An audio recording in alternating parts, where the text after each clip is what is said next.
I'm sounding out here. Y'all up in here early. Big day yesterday, so I am recovering. As you already seen, I was with the king, chilling. You know what I mean? It was good. Doing our kid and play, and then we got a rare solve appearance. So it should be good. Let's do a roll call right quick. I see y'all up in here. Let's get a roll call. Lydia Master, what's going on? He up early. Salute, playing that Bloodstained Circle of the Moon tracks. Yes, yes. No doubt. Zach Riley, what's going on? Herbert Silva, what's going on? Hector Macho Man, what's up? J Mac, the OG. See you. Ghost Fixter, what's going on? Cerebral Poll. See you. Hopefully see you later. Ghost Fixer, what's up? What's up? DDT Joe Star, what's going on? Robert Keller, what's up? Logged in the building, playing Slide 1. Salute. Yes, we are checking it real quick before King gets in here. Maybe just us on the Kid and Play for a little bit while we get everybody else, coming through the back door slowly, through the back of the church. Anyway, Dan Fashion, what's going on? Got a lot of stuff playing for the show. A lot of good topics. So it should be fun, y'all. I'm excited to get talking with y'all. A lot of good things going on. But anyway, we're going to find the King and got some special guests pulling up too. So that's good. I'll talk to y'all in a minute. Hear ye, man. Welcome to the show. If you would not mind, go ahead and find yourself a spot, get comfortable, grab a snack, do all that good stuff that we need to do, and we're about to get started. It's not important who I am. What's important is that you are pulling up to the Iron Lords podcast right now as we speak, and I guess I'm here to keep you entertained until it's time to get this show started. So look, y'all done messed up and turned me to an animal, and haters be swearing they real, but come to find out that they really mechanical. And yeah, I be eating these rappers, but that's all a part of me being a cannibal. And they say I'm better than money because you can bank on me being accountable. I know a million rappers that don't want to be on a song with me, that's understandable. I kill a beat and they want to compare me to Freddie and Jason. I'd rather be Hannibal. They be like, why use a video game? Just be original, y'all too dramatical. I know it's random, but I am addicted to flipping the sample and making it flammable. This is that yoga, fire, flame. They think it's arson up in the apartment, they call it department and I get the blame. Still I be running, collecting them rings. You just a target when I'm in the range. I was the hardest to start regardless back when you was messaging people on AIM. Check my vocals, all on Twitter, but I'm anti-social. Love my city, but I'm still bi-coastal. Let's switch that up. What is you doing? Don't stop. Nah, that was dope. Keep that going. Look, I guess you could say that I'm very spoiled. For them to be your dogs, they ain't very loyal. But I ain't gon' hold you, I ain't here to boil you. You ain't gotta say it, I'm embarrassed for you. Always been a nerd, never been a loser. Making Voltron with a gang of cougars, and I'm going places. Better tell a Uber, cause it's pretty hard to sleep on Freddy Krueger. Let's do that again. Hear ye, man. Welcome to the show. If you would not mind, go ahead and find yourself a spot, get comfortable, grab a snack, do all that good stuff that we need to do, and we're about to get started. It's not important who I am. What's important is that you are pulling up to the Iron Lords podcast right now as we speak, and I guess I'm here to keep you entertained until it's time to get this show started. So look, Y'all done messed up and turned me to an animal. And haters be swearing they real, but come to find out that they really mechanical. And yeah, I be eating these rappers, but that's all a part of me being a cannibal. And they say I'm better than money because you can bank on me being accountable. I know a million rappers that don't wanna be on a song with me, that's understandable. I kill a beat and they wanna compare me to Freddie and Jason. I'd rather be Hannibal. They be like, why use a video game? Just be original, y'all too dramatical. I know it's random, but I am addicted to flipping the sample and making it flammable. This is that yoga, fire, flame. They think it's arson up in the apartment. They call it department and I get the blame. Still I be running, collecting them rains. You just a target when I'm in the range. I was the hardest to start regardless back when you was messaging people on AIM. Check my vocals, all on Twitter, but I'm anti-social. Love my city, but I'm still bi-coastal. I got nah, let's switch that. What is you doing? What I wanna do? Don't stop. Nah, that was dope. I'm just Keep that going. Keep that going. Nah, go ahead. Look, I guess you could say that I'm very spoiled. For them to be your dogs, they ain't very loyal. But I ain't gon' hold ya, I ain't here to boil you. You ain't gotta say it, I'm embarrassed for ya. Always been a nerd, never been a loser. Making Voltron with a gang of cougars. And I'm going places, better tell a Uber. Cause it's pretty hard to sleep on Freddy Krueger. That's whew. Let's do that again. Hear ye, man. Welcome to the show. If you would not mind, go ahead and find yourself a spot, get comfortable, grab a snack, do all that good stuff that we need to do, and we're about to get started. It's not important who I am. What's important is that you are pulling up to the Iron Lords podcast right now as we speak, and I guess I'm here to keep you entertained until it's time to get this show started. So look. Y'all done messed up and turned me to an animal. And haters be swearing they real, but come to find out that they really mechanical. And yeah, I be eating these rappers, but that's all a part of me being a cannibal. And they say I'm better than money because you can bank on me being accountable. I know a million rappers that don't wanna be on a song with me, that's understandable. I kill a beat and they wanna compare me to Freddie and Jason. I'd rather be Hannibal. They be like, why use a video game? Just be original, y'all too dramatical. I know it's random, but I am addicted to flipping the sample and making it flammable. This is that yoga, fire, flame. They think it's arson up in the apartment. They call it department and I get the blame. Still I be running, collecting them rains. You just a target when I'm in the range. I was the hardest to start regardless back when you was messaging people on AIM. Check my vocals, all on Twitter, but I'm anti-social. Love my city, but I'm still bi-coastal. I got nah, let's switch that. What is you doing? What I wanna do? Don't stop. Nah, that was dope. I'm just Keep that going. Keep that going.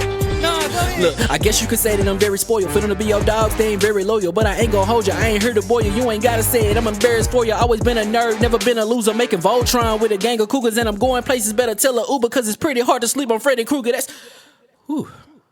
Let's do that again. Hear ye, man. Welcome to the show. If you would not mind, go ahead and find yourself a spot, get comfortable, grab a snack, do all that good stuff that we need to do, and we're about to get started. It's not important who I am.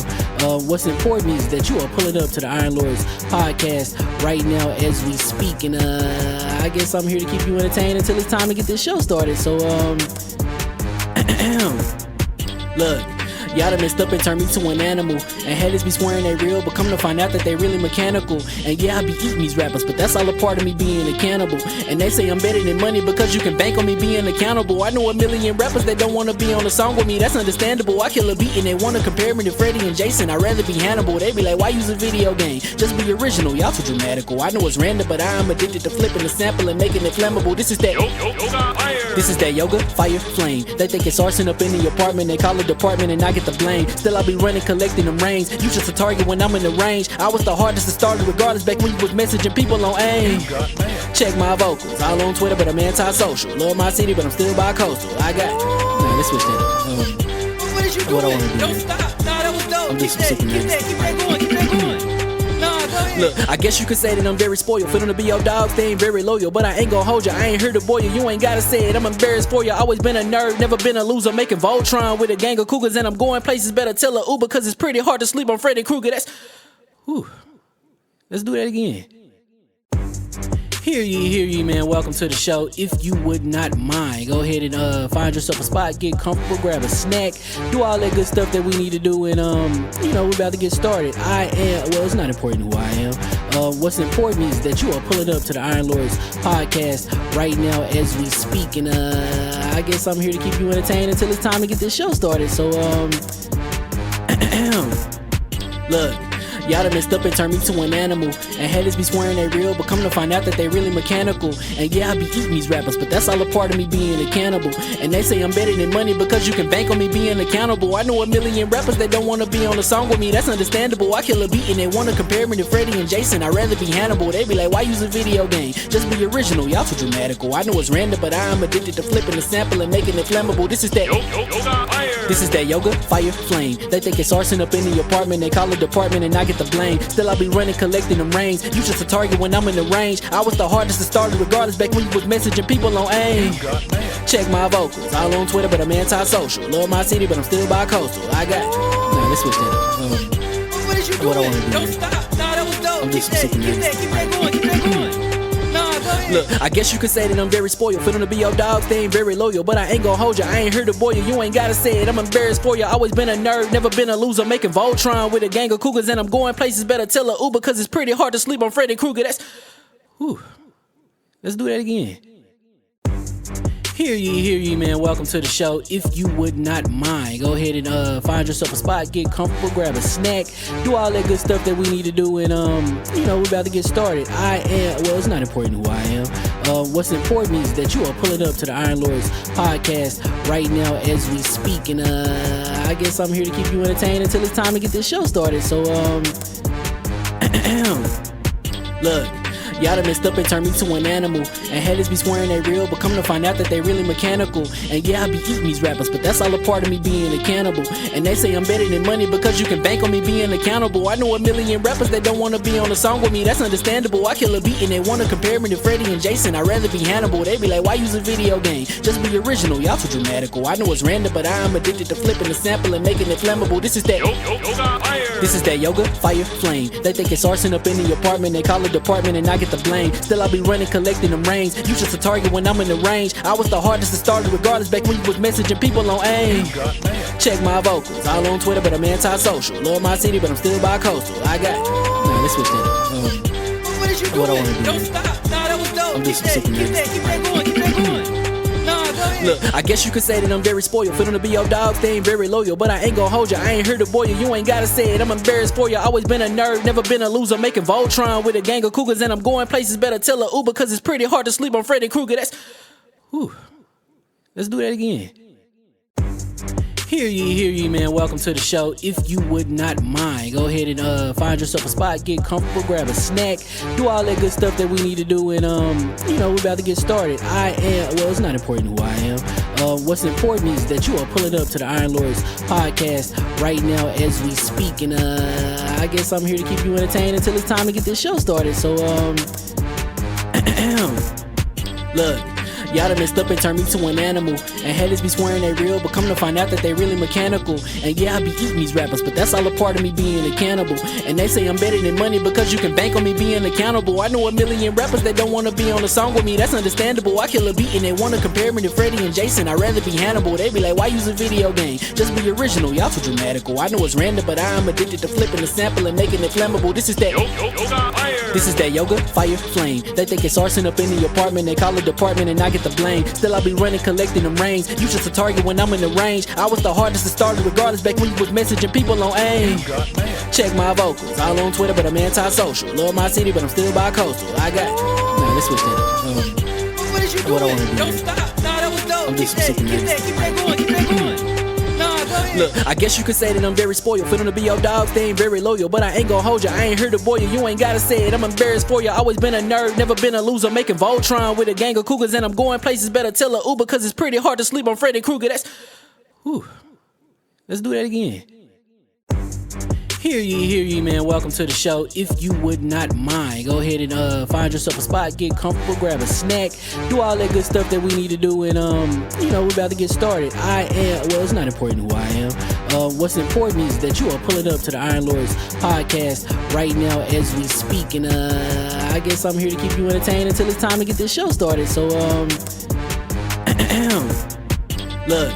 Y'all done messed up and turned me to an animal. And haters be swearing they real, but come to find out that they really mechanical. And yeah, I be eating these rappers, but that's all a part of me being a cannibal. And they say I'm better than money because you can bank on me being accountable. I know a million rappers that don't wanna be on a song with me, that's understandable. I kill a beat and they wanna compare me to Freddie and Jason. I'd rather be Hannibal. They be like, why use a video game? Just be original, y'all too dramatical. I know it's random, but I am addicted to flipping the sample and making it flammable. This is that This is that yoga, fire, flame. They think it's arson up in the apartment. They call it department and I get the blame. Still I be running, collecting them rings. You just a target when I'm in the range. I was the hardest to start regardless back when you was messaging people on AIM. Check my vocals, all on Twitter but I'm anti-social. Love my city but I'm still bi-coastal. I got nah, let's switch that up. What is you doing? What I wanna do? Don't stop. Nah, that was dope. I'm just Keep that going, keep that going. Nah, go ahead. Look, I guess you could say that I'm very spoiled. For them to be your dogs, they ain't very loyal. But I ain't gon' hold ya, I ain't here to boil you. You ain't gotta say it, I'm embarrassed for ya. Always been a nerd, never been a loser. Making Voltron with a gang of cougars. And I'm going places, better tell a Uber. Cause it's pretty hard to sleep on Freddy Krueger. That's, whew. Let's do that again. Hear ye, man. Welcome to the show. If you would not mind, go ahead and find yourself a spot, get comfortable, grab a snack, do all that good stuff that we need to do, and we're about to get started. It's not important who I am. What's important is that you are pulling up to the Iron Lords podcast right now as we speak, and I guess I'm here to keep you entertained until it's time to get this show started. So look.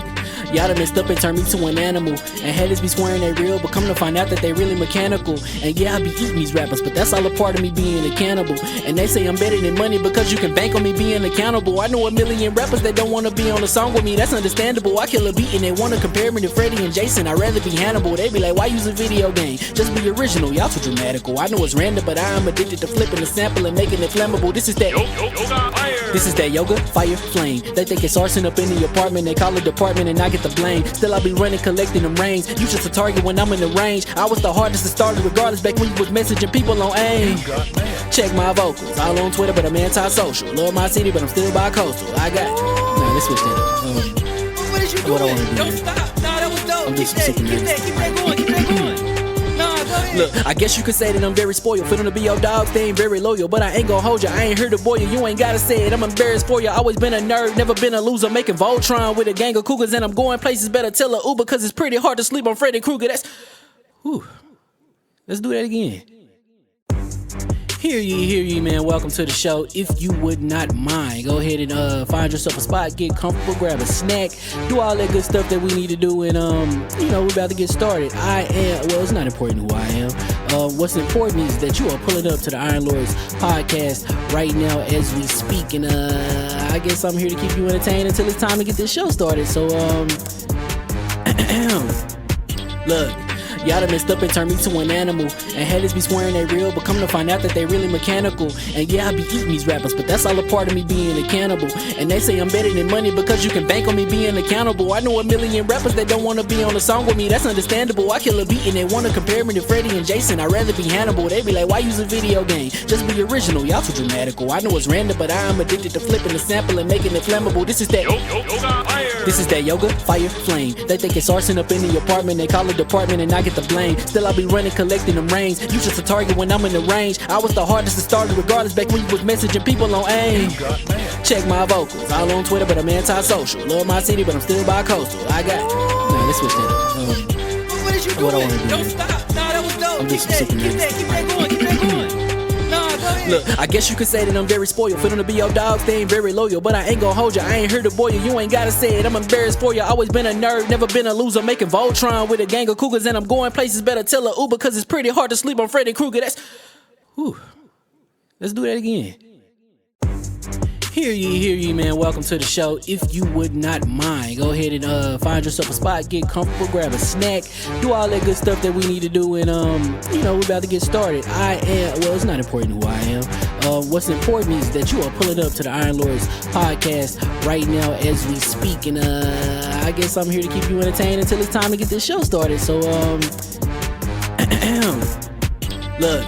Y'all done messed up and turned me to an animal. And haters be swearing they real, but come to find out that they really mechanical. And yeah, I be eating these rappers, but that's all a part of me being a cannibal. And they say I'm better than money because you can bank on me being accountable. I know a million rappers that don't wanna be on a song with me, that's understandable. I kill a beat and they wanna compare me to Freddie and Jason. I'd rather be Hannibal. They be like, why use a video game? Just be original, y'all too dramatical. I know it's random, but I'm addicted to flipping the sample and making it flammable. This is that yoga, fire, flame. They think it's arson up in the apartment, they call it department and I get the blame. Still I be running, collecting them rings. You just a target when I'm in the range. I was the hardest to start regardless back when you was messaging people on AIM.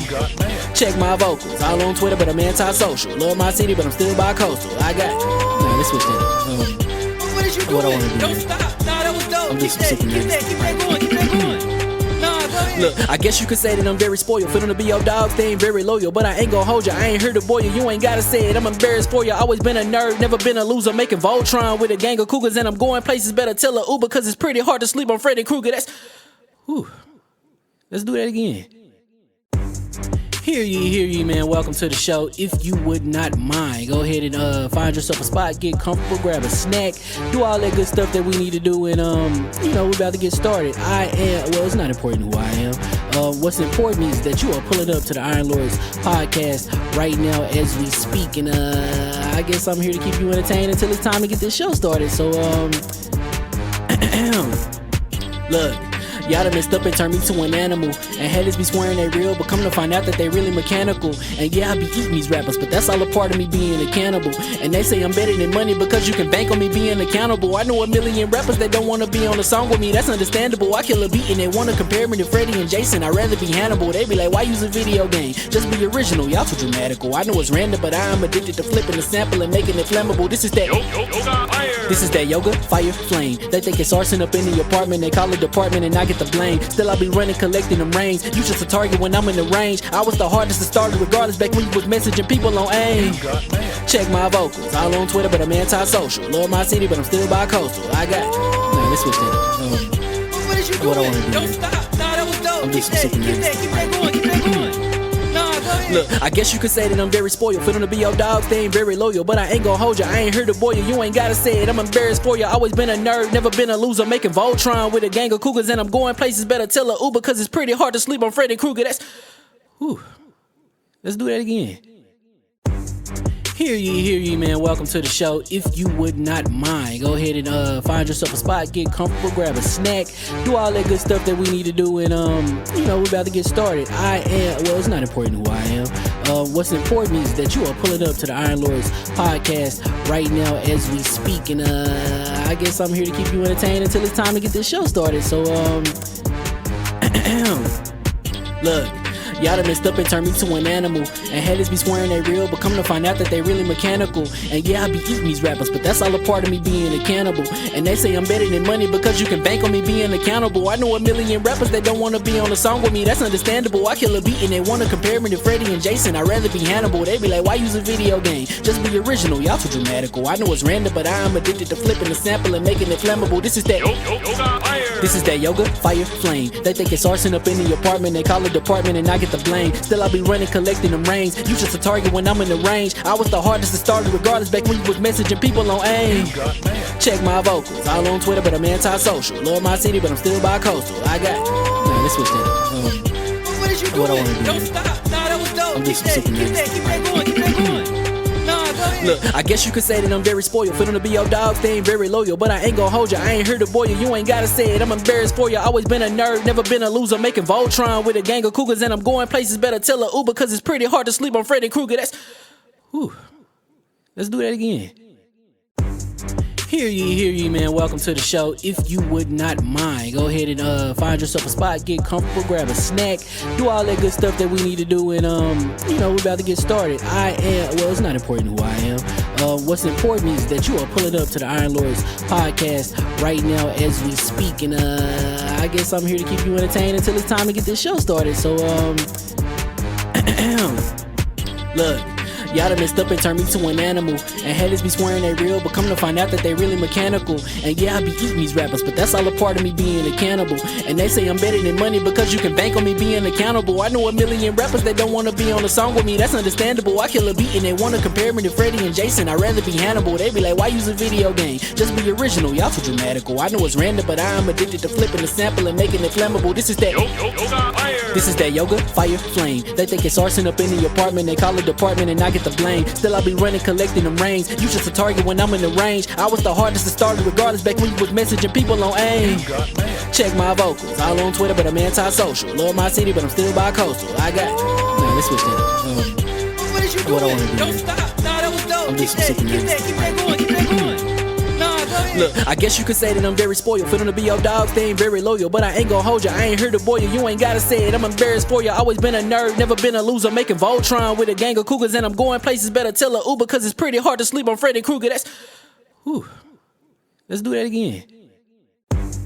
Hear ye, man. Welcome to the show. If you would not mind, go ahead and find yourself a spot, get comfortable, grab a snack, do all that good stuff that we need to do, and we're about to get started. It's not important who I am. What's important is that you are pulling up to the Iron Lords podcast right now as we.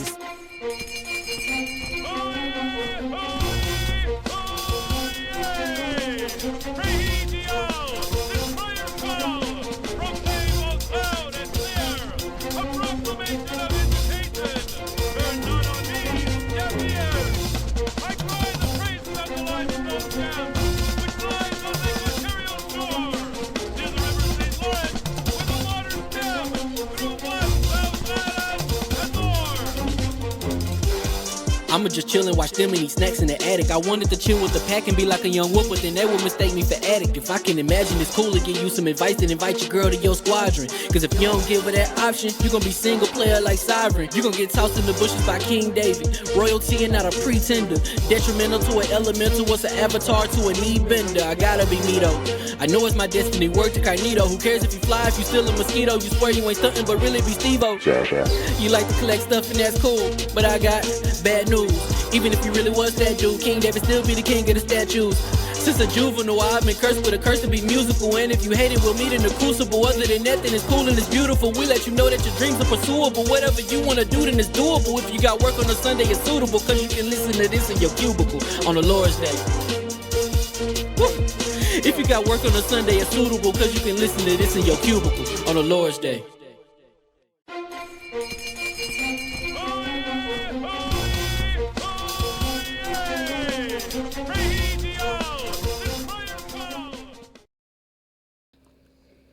Yo, what's going on? Mic check.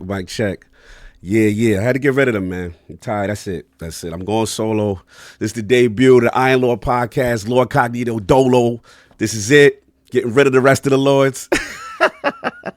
Mic check. What's going on, y'all? Salute. I see y'all in there. First of all, let's do this right quick. All this, they always late. Stop that. We are not always late. We are not going to do that, all right? So straight up off the rip, you already know we always be on time. You may get like 4 episodes a year, maybe like 5-10 minutes. But you go get the solo episode, man. Y'all want this? What's going on, chat? I see y'all up in there. 314, what's going on? Lydia Mass, what's going on? Robin Keller, what's going on? Yeah, man, look, you got to get rid of them, man. I told them I got the most potential. We don't need King. We don't need Solve. We don't need Addict. Y'all got me. You know what I'm saying? Y'all can honor them. This is in their memory. We doing the Dolo joint, man. We going to get this joint started. Hear ye, and we are live, and welcome to the ILP podcast, LordsGaming.net, presented by PrizePicks. Download the PrizePicks app and use code ILords for a deposit match for up to $100. And this is episode number 359. It's another glorious Sunday. We're back at the round table on the Lord's Day. And today, we've got them Transformers and Activision games coming to Game Pass. Rumors of, Sony in and Xbox out of the Tokyo Game Show. situational disability in gaming, and the Xbox Live outage to discuss. So we're going to get right into it. So let's introduce, see this dude messing up my solo, son. I was about to spit. I was about to go crazy with it, son. I was about to drop New York State of Mind. I was about to do crazy stuff. I said, nope, run DMC time. He doing the Kid and Play last night. Last night turns it on. Called up King and see if he do me a favor. Help me get skis. I just came from the beach. Well, what you doing at the beach, bruh? Oh, it was the weekend. Oh, it's the weekend. I'm trying to live the most out of life. That's the new thing. Okay. So last night, plus I had to, capitulate because we went to a swanky restaurant. Oh, we definitely swanked out. We swanked. And wifey didn't go. Whoa, So she saw the picture. Yeah, she's like, yeah. So I was like, how about if we go to the beach? How's the beach? Because you play nice. Yeah, you gotta play nice. You gotta play nice. No, I feel that. No doubt. So fashionably later, though. Like I said, we may get at it. He got some things going on in the crib, you know what I'm saying? But I spoke to him earlier. He just working things out. And obviously, y'all still know solve, with the situation here. One more week before we get solved. So don't even worry about it. I know y'all getting crazy with the super chats and everything. But yeah, we got another horseman that decided to pull up. The birthday boy, the Incredible Hulk of this, a.k.a. the XS Gamer. Ooh.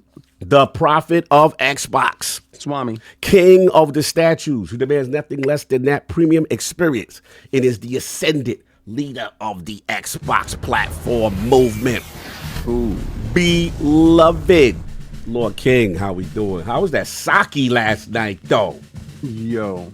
Yeah. I had to explain to wifey that you've only had hot sake. Correct. Right? So you probably had a distaste for it. You just like, now you was kind of off put because when the menu came out, you was like, nope. Bro, you saw how my face was. I was like, sake, fam? Like I usually, but yeah, let's finish this. So when I knew which sakes were going to be served hot and which sakes was going to be served cold. So, but I never knew that you didn't try it. So until after the fact. And when we came out, I didn't want us to get the same ones, but we didn't like swap anything anyway. But the way the waiter was, I have to say, Towels, you hired one of the best service people that I've ever came across in my life. That's my man. I'm talking about, my mother always explained to me, if I was a garbage man, if I was picking up trash in the street, always be the best at what you do. Facts. If you're going to do it, try to be the best at it. He was the best. Yes. When he came through and he was breaking down the specials, his breakdown of the sake was crazy. And where it was from and who fermented what. And who, I'm like, hey, yo. He's like, yeah, and this the local Brooklyn thing here. And this Jinjinto. And this is and he said, yeah, they shaved off like 30% of the rice. And this is how you get this. Bro. And I was just like, I was in awe of his knowledge of the menu in such a fashion, right? But then he also, his pronunciations. Oh, crazy. Off the charts. So, and his astuteness in looking at everybody. And see where they at with it. Like, because, Hargeet doesn't have any alcohol. Yes. Whoever's food allergies and this, that, and the third. Yeah, for sure. It was super lit, man. And he knew I was a pescatarian. Yes, that was the wildest. That was ill. I did. He's very like I said, I rocks with that spot, and he's the guy. He's the guy. Like every time I pulled up in there, and it's been always the premium experience. Yes. But I gotta shout you out because I was not going to do that sake, and I was like, all right, this is birthday. You gotta listen to the birthday boy. The birthday boy one. I never had cold sake before. Delicious. It was amazing. I was like, oh, I'm in now. Sake, we're in now, baby. The ninja's back. I was like, yo, this joint was, I ain't gonna front. I was a little lit. Then we had the other, what was it, the other joint? The Tao all right, so you had the Tao Teeny. Yeah. And then I got the Phoenix Sunrise. Yes. And then Solve came in and got a Tao Teeny. Wait, did you get the Sun Dula Phoenix? What was it? The Godson Cypher Divine. The Sun Phoenix Dula. Sun Phoenix Dula. You know what I'm saying? That was cool. The crab ragu that Hargeet picked up was delicious. The lobster ravioli that I got was fantastic. And your shrimp, whatever that was. They had the rock shrimp joint as the appetizer with the lettuce wraps with the crazy joint. But yeah, what was the? Y'all had the crab. What was that? The crab ragoon. Crab ragoon. But then you had the what's the joint I was? And I had the lobster. It's basically lobster ravioli. So it's stuffed lobster with crab meat and shrimp. Yeah. And it has a special kind of wrap around it. Everything and the mushrooms is beautiful. It was the best attention to detail that I've seen in a while. Even when he was bringing the dessert tray out. Bro, that dessert was wild crazy. That was a production. Yes. That was a production. That was a showcase. I was like, damn. And the service speed. Quick. You turn around and drink there. You turn around and there. I'm like, damn, this boy is on it, man. Yeah, he was on it. You didn't have to check for the check. Yep. You didn't have to check for absolutely nothing. Even when your table was packed with your plates, service people was around. Yeah. I gotta tell you, I don't ever celebrate my birthday. I will celebrate everybody else's birthday. I will go out of my way for everybody else's birthday or do whatever I possibly can if they need me to go there. I never really celebrate mine. Like, it's usually me and wifey or me and the kids, just, in the house. Yeah. I felt so appreciated yesterday. No doubt. You deserve it. Like, from you, from Solve pulling up. Yo, Solve pulling up last minute. Addict calling in. Addict calling. Yeah, that was lit. And Hargeet driving all the way from Boston. Yeah, to pull up for the fun. That was what's up. And the gifts that he gave. Yeah, crazy. I was just like, humbling. Yeah, it's humbling. Oh, hey, there he is, right on time, man. I texted him yesterday. I was like, did you make it home on time or whatever? No, he made it home. I seen him. He had more than enough fuel to get home with what he was doing. I know he had a lot of fuel for what he was pushing. I ain't gonna put his business out there. I was like, God damn, that's Hargeet. Okay. Oh, you talking about that? No, we ain't gonna, I ain't gonna put the man business out there. Nah, he gets the top. Whatever it is, know that he get the top. Oh, he threw it out. He's like, yes. You just in case they ain't know. Just in case they ain't know. I was like, okay. Mine 140. It's 140. Hargeet, it was good to see you, brother, man. Thank you for pulling up for the birthday joint. Want to do something special for him, and you definitely made the experience even more better. I tried to plan things cool. It was much cooler with you, and then obviously we got a late sovereign appearance, during his extended staycation. You know what I'm saying? Pulled up from the airport and got a chance to see him, and it was just so dope. Man.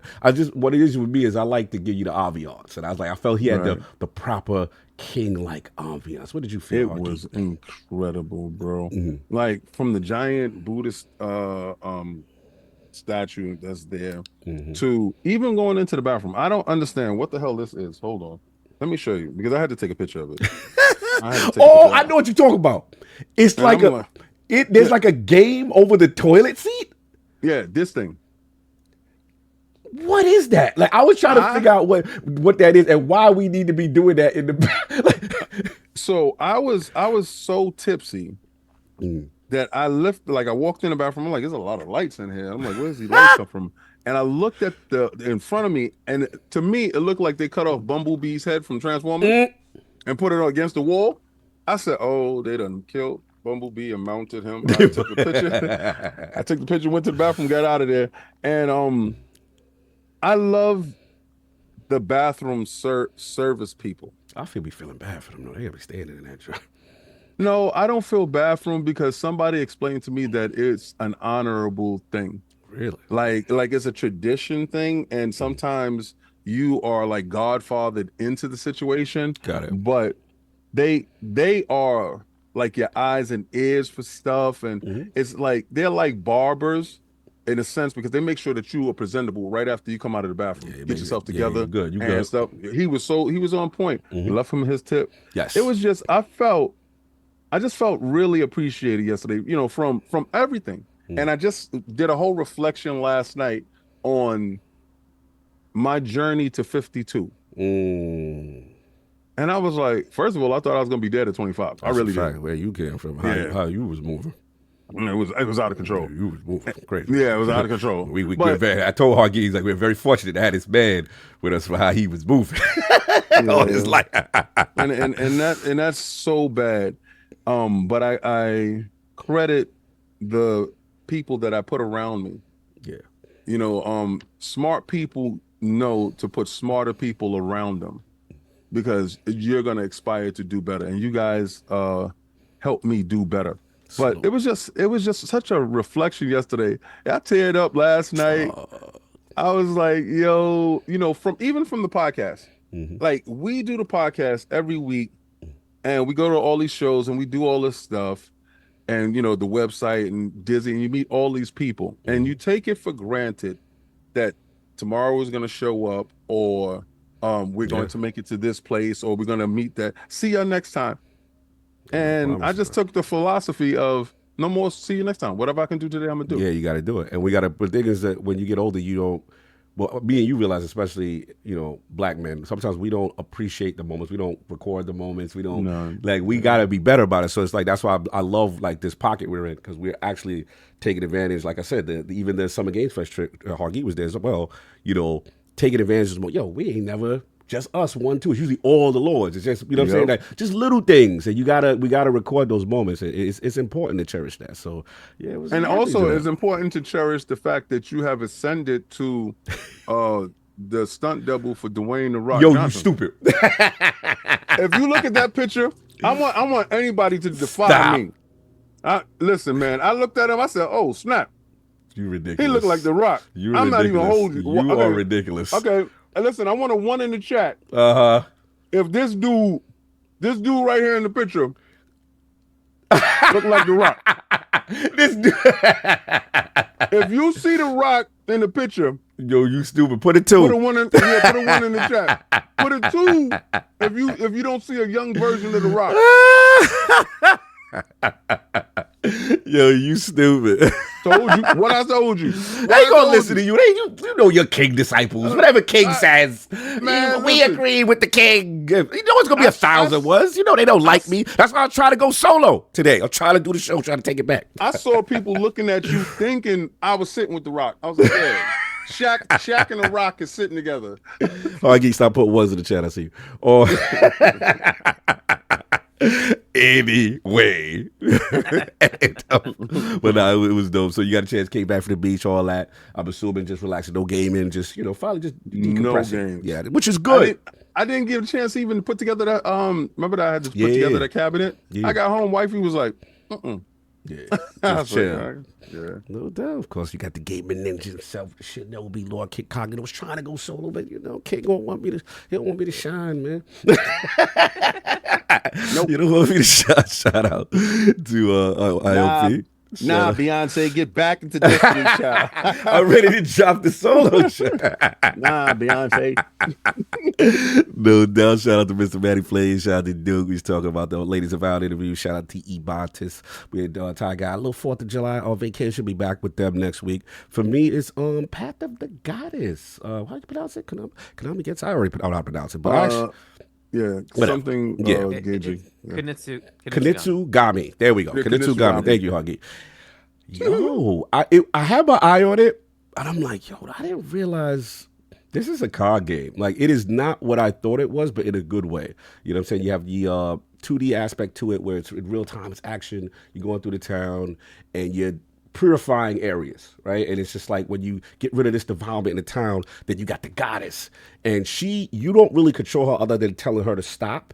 But like your whole thing is to purify the town, and then you kind of liberate these soldiers, and then these soldiers you can move around like almost like in a tower defense, real-time strategy, but to place them in places the map. And at the end of the town is the Torii Gate with all that. Remember, can you remember this game from Master System? Maybe you don't remember. It was called Consaden.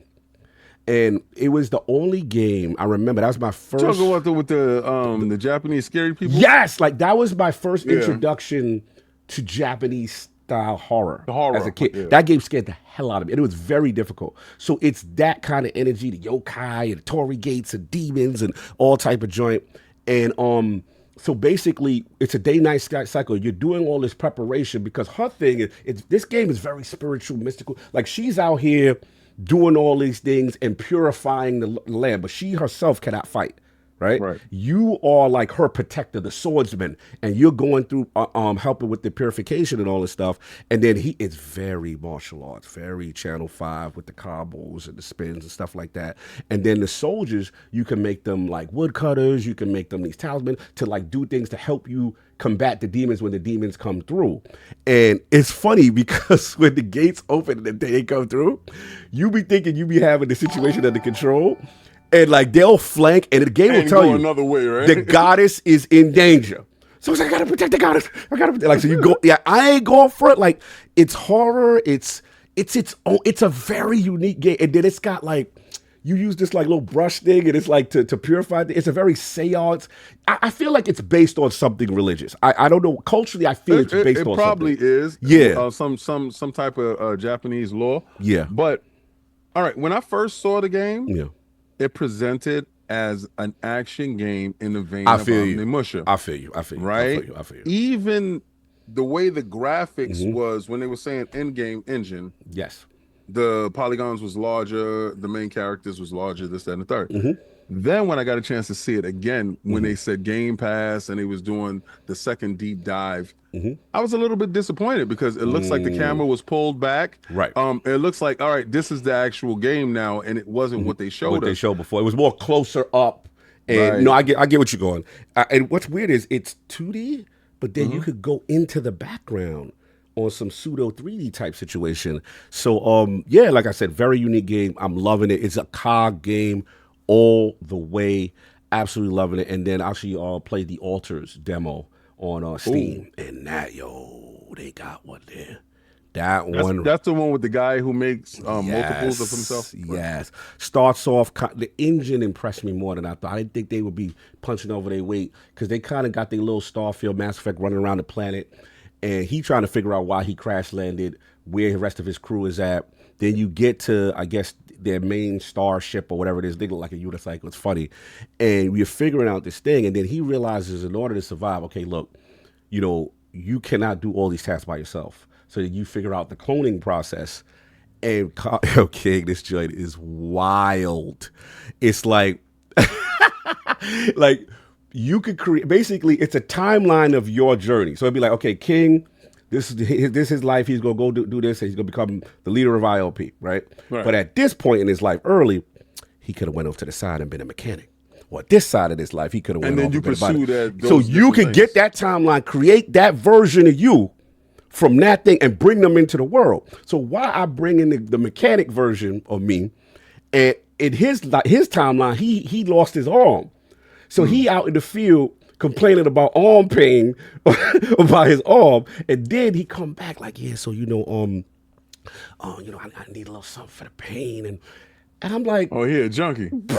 And then you giving him the situation, and then he could be disruptive to the other clones. Like he's his own thing. Then one time the other clones, I came into the base, and because you got to eat, it's a day-night cycle, the whole joint, and they sleep. I'm about to, because you got your cabins, quarters, whatever.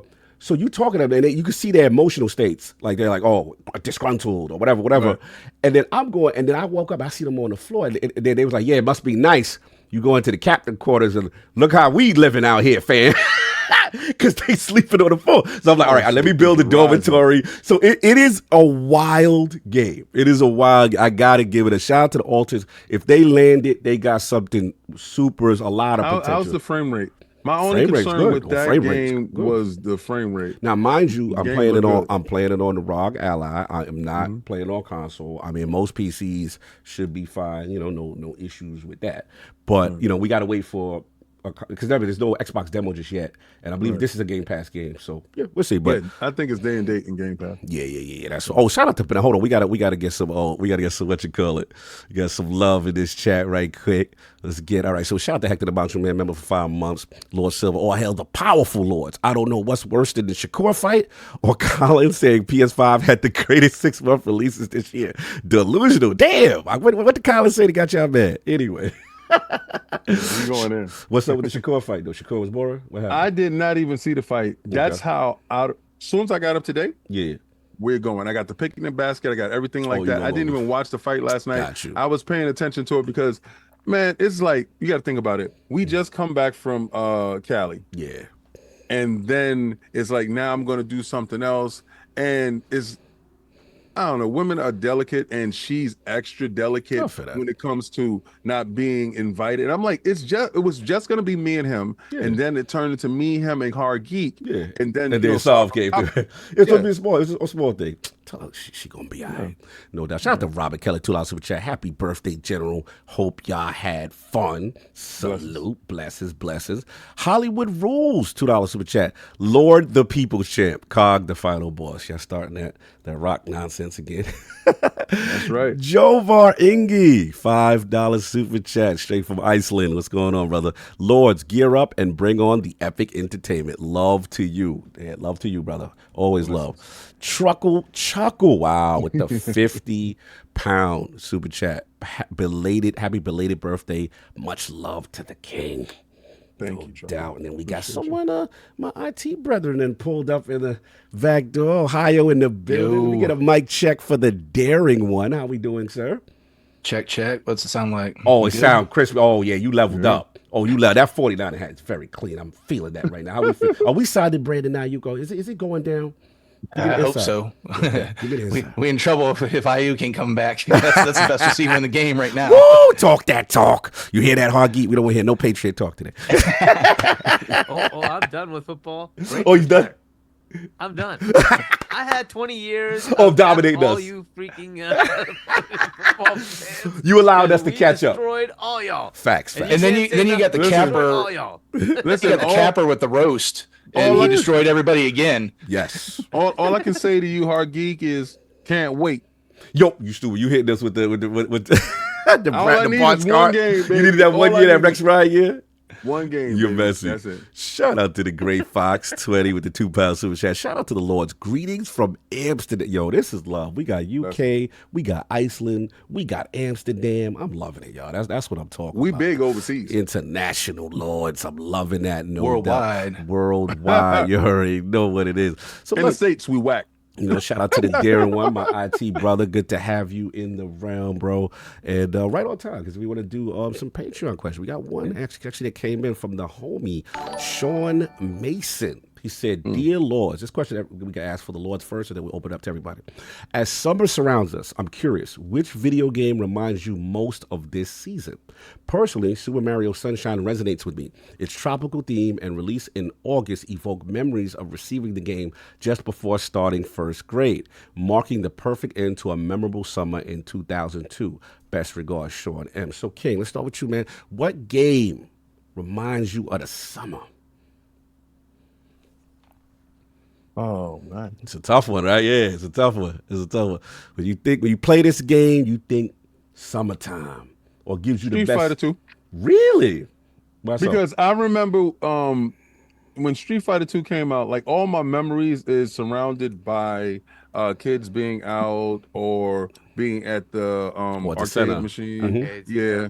So it's the one that came to my mind too. Yeah, it has to be Street Fighter because that's when we had tournaments and stuff like that. So I think Street Fighter represents summertime for me the most. And because I'm gonna have to go back to games. Now, if I'm gonna say a current game, I'm gonna have to say Forza Horizon 5. Ooh, it is just Mexico like crazy. Yeah, it gives you such a summery feel like when you play it. It's I love and stuff like that. The intro to Forza Horizon 5. It's very the music sound, that soundtrack. That it's a very Mexican feel, and it's I give you that. I love that. Buy the DLC before they delist it. That's 4. That's 4. Oh yeah, 4. That's correct. That's 4. No, we did that already. We on to the next one. We on to the next one. Yes, 6 is coming out next year. So buy the whatchamacallit. I like that Forza pick. Anyway, so shout out to the Darren one. What you got? What reminds you of the summer? So the first thing that came to my mind was something different, but I am going to say I agree with you guys on Street Fighter because I remember spending a lot of time in the summer in the arcade just plunking down quarters on Street Fighter. Woo! But the other one, and it's a weird one, honestly, but it's one for me, is, when I was younger, it was Legend of Zelda Link to the Past. Ooh. Like, I spent a lot of my summers, like, and replaying it too, because I beat it at some point, and then just, hey, it's summer break, no school to go to, it's a longer game to sink your teeth into, take a few weeks, and yeah, that's the one that kind of reminds me. I like that. And Hargeet, you still doubling down on Street Fighter with King as far as your summer game. I mean, I remember going to the movies, and there was the Street Fighter 2 like arcade thing right there. Yes. And man, all the people waiting to get into the movie, they're piling on and playing Street Fighter. Yeah, that game was just, it was there, right? And then like all summer they have the blockbusters, right? And so we'd be going to the movies, we were playing Street Fighter, going to the arcades after school every freaking day, playing Street Fighter. It was a crazy game. It was definitely one of those moments. Champions Edition, specifically. Champion Edition, salute. Oh, hold on. Yo, we got, I ain't going to say it's government, but Black Boxing Kings, you already know who that is, King. And he said Fatal Fury. Remember Fatal Fury? Oh, yeah. Yeah. Shout out to Country Big Infinite. Well, feels like summer in Hawaii. I feel that. Okay, y'all got your summer games out there. All right, I like the choices. For me, I'm going to take it back, King. What's that joint? Doom da doom doom doom da doom. Rygar? Outrun! What? You in the Corvette? What was it called? Musical Sound Shower, baby. No. Yeah, Sound Shower. Because you had Passing Breeze. I forgot what the other track that nobody else played. Nobody and then you went right to Musical Sound Shower. You in the Corvette with the shorty, and she get mad at you if you start bumping or flip the car. Shout out to Outrun, baby. Outrun. You touched a core memory with me there that I had forgotten about, and it's a summer memory too. There was a water park we used to go to when I was a kid, and they had in the little gaming barn that they had Outrun, and they had 2 pinball tables. They had the Adams Family pinball table, and then they had the pinball table, which is in the next room behind me, High Speed. That's core memories from my childhood, and that's why I own that pinball table. So that's a great poll. Salute, no doubt. Kelly got King. Daytona USA. Daytona, yeah. Remember that? Remember Daytona? Oh, he's a Sega kid, for real. That's what's up. And he also know when that joint came home, it wasn't in good shape. Yo, you talking which version though? You talking about? No, you know the first version. The first version that got in the house, not the Champion Edition version. The joint where you was driving down the track and the numbers on top of the car was jumping. Shake. Oh, yo, you remember that? I was like, oh man. Was that a Saturn joint? What joint was that? That was Saturn. Yeah, that was a Saturn. That's what we knew they couldn't do 3D. We was like, oh no. That's what I knew PlayStation was going to dominate. Yes. I saw Ridge Racer. And it was arcade perfect. I was like, and remember, we used to pop the disc from the PlayStation, put your own music disc in, and you could let it run. That was crazy. That was crazy. Shout out to Lieutenant Hoke with the super chat. He's got $2. Summer Fun was Broadway City in Times Square in NYC. Yep. Ooh, he know. That's where the choice. We ain't gonna talk about that. And they blow the whistle. Yeah. Kids here. Arcade 40 Deuce. Donald Tucker got Cruising Exotica. Oh, hold on. Zach Riley got the perfect one though. We bugging. Zach Riley got California Games, Atari Lynx. Bro, how we even think about that? Commodore 64 for me. Commodore 64 original. We knew we late. I'm a late Atari guy. Yeah. California Games didn't come out in the summertime, but it's summer game. Yeah, but it's a summer game. Yeah. Remember Hacky Sack?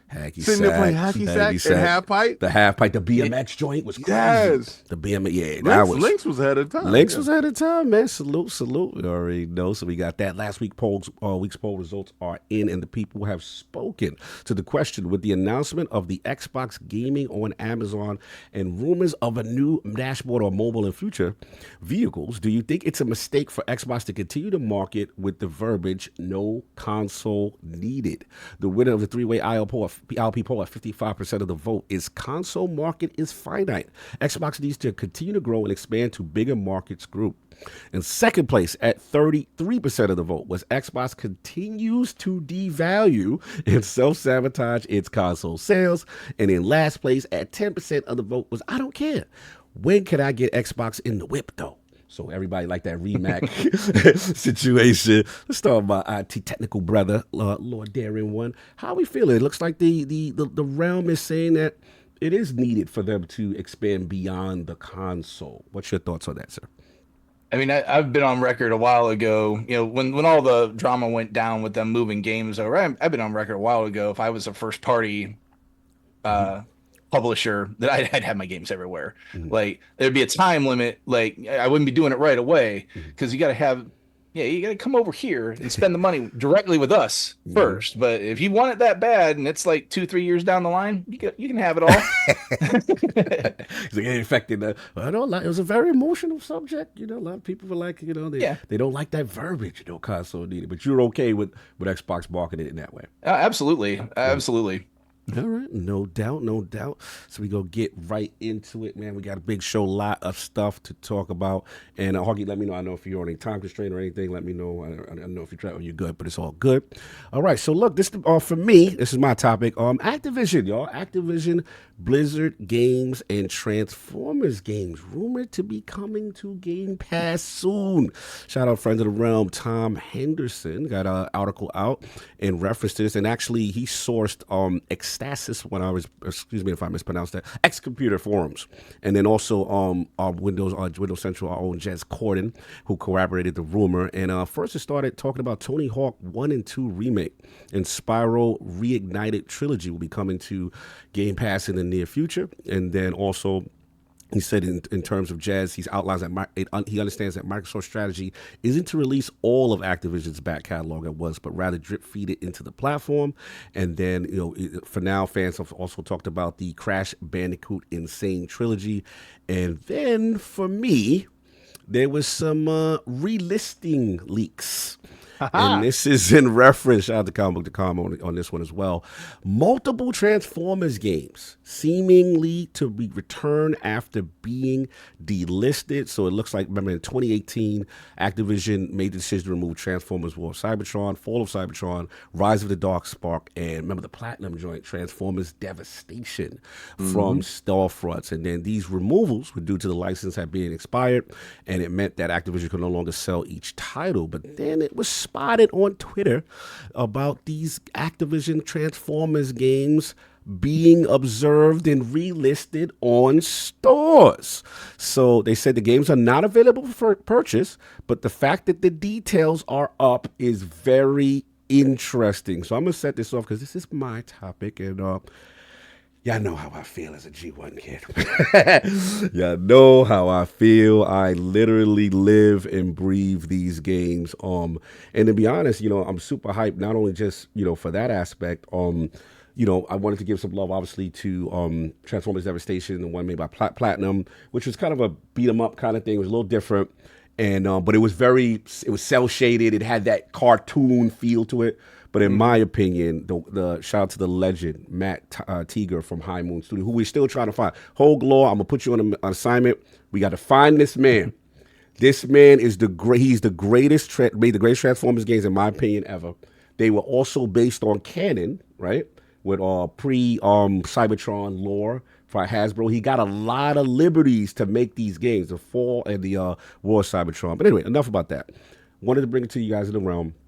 Start with Hargeet. I don't know how your Transformers love is or not, but what's your feeling about Transformers games being relisted? Also, the Activision games and the rumor that this stuff could be pouring into the service in August. Yeah, I mean, so like I've played, I think I've finished all of them. The Transformers games, they were fun, they were good. I think the last one was the one that kind of like, it was okay. Oh yeah, Dark Spark was. Yeah, we don't talk about okay, that. But yeah, it was good. I think the cool thing is it coming back, right? It's coming back. I don't know if they're available today, right? I don't think you can buy them on Steam. I don't think you can buy them on Xbox. Correct. I assume they came to PlayStation as well, right? Mm-hmm. And I think they're just delisted. Nope. And so this is cool that they're coming back. And for those who haven't had a chance to play them, this is a way to go get them and play them, right? So they were great games, great stories within the Transformers, arena. It kind of gives you more of the Cybertron area, not just the stuff that happens in the movies here on Earth, right? So I think it's kind of cool that they're coming back. I'm also interested to see if it means something new might be coming. Ooh. That'd be really cool. But at least them getting the licensing to bring it back, so that players can play it. And I assume it's going to be everywhere if it does. Like if those games came out on on Nintendo and the PlayStation as well. Hopefully they come out everywhere and they relist them everywhere. That's one of the beauties of Xbox doing it, right? They want their game, if they're going to relicense, hey, they're everywhere. We want everything everywhere. And these are old games, and if they were already on those other platforms, absolutely bring them back everywhere, and let people buy them. What the heck? But yeah, put them in Game Pass, awesome. I think it's just the fact that they might be relicensing them to bring them back at all. I think is really cool. The idea with Disney as well, because there were some hints of maybe Marvel coming back, Marvel Ultimate Alliance. Don't you start. Don't you And play then that's if you my get, heart. like the Spider-Mans, right? They have the Amazing Spider-Man. I want Spider-Man Day. Remember that? Right? Right? So I think these licenses, if they're working those out and bringing them back, and that means, again, these are multi-platform games. Yes, they'll go to Game Pass, but it also means other players get to play them again, which is great. I think that's awesome if they can pull that off. I'm not sure what the status is with the Deadpool game, but I think that that maybe is still continuing to be sold. But there's a Marvel Deadpool right as well, and maybe that license had expired. If they can bring that back, there's a Deadpool movie coming soon, right? Sometimes it's this month, next month, right? Hey, if they can coincide that, This month. for those who don't remember, there's a Deadpool game made by Activision that that could come out and be put into Game Pass as well, right? So I think these are awesome if they're bringing them back.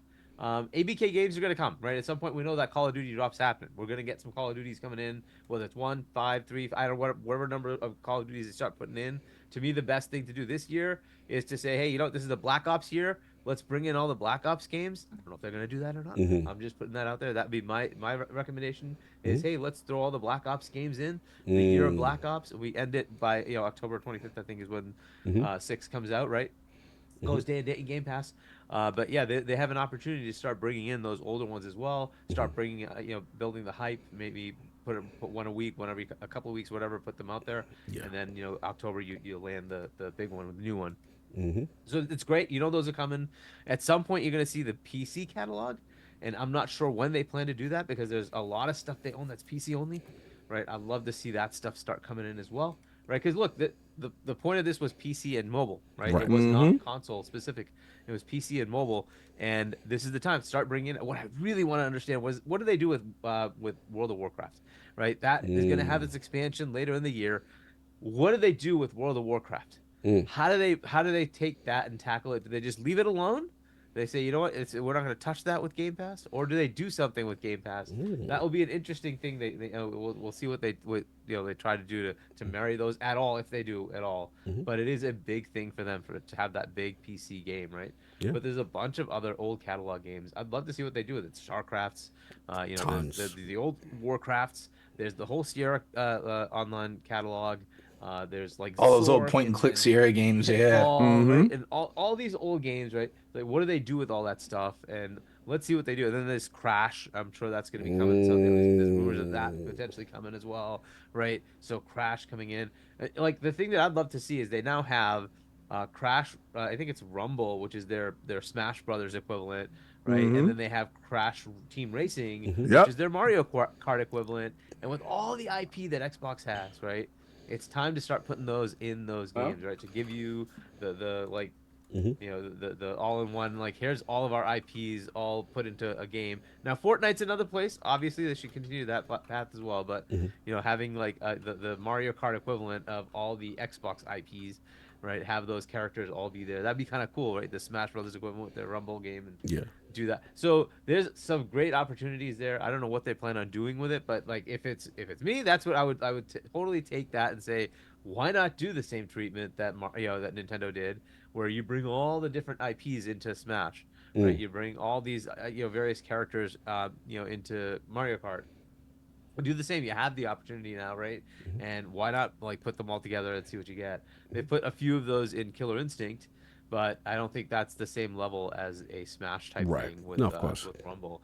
So that'd be really cool to announce something like that. I don't know when they do that. Maybe that's a next year thing. Maybe that's this year at the Gamescom, Open Night Live or something like that. We'll see. But yeah, games coming. That's awesome, right? Like they're coming. They're finally getting released. But yeah, there's a lot of opportunity here, obviously, right? Yeah. And I'm sure it's gonna be drip. I don't think they're gonna say everything comes in. It's drip. Drips. Yep, it's gonna be drips. No doubt, no doubt. Well, the Nintendo strategy of the old VC days that, hey, here's your 2 for the month. See you next month. Yeah, which is fine by me. Yeah. Because if you drop 100 games into Game Pass, sure, that looks great from a marketing standpoint. Like, hey, look at what we just did for you. But then when it's radio silence after that, Right. yeah, it's always in this industry. It's what have you done for me lately? So the story is not going to be that they dropped 100 games into Game Pass in a month. It's going to be we haven't seen any games in 3 months. Right. Instead of my goodness, look at what we did 3 months ago. That wasn't enough for you. And I'm with you, Hargeet. You know, the Call of Duty idea, and I think you might have mentioned that before on the show. That whoever's turn is up. That's what you 2 weeks, 3 weeks, each a few months out ahead of time for all that series leading up to that. You can milk that for how many years, and that's the way you do that. I mean, I'm sure maybe there's some folks that if what would Modern Warfare would probably be last at this point. That might be upset because they're going last, and I want those old Modern Warfares, but. I mean, hey, you can't please everyone all the time, so. Yeah. So what about the what's your connection, if any, to the Transformers games? So I liked playing with Transformers as a kid, but Transformers as the games are a blind spot for me. Other than my kids played the touch games on the phones quite a bit. Yeah. They love those, but yeah, I missed that. But the fact that those are even showing up again, that doesn't happen for nothing. It's like the Nvidia leaks, right? Yeah. Those things don't show up there for no reason. Right. So something is shenanigans are afoot here. Something's up. So it'll be a chance for you to actually check these out for the first time, in a sense, because you never really of the Matiga, the masterpieces. Well, and that's Game Pass, right? Yeah, because those are games probably I wouldn't have bought if they were coming back. Because hey, my time is limited. Like Father of 3 here. We'll get to that here at the end of the show. Father of 3 here. Not a lot of time to play games. Even on current games, I'm behind. Like I've been I told you a little bit ago, Cog. I'm in my PS5 bag right now. With the only recent game that I've played actually is Tales of Kenzera. But thanks to that being on PlayStation Plus Extra. But right now, actually, the game I'm playing is Final Fantasy Remake, not Rebirth. Remake. Oh, you can catch it up. Okay. Okay. And then I do have Hellblade, Saga that I'm still in the middle of too. But Final Fantasy has really been taking all my time. But when you don't have a lot of time, the buy was probably not happening. But now I got a shot. Hey, I can go download that thing, and at least I got a shot to maybe play it, and maybe it grabs me. And that's the great part about having a Game Pass subscription. No doubt. The king, Activision games, the leaks, the delisting, the relisting. Big plethora potentially coming through. The Tony Hawk's, maybe the Spyro Reignited trilogy, Crash, Transformers games. Where are you at with all of this? I have my tinfoil hat on, and I believe all of it. Right. So the best part about me is I understand that there's a petty side to people. And I believe that Microsoft is at a point now where, no, y'all don't have to worry about the games going aside Game Pass. Those Activision games will get there. They're on their petty mode right now. They have a petty board, right? Oh, really? And they have all the best old IPs that they do have and games that they do have that everybody's been asking to come back. And all of those is on the board. And this is where the petty comes in, right? They keeping them in Game Pass only? No. That's besides the point. Is that the petty? No. That's besides that is the fact. That's something that Port Bacon Pones got to understand. Oh, Lord. That is Xbox frontline lingo, sir. You're not at Xbox. I do apologize. I'm sorry. We don't use those slurs here, sir. I had sake last night. I do apologize. So Microsoft told you this week that they was delisting Forza Horizon. I mean, and then you look and you see that they undelisting the Transformers. So everybody is oh God, they're delisting Forza. Oh my God. But then they turn around and give you the game for free if you brought the DLC. Oh, thank you. I appreciate you. Now they turn around and said, Well, we heard y'all talking about Transformers. We heard that there's a large contingent of you guys that like Transformers. They didn't say it to you formally. I think it's a part of a rollout. I think they learned their lesson from Fallout. Fallout TV show came out and they didn't have anything in conjunction with it. So they pushed DLC with Fallout 76, right? And that's where you saw the resurgence of Fallout 76 and Fallout 4. They pushed those things. I think when that Transformer movie come out this year, that's when they're going to say, this is the year to Transformer. Because that game is coming out, what is it, Transformer Trials? Something like that, where you're able to drive around in your car and then you can do Autobot mode and switch in. You can play Autobots or Decepticons. So that's one game that's coming out this year, but that's not from them. But the movie is also supposed to come out. And then you have the games. Right. Movie tie-in. Let's get as much traction as we can. For our Game Pass subscribers, it's over here. And for you dudes, it might as well still be delisted because y'all don't buy games anyway. So it's available for $70 if you want to get it. And I also, okay, so that part, that's the Transformers. My petty board. Yes, what's the petty board, sir? All the IPs they have. Okay, so what day is Mario coming out? Oh, Mario comes out on September such and such. All right, we're gonna slot in an old Call of Duty going into Game Pass that day, and they can literally on everybody's big birthday, my birthday too. So are you implying that they are going to strategically release Activision Blizzard games in conjunction with competing platform releases? That's what I would do. Oh my Lord! You know why I would do that? Because even if the game that I release is available on that platform, you have to buy it.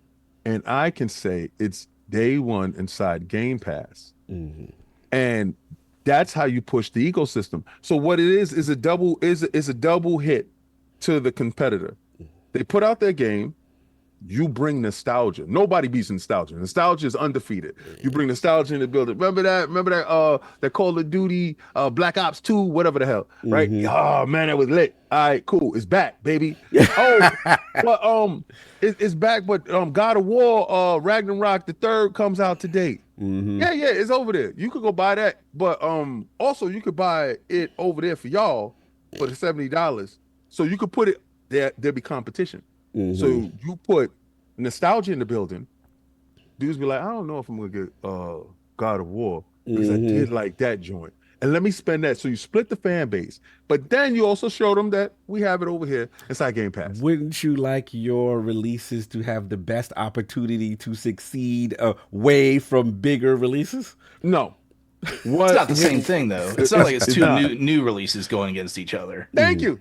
That part right there. So you have nostalgia working for you. Nostalgia is a hell of a drug, right? And when you start building the FOMO for nostalgia, it's always going to trump something that's new, always. And I honestly think that if they're listening to me, which you should be, and you should be playing chess, not checkers, and don't run away from their days. Go at their days with stuff that don't matter, that they're going to get anyway, but you can devalue that because you can split their fan base and saying, I don't know where to spend my money. And you can tell them, yo, don't worry about that. We have it here in Game Pass. All you got to do is just get an Xbox and just get it in Game Pass. And if you play on PC, you can get PC Game Pass and it's over there for free. So I think that is the greatest strategy in beating them without, it's passive aggressive. It's the most passive aggressive move. It's petty aggressive. Right, Yes. because the FTC Which corporations do not operate on petty boys, but we're going to let you continue. Yeah, but we're going to let you continue, guys. The FTC could be like, did you bring those games over there? Yeah, they're able to buy it. It's inside Game Pass for us because they're first party studios, and we have bylaws stating that all first party games go inside Game Pass. So we're sticking to the rules. You know, though, Cog, I'm kind of with him because Here y'all go. like there's no reason that like what he's saying is right. Like, they're not losing anything. Look, if you push those out there and they don't do numbers, you didn't expect them to do numbers, right? It's old games. Like, it's a bonus for the people that have Game Pass that got it. It's a bonus for the people that never saw them, don't have Game Pass, can buy it. So yeah, the only thing I'll push back on, I don't think they're going to touch Nintendo. I don't think, look, Nintendo's going to Nintendo over there and do their thing. Nintendo played their position like a true Sicilian. They held it down. They kept it la Costa Nostra. They do the trial. They held the Xbox down. They was 10 toes down. He said, Luigi, you know that guy at Microsoft, Satya Nadella? Yeah, he's part of the family. His name is Young Olden, and that squabbler over there, Phil Dominus Maximus Aurelius Spencer, first of his name. We're gonna pledge allegiance to that dude. That Nintendo, that Sony dude, he's sleeping with the fishes whenever we can catch him. They did held it down in court. I gotta give Nintendo. They was like, we ain't got no problem with the deal. They were one of the first to take the 10-year offer for Call of Duty, right? There's not that between Microsoft and Nintendo. And they had the opportunity. Sure. Yeah, they had the opportunity to be a dissenting opinion. Yep. They asked him. They said, Metroid, how do you feel about the Microsoft dude? Because you got the mask on. You're ridiculous. We moving on from you out of control. Sign the 10-year contract. It's like, yeah, that'll show solidarity. So it was a unified front. It was a unified front. Listen, okay, I see what we doing. The enemy of my enemy is my friend. We're going deep with it. We're going deep with it. If you ever think Nintendo forgot what you did with Square, my man. But the relationship seemed to have softened with PlayStation Publishing LLC putting Horizon and Alloy on. Things are getting cozy. I don't know what it is. Don't look at Switzerland for safe haven once you got the heavy hitters on your back. The boys in the streets looking for you. And you go over to Nintendo. Nintendo accepted that olive branch, King. They allowed a PlayStation IP on their platform. You know what they said? Who's more closer with who now? Oh, no. What they said was, hey, you can peddle your wares in the store. I don't think your stuff over here sell, but it's an option for the people. I don't think he's going to sell it all. We understand. Forget on Nintendo.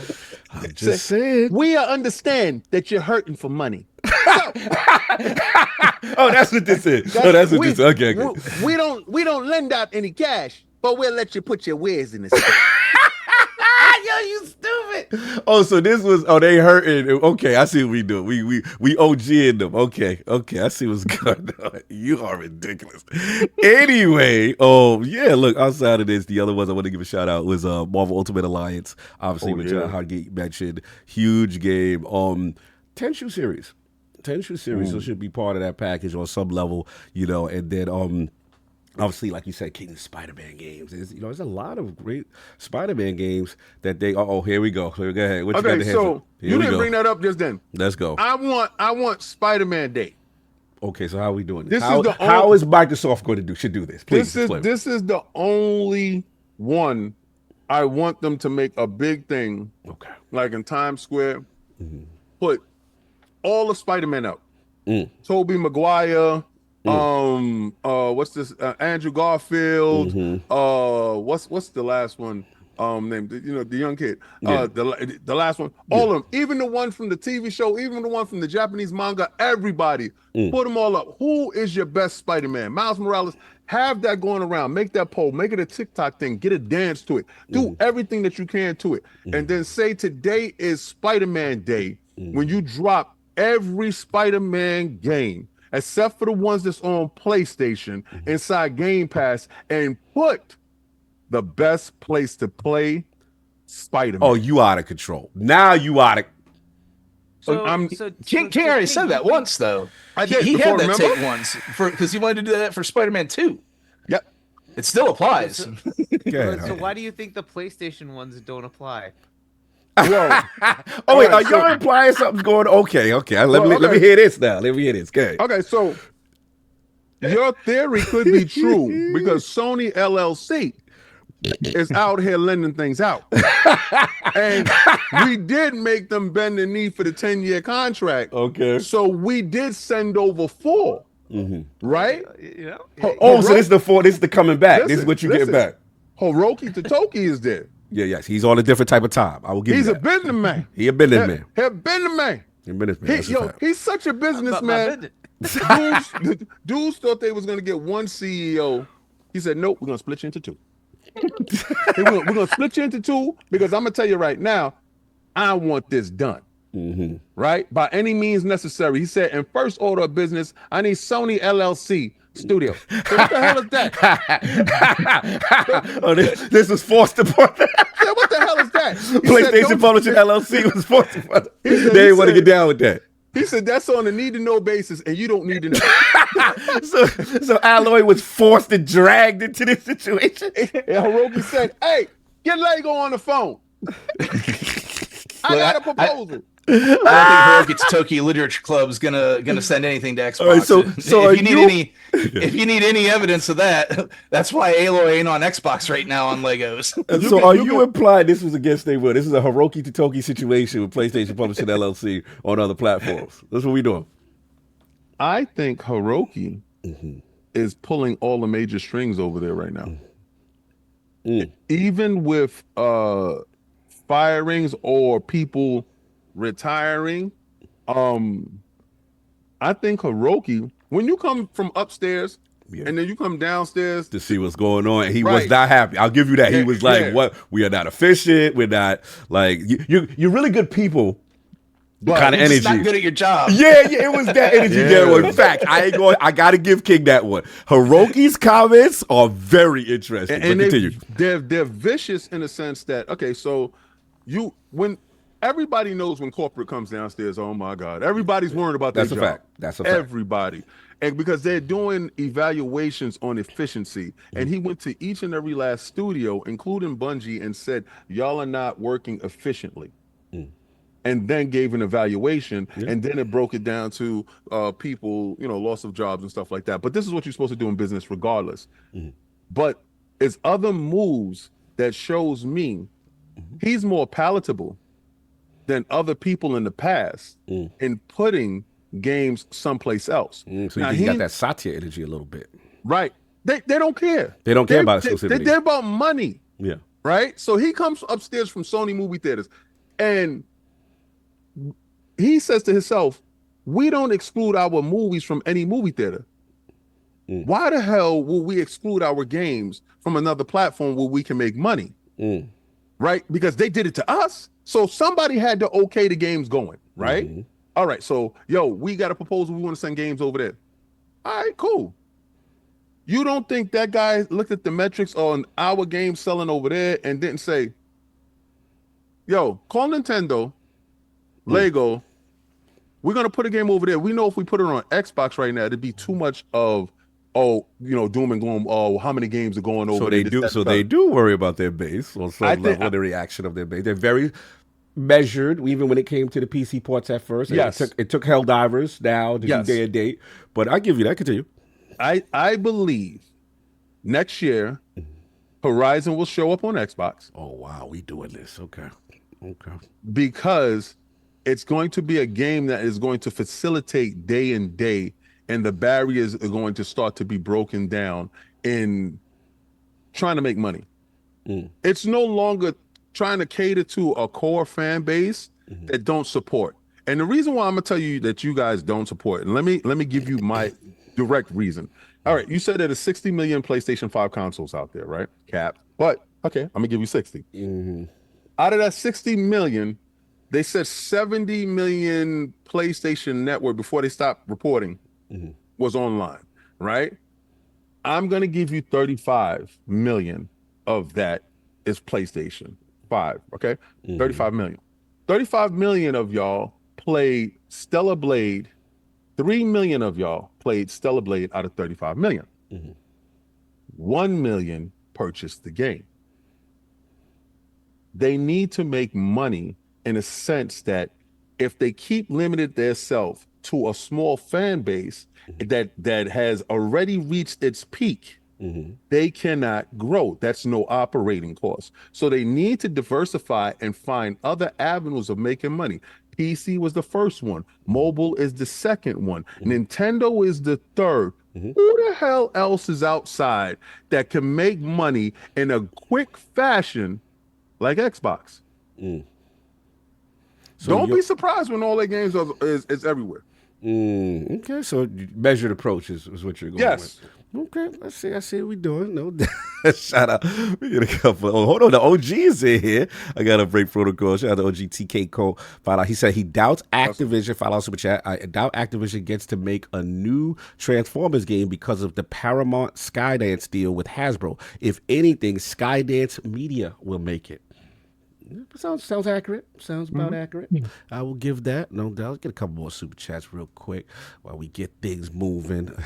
shout out to 108. I see you in there. Salute. Blessing, brother. No doubt. All right, Hollywood Rules. He said $2 super chat. Star Wars arcade cabinet. Spent all summer at the arcade. No doubt. Remember that? Lieutenant Hulk, $2 super chat. 3 stories of nothing but gaming. Okay, I hope you're happy about that.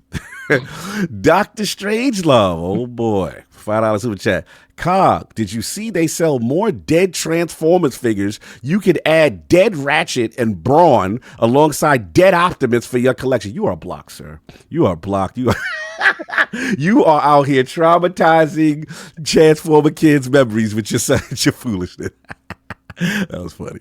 They out here selling dead Optimus. That's wild. Danny Passion, salute, $2 super chat. Could Microsoft remaster any of the old Spider-Mans? Question. That'd be wild. Interesting. I don't think they can because I believe the deal with Sony, with Spider-Man itself, lends to video games. I think. I don't think. Because I know it doesn't lend to cartoons. So Marvel's able to use him in cartoons, I believe. He's not. They're not able to. They were only film rights. Yeah, film rights, right? They might be able to. But network cartoons, because remember, Marvel is using him in a network cartoon, and on Disney Plus. So it's not like a movie. The rights with Spider-Man is weird. Yeah, it's jacked up. It's like the Fantastic Four rights where they put out a crap movie every how often just because they want to remember keep that? rights. Oh, that was driving me crazy. Bro, I was so frustrated I couldn't get a Surfer movie because they kept redoing the Fantastic Four rights. Don't get me started on that. Oh, you talking about the last one with Black Mouth?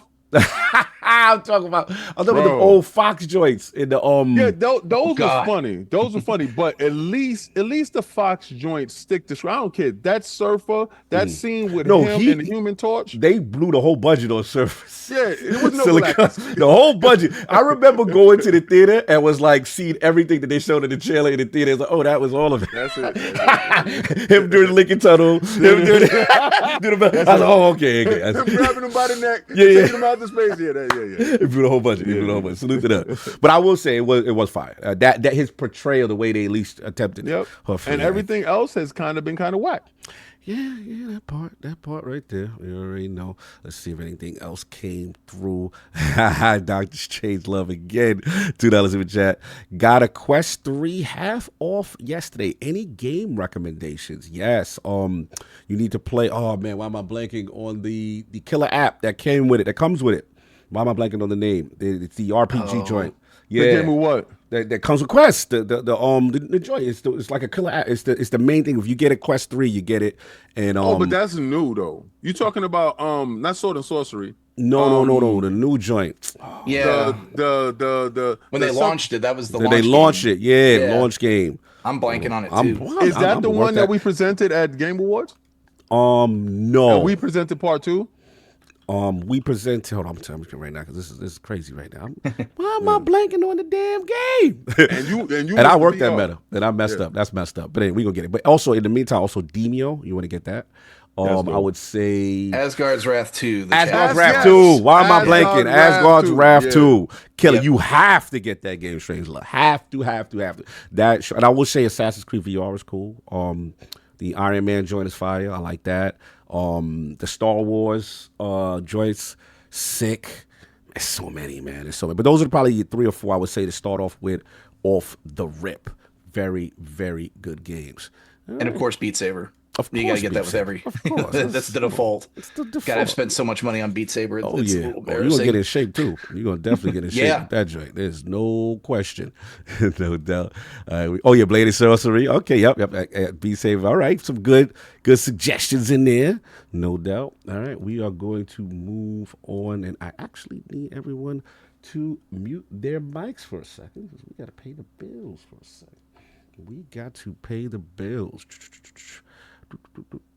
And today, what is an Iron Lord podcast is sponsored to you by PrizePicks. What is PrizePicks? PrizePicks is America's #1 fantasy sports app with more than 5 million active members. It is the most fun, exciting way to get in on the action while you watch your favorite sports and players. You can now win up to 100 times your cash on PrizePicks with as little as 4 correct picks. The months of June and July are huge for sports, and it is also on PrizePicks. Cash in on Major League Baseball, the Summer Olympics, and women's basketball heating up with stars like Caitlin Clark and Angel Reese. Looking to make names for themselves, you can win up to 100 times your cash just watching them ball out. For my gaming lords, PrizePicks also offers exciting action with several titles across the esports landscape, including Apex Legends, Valorant, League of Legends, Counter-Strike, and of course, Xbox's own Call of Duty. PrizePicks offers all maps for every match and key stats like kills, headshots, first bloods, and many more. Testing my skills on PrizePicks this season is the most exciting way to play daily fantasy esports. If you have the skills, you can turn $10 into $1,000 with just a few taps. This Major League Baseball season, the star players means more on PrizePicks. From lowering select player stats projections on Tuesday to helping your lineups hit or getting your entry fees back if you have a losing lineup on Fridays. This week on the PrizePicks app, I've been having a lot of fun running with my New York baseball finest Queens Mets and the polar bear Pete Alonso for more than 6.0 hitter fantasy score average that includes home runs, singles, walks, and all major hitting statistics. Also on the PrizePicks apps for Call of Duty esports, I'm selecting my man Scrap for more than 26 map 1 kills, and I'm also taking the breakout rookie Lens for more than 22 map 3 kills. So my fantasy sports and esports lords, what are you waiting for? Download the PrizePicks app today and use code IronLords for a first deposit match for up to $100. Again, download the PrizePicks apps today and use code IronLords for a first deposit match of up to $100. PrizePicks. Pick more, pick less. It's that easy. Shout out to PrizePicks. And, the kings of New York baseball, King, those New York Mets, with handing out that broom to the Yankees in a beautiful fashion. Doing very well on PrizePicks right now, sir. It's like he never learns. And at the end of the year, you like, yeah, we missed the playoffs. I'm like, how's the Yankees doing? Oh, yeah, they're in the third round. I'm a regular season dude. Y'all are front runners. So man. I just let y'all go ahead and sprint down the road. And I'm like, I'm going to win the race anyway. Stephen Kennedy, fix your face, Yankee. But you lost, Stephen Kennedy. You lost. You got swept in QU. We did it when it mattered. True that. No doubt. I didn't think those Yankees going to see my Guardians in the playoffs here. How your Guardians looking? Because my boy Anchorman's They're killing it. They're killing Who it. the hell is the Guardians? Well, formerly known as the Indians from back. The Indians. The Cleveland baseball team. The Cleveland baseball team. Is what They should just leave it at that. But that Guardians. You're not with the Guardians of the Galaxy? I'm thinking about Destiny. It's grown on me, but the logo is terrible. It looks terrible. like the Cleveland Flying Toasters is what it looks like. Like you ever look at that and old Mac stuff of like the old screensaver, the Flying Toasters. That's exactly what the logo looks like. They need to do something about that. Can I get some Cleveland deep lore there and like when it switched over, right? Like, do dudes get like nasty looks if they wear the old Indian garb to the game? No, like, how does that work? Did dudes just I would say I want to know the deep lore. I would say probably the majority of stuff in the stadium is probably still Indians gear. Really? And there's a cottage industry of people making shirts that still got the old stuff, and they're like, well, we're never going to change, that type of thing. Okay. I cared a little bit when it first changed. I didn't really, the Guardians, it's such a generic name. It's I ain't go for it. terrible. Do sound generic. Yo, I ain't go for it. if they came and changed the Jets name, I will be so upset. But I understand the context and We why it understand had to be why they changed. did it, But but- the Guardians, bro, I'm not with the Guardians at all. That is not a good name. But you know, the Cleveland football team or the Cleveland baseball team, hey, go with that. I like And that. last question, Deep Lord. Do the Cleveland fans feel resentment against the Atlanta Braves that they get to keep their name? What? So Wait a that's- second. Yeah, is it real? Because I had to it's know. still the Braves. They're It's still the Braves. Because Braves, I guess Braves is a positive connotation. Wait. Did they change the No. image, the logo? Oh, that's a good point. Yeah. No, their logo is still the tomahawk. Yeah. They still do that, just like the So- Chiefs do in football. Oh, so everybody got to keep their stuff but you? Yeah, pretty much. I know they tight. I yeah. always wanted to ask you that, Darren. Like, Yeah, what's yeah, that tell me, deep guys. Cleveland That lore? is a Washington commonly football held team. thing, at least among even my group of friends. Like, what the heck? Everyone else going to change, and we're the ones going to change. No one else going to change here. Your town Yeah. ain't got no fight. Washington changed it, right? Washington football changed. Yeah, Washington going through it too. Well, so that was a whole nother level of situation there. Like, I mean, that nickname is no. Yeah. That was bad. What are they? They're That the was Commanders. really- They're the Commanders. Hold on. really We got the bad. homie in the building. Hold on. Is that the legendary X-Pac? Can I get a mic check? Can he hear me? I think he's setting up. I see Japan in the building right now. I'm excited. But I think he's still figuring things out right now. He's setting up. He's focused on his setup. So we're gonna let him cook for a little bit. But we got X-Pac. We got X-Pac But yeah, in the King, building. Yeah. we're contenders now. And that's a deep cut for anyone that's ever seen that movie. Yo, that's kind of That's crazy. great. Kind of crazy. It was so much fun. No doubt. So we're going to switch things up. I just wanted to give X-Pac a little second. Let me just Especially DM since him. it was against the what team? Oh yeah, the Yankees. Right. They had to beat Oh, the Yankees. hey, yo. That's right. They had to beat the Yankees. Hey, yo, that was a shot.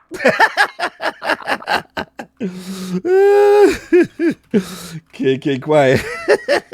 Listen, I already told you I'm a fake fan. I stopped being a fan when Derek Jeter left. Like when he's gone, my era is over.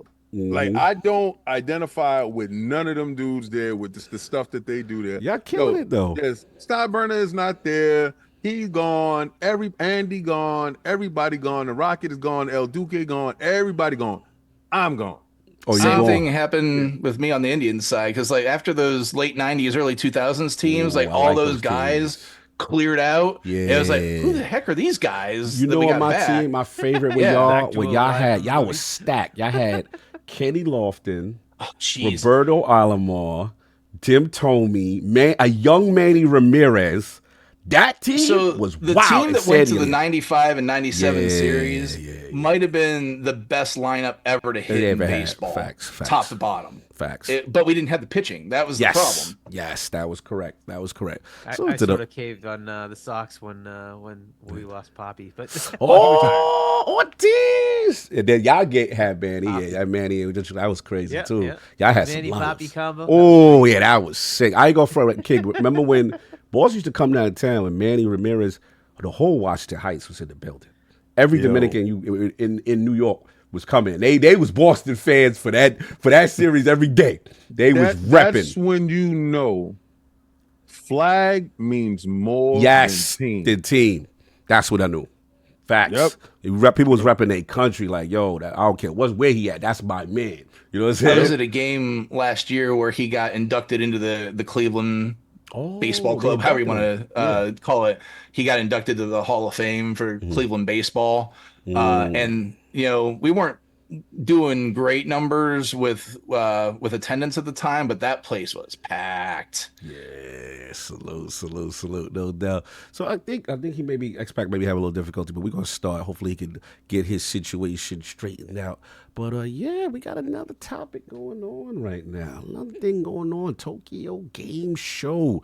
A big announcement and PlayStation looking to attend Tokyo Game Show in 2024. Shout out to GamesIndustry.biz.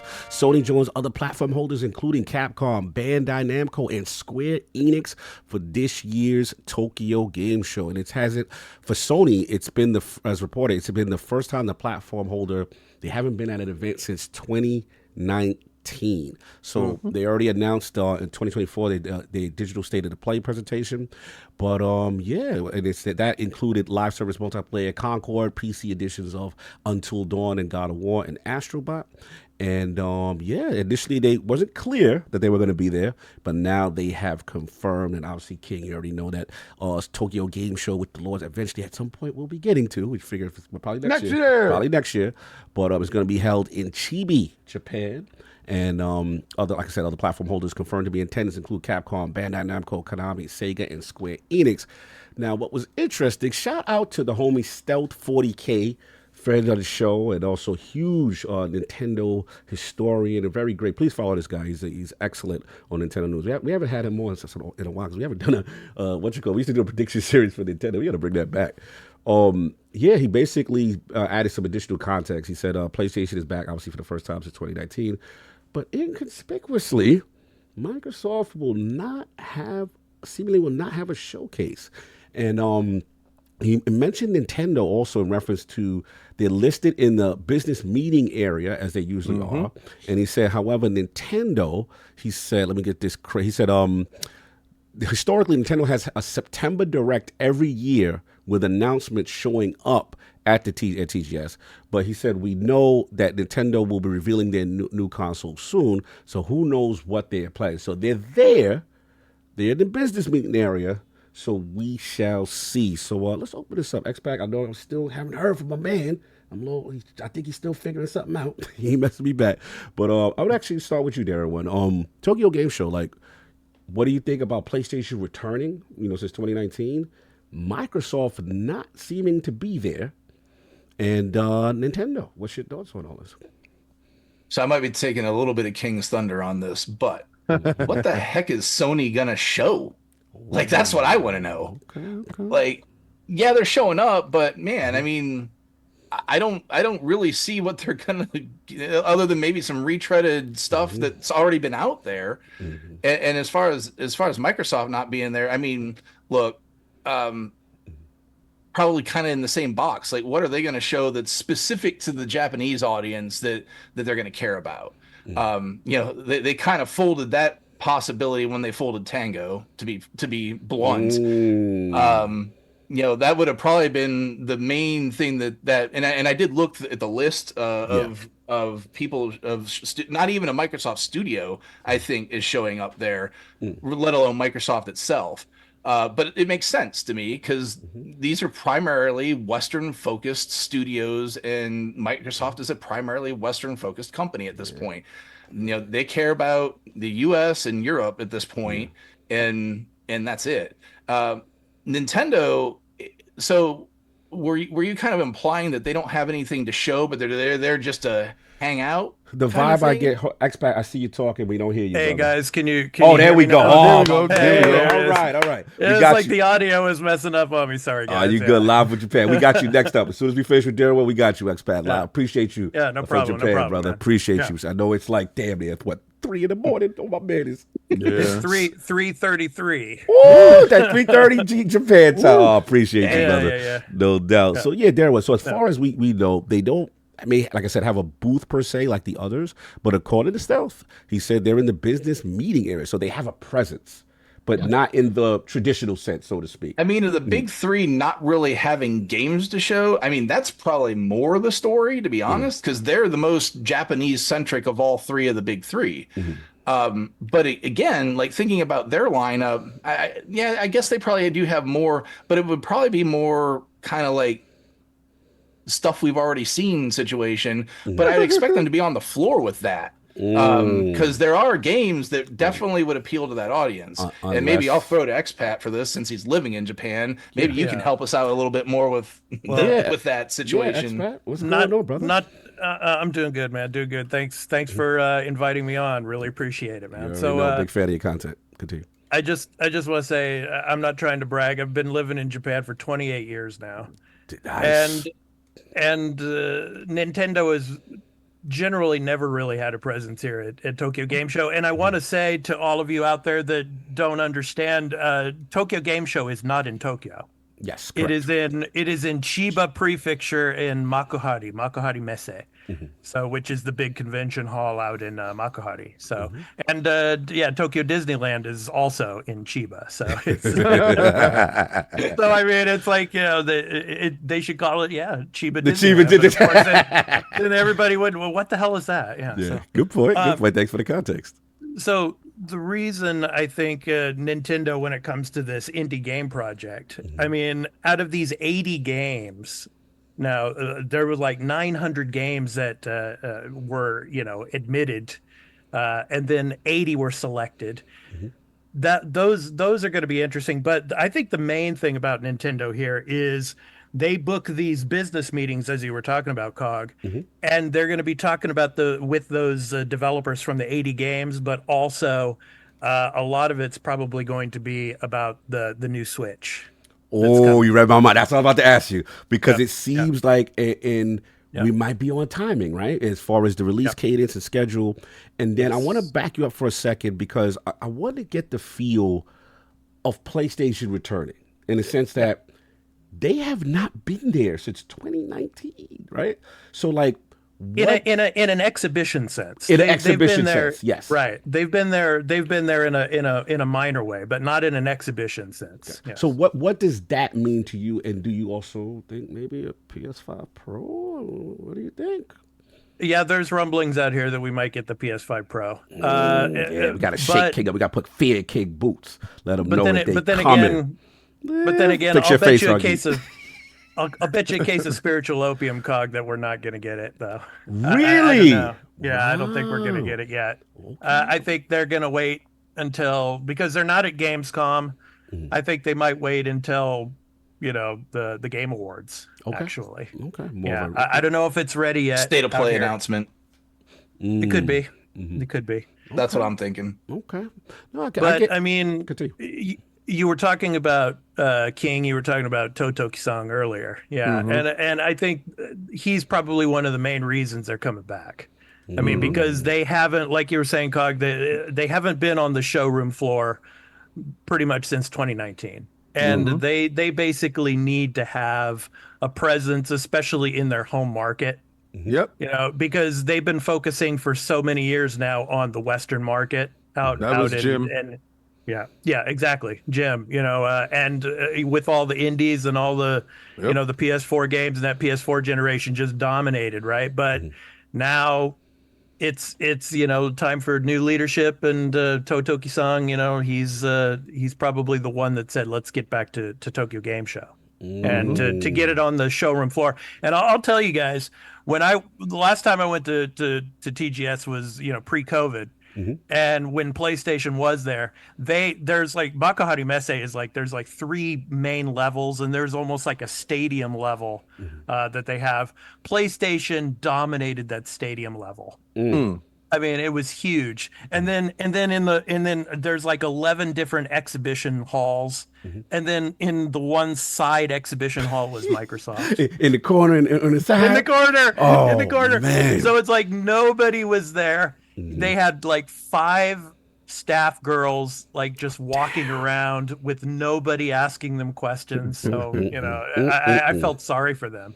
You know, but it's a perfect transition, which is my next question for you, Lord Expat, in terms of Microsoft's presence, right? And as far as we know right now, we have not heard that they will have a presence there, and you know, it's a little, I would say, surprising, but you know, they've had a lot of presence the last couple of years prior. So the question I have to ask, and I don't know if it's related, but what do you think? Some people are saying, like, because of the Tango situation. Do you think, and again, for those who don't know, obviously Tango was shut down, you know, do you think this has any impact on maybe their lack of presence at Tokyo Game Show this year?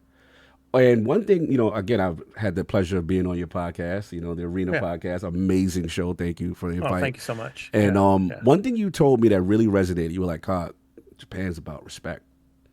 You were like, they're about respect. Yep. And, you know, I know Shinji left, and that was on his own accord, you know, different prior. But am I reaching? Am I going too far to think it is some type of conspiracy thing or some issue as to why a company that has been making all these strides the last couple of years has decided this particular year they are not having a presence? When it comes to Tango, there's probably a little bit to do with it. Give me the feeling in the street. Mikami-san leaving. I kind of buy into the news about the situation that Microsoft maybe didn't want to move forward with Tango because Mikami left. Because leadership. when they did acquire them, Mikami was, he was the main guy, part of the and package. of course he had all of with the Evil Within and all. Which all of those, we all know they all would have those loved. games. Everybody would have loved the Evil Within sequel. Well, actually, in Japan, it's like I told you on the podcast, it's called Psycho Break out here in Japan. It had a different title, Psycho Break. But so that might have had a little bit to do with it. But I mean, Microsoft has a huge footing at Gamescom. Right. I mean, they're going to be big at Gamescom. So, and Sega is going to be at TGS. They're going to be showing off Metaphor ReFantazio, which is going to obviously going to be coming to Microsoft. So there's going to be people here on the showroom floor that are going to be showing games, JRPGs and whatnot, that are going to be coming to the Xbox platform, and it will be shown, and there will probably be logos this time for Xbox. Wait, we gonna have logos? we gonna have logos. Don't excite me, Backfat. You know how I feel about logos and branding. I get excited. Because before, Fix your face, like I told you, they didn't put the Xbox brand on things out here. So, I mean, I think a little bit of the Tango situation had something to do with it, but then again, I mean, the booths out here are expensive. Yeah. I mean, just one booth, and there's like over 700 of them at this game show. One booth that is 10, I think it's 10 feet wide, 10 by 10, 10 feet by 10 feet. Prison cell. Yeah, about $3,000, $3,000 US. To be an inmate, you're gonna put up with them huge booths. You gotta put up with them huge booths like the big guys are gonna do. That's not gonna be cheap. Yeah, that's for 2 days only. Yeah, it's either you choose for the business days, which are the Thursday and Friday, or the public days, which are a nightmare on Saturdays and Sundays. Obviously, that's what Nintendo did. They chose the business days. yeah, exactly. I mean, I've been there on a public day. Believe me, it's like 20,000 people in a room, shoulder to shoulder, and then there's like lines of people standing for 4 or 5 hours just to play one game. Wow. Yeah, it's crazy. Shout out to Jeff Keighley. Thank you. I appreciate you. Real quick, I want to push back a little bit on the Mikami leaving being the reason that Microsoft axed Tango. No, they said one of the factors. If you watch the Matt Booty thing, one of the things he mentioned was acquiring a studio and the future leadership, right? But I don't want to make it seem like that was like the sole thing. No, it's a minor thing. He had like a bunch of little things we were talking about, but I'm gonna let you continue, Darren, because I know where you go with it. I think I know where you go. Because I was gonna say, if that's really was a concern, they had literally an award-winning game put out that, if I recall correctly, he wasn't involved in. Am I right on that? Did I remember that right? So Hi-Fi Rush was a small team, something like a dozen people, something like that worked on that game under Johansson, right? And that's his name. So Mikami-san was overseeing Johansson working on it, but then he left. He was kind of the game director, right? And so he was. I can't eat trophies. Oh Lord, here we go. Well, so here's the thing, right? And this is where I was going to go with this. If that was one of the concerns, then why, that concern should be pretty assuaged. Yeah, assuaged. Because you got an award-winning game that just got put out, and I hear that it didn't sell very well, but Microsoft has seeded sales as a metric because of Game Pass. I don't want to hear sales that didn't sell because you got 35 million people that ain't ever going to buy that game. Okay, so if I didn't want you to begin with, and then I got you anyway, and I tell you to go outside and do what you're gonna do, and you didn't do anything, you just gave me more reason to get rid of you. If you really think about it, I purchased you because you had Nas inside the inside the record So you said label. Shinji Mikami's Nas. I love these analogies. I love these analogies. So These good. are hilarious. If I go and sign Wu-Tang Clan and Method Man don't show up, He I not got a part. problem. Yeah. Oh, so you said I got a it. This problem. is false advertising. They're taking this. Listen, man. I went to the building. There's no Method Man. I'm upset. Yeah, I'm but if upset. you still win a Grammy, what matters? Right? But you see, you can't eat. But the you Grammy, say though. you ain't like that. You God dropped the album. Yeah, so this is what it is. You sign up the Wu-Tang, then you get out there, you get You God, Master Killer album. you get Grave Diggers. Damn. Not the affiliate side dudes. You got Well, they winning Golden Grammys though. That's the thing. They did win a Grammy though. Darren Ray is right though. got You God Capadonna. dropped the Hi-Fi Rush Grammy. All right, but you can't eat it. He ain't sell no units. Like, He moved And on. that was the whole. Listen, That was the whole thing with Game Pass, though. We were supposed to be able to get this swath of. We got big games, we got little games. It didn't false matter marketing, King. Yup, he Yeah. on you. He said that But- these games will be able You to gotta exist. keep those type of games, and especially if you want that That's for Japanese people market, and you that don't want to you get want. ran out of Yeah. Tokyo Game Show That's because for you show people- up and you shut down the studio. Get him, King. Go ahead. That's for people that you want. That deal only works for people that you want. I signed Method Man, not You God. So I got there and I said, all right, You God, get out there and show me what you got. So he said, okay. Yo, they said he spit the greatest bars ever. But nobody brought him. Nobody bought the record. Nobody heard. So the truth Nobody told bought the him- record. Oh, so it was 5 mics in the source, but nobody All right, bought the and record. Well, that's what if he's got what he 100 did. million streams on Spotify? But what he did was, he said, you know what? I respect your pedigree so much, my guy. I'm going to shop your deal Get to you a somebody home. else to see if somebody want to rock with you. And this, I'm going to put you in places I don't normally go to see if you sell. I'm gonna go to J&R. Oh, that's Music. true. Though. All right, I'm Darren. gonna go to Yeah. J&R Music World, even though I own Best Buy. Yes. I'm gonna go to J&R Music World, and I'm gonna put your CD over there to see if it rock. Nobody brought your CD, bro. All right, Darren, in defense the King on this one, they did put Hi-Fi Rush on PlayStation, and it didn't do anything. And well, they can switch as well. It did But wood. for me- it went wood. It wasn't even marketed really. True. That's a good And point. it wasn't That's a- marketed I mean, it on wasn't even Xbox. marketed. It's like, But for me, anything that sells that's also in Game Pass, that's cherries on top for Microsoft. They shouldn't be expecting Pocket sales watcher. anymore. They want subscribers. It's all about the subscribers and keeping Right. people in Game Pass. I'll say that. Subscribers are sales. And then let's get. Oh, sorry. Good. I know Hargeet's So one just jump add into. some little background that I heard. Right? This is Yeah, just rumors. let's go. I'm not, Just rumors. let's Rumors and preface speculation. that. It's just Rumors rumors. and speculation. That's all. Hi-Fi Rush was a small team being done, right? After they did Ghostwire Tokyo, Shinji left, right? And then the rest of the team kind of didn't do anything. Okay, and so there's a little bit of a problem of like, well, who's leading them then? Now the pitch that they got was Hi-Fi 2, which wouldn't have been the entire team. It would have been the same kind of thing. Yeah. And they're like, well, what do we do with the rest of them? And there's nobody stepping up to be a leader. The leader left. Right. So what King is saying, that unfortunately that is a big problem. And it's something Agreed. if like that was a studio in Redmond and they could say, hey, yo, we can like bring somebody else in and try to help you out. And who are you going to go to in Tokyo and try to get somebody over into that studio to run that studio that doesn't already have their own studio? It's a Right. big problem. It's unfortunately it's a big problem. And like they don't have a presence there. That's just this is the only thing they have there, right? They don't have a presence there.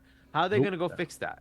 It is what it is. Unfortunately, if they had somebody step up and say, "Hey, I'm going to lead this. We're going to go create this new game. Let's go." Fine, right? Somebody else could have come in and started. That didn't happen, right? I don't blame the developers. I don't blame the rest of the Yeah, studio. shout out to the because they were just legendary waiting for Josh somebody to be a Johannes. We leader. love him. We love Josh. Right? I know you went And to he jump was in doing after his thing. this. Johannes was doing his thing. He was making Hi-Fi. And he pitched Hi-Fi 2 great, but that's him. not enough to run the whole studio.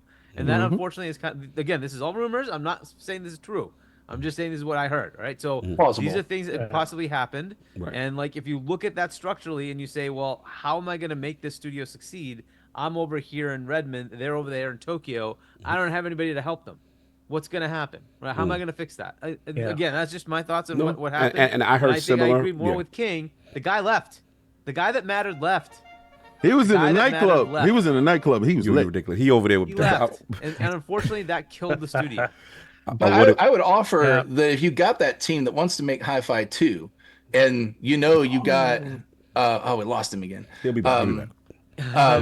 You got the team that wants to make Hi-Fi 2, and it won you awards, then why wouldn't you just scale the studio down, go ahead and make that game again, and then figure that problem out? And King, I'll give you this. I'll give you this. I got you. Watch it. I got you.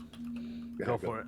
No. I want you to go. I was gonna say, I'll give you this. The most damning thing of the whole thing was apparently, reading between the lines, they did try and sell them. That's what I was about to say. Now that's what I was going to go, because I was like, critically acclaimed though. Right. See, to King's point, because the rumor is, if you read between the lines, or the booty interview, he even said, in other situations, look at what we did with a situation like Toys for Bob, right, where it's like we couldn't find them a home, and then they were able to go independent, and thus the studio gets to be able to live to fight another day. And he alluded to the fact that you attempt to shop them around to find places to be a good fit. And if that doesn't happen, then it's like you've exhausted every single opportunity. So we are doing a lot of implying right now. I get this. There's a lot of rumor, a lot of speculation. I know that. Because they won't tell us what actually happened. They didn't tell us what happened. But why? Okay, let me ask this. Yes, please, go. Why does Xbox and Microsoft have to tell you anything when y'all don't demand the same thing from Nintendo or Sony? They don't got a roadmap. I fully agree with that, and I'm kind of annoyed with the same old. Yep. It always happens, King, right? Everything Xbox does. Oh, they sneezed. You know what? That's the end of the world. They got the flu. It's over. You might as well just pack it up. You're the challenger brand. No. You got to go above and beyond. It's the challenger brand. Apples to apples on this, though, right? I think they've been too nice to you dudes. You had too much access. You have felt entitled. You have taken things for granted. And now I am so happy that they are doing things like not going to Tokyo Game Show. Oh, no. Right? Come on. Listen, I like this. Let me say why. Let me say why. Mm-hmm. They're going to be huge at Gamescom. Okay, that's a fact. Sony is going to announce the PlayStation 5 Pro at Tokyo Game Show. Mm-hmm. There's no need for them to be there. They don't got no damn games. But all right. I'm gonna push. It's not my turn. Yeah, no problem. But I gotta get Expat. Expat ain't get his balls after you. Listen, I disagree with that. Yeah. Get him. I agree. Expat, I'm so with you. But we gonna get him after this. They have no games for me. Oh my God. Okay, so there you go. There you go. All right, fair. You. And when I'm saying they have no games for me, no first party games, and don't bring me a inflated demo of Astrobot that I got free in my PlayStation 5 bundle when I got it. Don't give me the lost levels. Don't give me the lost mixtapes of Astrobot. Not the lost tapes of Astrobot. I don't not want like lost this tapes game of Astrobot. Right. Okay. So, but I'm gonna play it anyway. Yes. Anyway, I think we're missing the point here, guys. Mm-hmm. Tokyo Game Show is not a console-dominated gaming show. Educate us. 80% of the games that are going to be at this show, which they have every year, are mobile games. Mm. Out of the 700...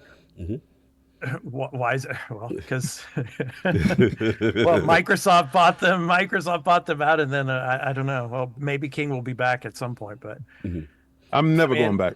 Get your balls off, break it down. Educate us. I just, out of the 730 exhibitors, I mean, more than 70% of them are going to be mobile. In Japan, the majority of people, especially from, junior high school age and on, they play games on mobile phones. Mm-hmm. The elementary school kids, they pop out their Nintendo Switches and they play them. Switch is big over there. Mm. Yeah, it's big, but when you get to junior high school age and you're getting into those competitive shooters like, Apex and everything else, and Call of Duty on mobile is big out here. So we like that. Oh, you like that? You know what studio we won't close? You are stupid. Continue, Expat, please. The focus out here is generally on mobile. So the console gaming, when it comes to PlayStation, Nintendo, it's kind of a sidebar, really. Honestly. But you're gonna be shocked and amazed this year, because what I've known about Sony, and if you haven't known about Sony, you can tell a person, like my mother always told me, you can tell a true person when they don't need you how they treat you. Mhm. Sony doesn't need indie no more. How they treat them. Sony didn't need Tokyo Game Show since 2019. How they treat you. We ain't showing up. We ain't even telling you why, and y'all ain't even asked. We ain't showing up. We don't care. But they need you this year. You see, when they need you, they show up, shake your hand. They'll open the door for you too. They come to the car, open the door. So for you. why do you think they need them this year? They need to pedal their wares. Yeah. They So need Hiroki? see, and yeah. Well, it's Hiroki's the overseer. If anybody thinks any of those two dudes, Hurts and this the Hulks and this dude is making any decisions without talking to Hiroki, Of course. right? So that is going past Hiroki, and Hiroki is vetoed by man at the desk. He's like, nope, get out of here. Yeah. Oh, yeah. We got Evo this year. Yeah, we got that. We got to push that console. Good. We're going over there. I honestly believe this year you're gonna have a different approach from Sony because they need Tokyo Game Show to push their hardware. That Astrobot is gonna come out very soon. I think sometime probably in September. Astrobot. Yeah. So what? It's very that game is very good, King. Very It's fantastic. It's You the love best that game. demo I the got. GPU. Come on now. We was doing the song. You're Come gonna on. have a bunch of the cosplayers out there, doing Exactly. things. It Exactly. was the best demo that I received. I'm not gonna lie. All right, no, that's right. Put respect on him. It's dope. It taught me how to use my controller and everything. I don't need the lost tapes in order to move forward. But I'm just saying that's just you. Okay. But we're also PlayStation on the PlayStation side. We're also going to get Kojima. Without Keeley this time, he's probably going to be showing off more of Death Stranding 2. We're not going to see OD because obviously that's Xbox. Microsoft is not going to be there. Yeah, that's Xbox. But the Until Dawn remaster, we're going to see some of that as well. Yes. So. Yeah, so there's some things that PlayStation has. That's more retreading, though. That's the only Yes, thing. right. That's my point. Yeah. And I say that as a guy that loved Until Dawn, but did that really need a remake? Like, I still got it. It's a remaster. It's right there. It looks the same. Yeah. It's right there. It doesn't even look that different. But yeah. But look, And then we've got Monster. I just want to say one more. Monster Hunter Wilds also, that's going to be big there too. Yeah, that'll be Monster huge. Hunter. Yeah, Monster Hunter is huge out here in Japan. Yeah. So. Yes, absolutely. That's Capcom, right? Monster Hunter? Yeah, that's Capcom. Yeah, it's that's Capcom. Yep. One thing to note is that the entire Jim Ryan era is when they didn't go to TGS. Jim Ryan leaves, and suddenly they go back to TGS. Interesting. Yep, because I he just wanna didn't point out the obvious, right? prioritize Japan. Tokyo at all. Yeah, that's And a fact. he made sure that he shut down closed Japan all studios those the first studios thing. over there. Nobody asked these questions. Why, right? Why y'all ain't asked about that question? That's the things that I'm talking about. It's just, it gets to be a bit much when they're not worrying about traditional stuff, right? That's a fact. But Astrobot is from the broken team that was destroyed from Jim. Now, had that team still been there, had they still had the opportunity, this is a critically acclaimed game, isn't it?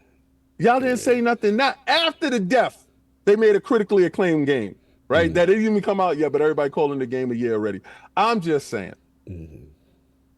Let big companies do what big companies are going to do, right? This is what I said with Hi-Fi Rush. They didn't lose the IP. And if Hi-Fi Rush is the issue or the crux in your crawl, the 12 people, I'm pretty sure works at Xbox. They can get a couple of more people with a couple of more AI bots or whatever, and John Johannes, and work on something. But they got rid of the Japanese team, and we still getting the Astrobot. That's what I'm saying. Like, there's still hope and possibilities in the world for those things to happen, regardless of housing and studio in said place. If that is what happened, it's just bad optics because you got a Western company that shuttered an Eastern company and took their stuff, but will the people over there care anymore because of that? And you're not showing up at the awards. A Japanese-based company that's still in Japan, the headquarters is still here, yeah, we shuttered a studio, and on top of that, we don't have a subscription pass that's equivalent to Game Pass that would be trying to buffer that studio up. Those games had to sell, and if they didn't, they went. And that's what I was going to say about like good examples from earlier.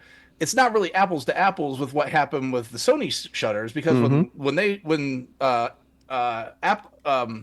Xbox shutters Lionhead, you see then, okay, yeah, the Fable series is going downhill, wasn't really selling. That makes sense. I don't think anyone questioned that, right? That was a different story. Different time. Yeah, different time, different story. You didn't have Game Pass to be able to buffer. We didn't have social media in the extent that we have it now. And I think social media facilitates a lot of entitled people to have opinions at points of stuff that they are not privy to know the information to. But not saying that you're wrong with your assumption for what went on with Tango, and not saying that I'm right with my assumption that went on with Tango. We are all left in the dark. My thing has always been this. Why do we ask, or why do we feel that we are able to ask Microsoft how they run their business, but we don't do that for any other company? Because I think the other situations are self-explanatory. That's what I was trying to get at. I don't think like when Sony London closed, right? What did they put out recently? What game was out there that, oh my goodness, we just had a million seller or whatever? Like, I think the answers are self-explanatory when the questions are being asked. It didn't make as much sense when they closed Tango, because like I think everybody on the block, when you look at when they closed Arcane Austin, right? Yeah, we kind of get that, right? Like, it sucks that they should. Right. We really wish they would have got another chance, right? But at least you can see, yeah, Redfall wasn't it. Redfall was where Redfall was, right? But that's not their fault. And the person that it fell under is gone. And I felt that that game in its current state now warranted them still being around as developers. Yeah. I think the concept did. Yeah. I think the execution was just bad. Horrible. And that's when they was in flux before they was purchased, and when they were taking them and pulling them into multi player games and taking away from their natural strengths, which is single player games where you can expound on the board and stuff like that, on the map. I'm just saying, when Microsoft purchased ABK, there was a lot of things that was in flux, and then the dust settles. They see the stuff that they do have. And like I said, you go into buying a house with a 2-car garage, but then you get in there and you realize, oh man, this thing only fits motorcycles. Oh, I got to tear this thing down and build it up again, right? Because I got Escalades. What's that? What's the Hargeet? Stop pocket watching, sir. Stop pocket watching. Platinum Escalade. We're not doing that. Yeah. Stop pocket watching, sir. Continue. I'm just saying, it doesn't get a chance to fit a Mini Cooper, so we got to tear that garage and make that happen. A garage. That's an unknown concept here in Japan. People don't have garages here. That's a good point. No, I hear what you say. I guess also the question I have for Darren, and I'll give it back to Expat, is that, in reference to, we talk about Tango. Look, I'm obviously just as devastated about the situation as you. In terms of the reality of games prior, like Ghostwire Tokyo really not doing well, and then obviously, even within their series in general, as far as not being these huge sellers. So that in conjunction, with a potential studio head leaving, that in conjunction with the rumors of them potentially trying to shop it. Look, I'm with you. The optics are not good, right? Obviously, we look at them as big bad Microsoft. They have all this wealth and resources. Shouldn't something have been done to say that? And I get that mindset, but I also get the mindset of what King is saying in the sense of that we are in Hargeet, that we're running a business, right? And part of running a business and being profitable and looking at the long-term health of a studio, sometimes us as the gamers, we have the emotionality of, this is a critically acclaimed game, but is it profitable? And at the end of the day, a lot of these things are just a spreadsheet number to a lot of these stakeholders, and they see that and they're just like, well, and that's what it is. But again, I'm speculating. I wanted to get back really quickly to Expat in reference to the TGS. The TGS, because I want to get back on focus. You know what I'm saying? And just like, what's the energy now with all these announcements coming into the show. I just want to get the feel in Japan right now about these announcements. Yeah, I mean the hype is pretty real, especially for King and Astrobot. Yeah. Not for King. King's not hype. We got that. Yo, Astrobot is outside, right? He's outside. Yeah, He's all over the place, right? Right. Told you they need you now. Yeah, but yeah, I mean, like I said, I mean, it's the mobile presence, and I think PlayStation really wants to get a foothold in the mobile market more here. So. You know, and then what are we going to get from the Death Stranding? I mean, and then the third parties. I mean, that's where a lot of the heat is going to be. You know, like I said, with Monster Hunter, and then we haven't talked about Assassin's Creed Shadows yet. Yes. And Ubisoft Japan is going to be probably showing a lot of that off. And that's another controversial game out here because of Yasuke. Yes. You know, I'm not trying to brag, but I do have a graduate degree in Japanese history. Oh. And what's interesting about Yasuke is a lot of people were saying that he was a samurai. No, he was not a samurai. He was just a holder of swords, basically, for Oda Nobunaga. But what are they going to do in this game? I mean, who are the Templars in this game? I mean, we still don't know a lot about this game yet. Obviously, we have Star Wars Outlaws, so that's coming out before Tokyo Game Show. We're probably going to see a lot of that at Gamescom. But Assassin's Creed Shadows, that's another big one. That and what's interesting out here in Japan, I was about to ask you that. That's where I was going. They put out a petition out here in Japan. That's what. What's the temperature ago. in Japan about it? That's what I want to know. Well, the temperature in Japan is it's kind of mild right now. Okay. And well, just about the petition, there was a petition that was put out trying to get Yasuke taken out of the game. But wow. A little late for that. The 10,000 or so people that signed that petition, mostly foreigners that live here in Japan. Okay, interesting. That was wait, hold on. Not the Japanese populace is in this petition. It's okay, all right. Mostly foreigners that signed the petition. Yeah. Okay, so, all right. And I wonder how many people in Japan are even playing that series. Is it very popular in Japan? Yeah, is it popular? The Assassin's Creeds? Yeah, good question, Hargeet. Not really. No, that's it's what I figured. not. And that really resonates with them, right? So that's why. And that might be a little bit because at least in my head, I always equate that as an Xbox kind of game, and that might be why that is a Western game. Yeah, it's a Western game. I mean, but now Ubisoft wanted to, because people for years in the West have been wanting an Assassin's Creed game based in Japan. And so they gave it to them. Now they're getting it. But a lot of people are, mad that a black man running around it. And honestly, as a historian, if I'm in Japan, I want a Japanese guy. I don't want no black man inside my. Well, they do have a Japanese. They have the shinobi. Right. The shinobi is Japanese, and so, that's what I said too. I listen. I love Assassin's Creed. It's fictional. Yeah, it's not real. Exactly. This is not real, and historical fiction. The big hubbub about it is just the fact that they wanted it a certain way. This is the developers. They get a chance to make the game that they want to make, and if you don't want to partake, this is why I don't like social media right now. Don't buy. That's it. Do not buy, and you don't got to tell nobody about it. That's right. Like you can keep it to yourself. Don't try to convince me to hate with you. I don't need to hate with me to hate with you. Right? You gonna tell me to yuck my love, right? I love Assassin's Creed. Don't make me say yuck to it. You say yuck to it and stand on and you can't stand on your square because I'm gonna see you pop up on my timeline and it's gonna say Skibbity Bop is playing Assassin's Creed. And let me tell you something. I found a way to find you. When I go on Fortnite, I can see what you're doing. You invisible, and you think you're gonna play Assassin's Creed. I'm gonna screenshot you, and ridiculous. I'm gonna put you outside. I'm just saying. Are ridiculous. I wanna ask another question. Actually, I want to jump in because and I'll give it right back to you, Expat. Basically, I wanted to, as far as like again, because I'm a little emotional. I've been Expat. I'm a little emotional.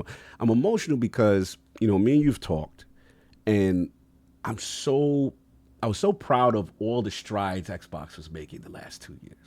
Yeah. Right, at TGS, seeing a presence, Phil and Sarah Baum, boots on the ground, right? Yeah. Symbolic, being there at TGS, showing, fixing, mending the relationships with an Atlas, with a Sega, getting games like Persona, Yakuza, the entire thing on. I'm like, because everyone likes to complain. See, I buy these games, I play these games. I'm the dude that's playing the Rock and Blade Point, Persona. I'm playing Yakuza Infinite. Well, I'm the guy. A lot of these Xbox dudes be talking about, why is this game not there? They ain't playing it when it's time. I'll be watching y'all.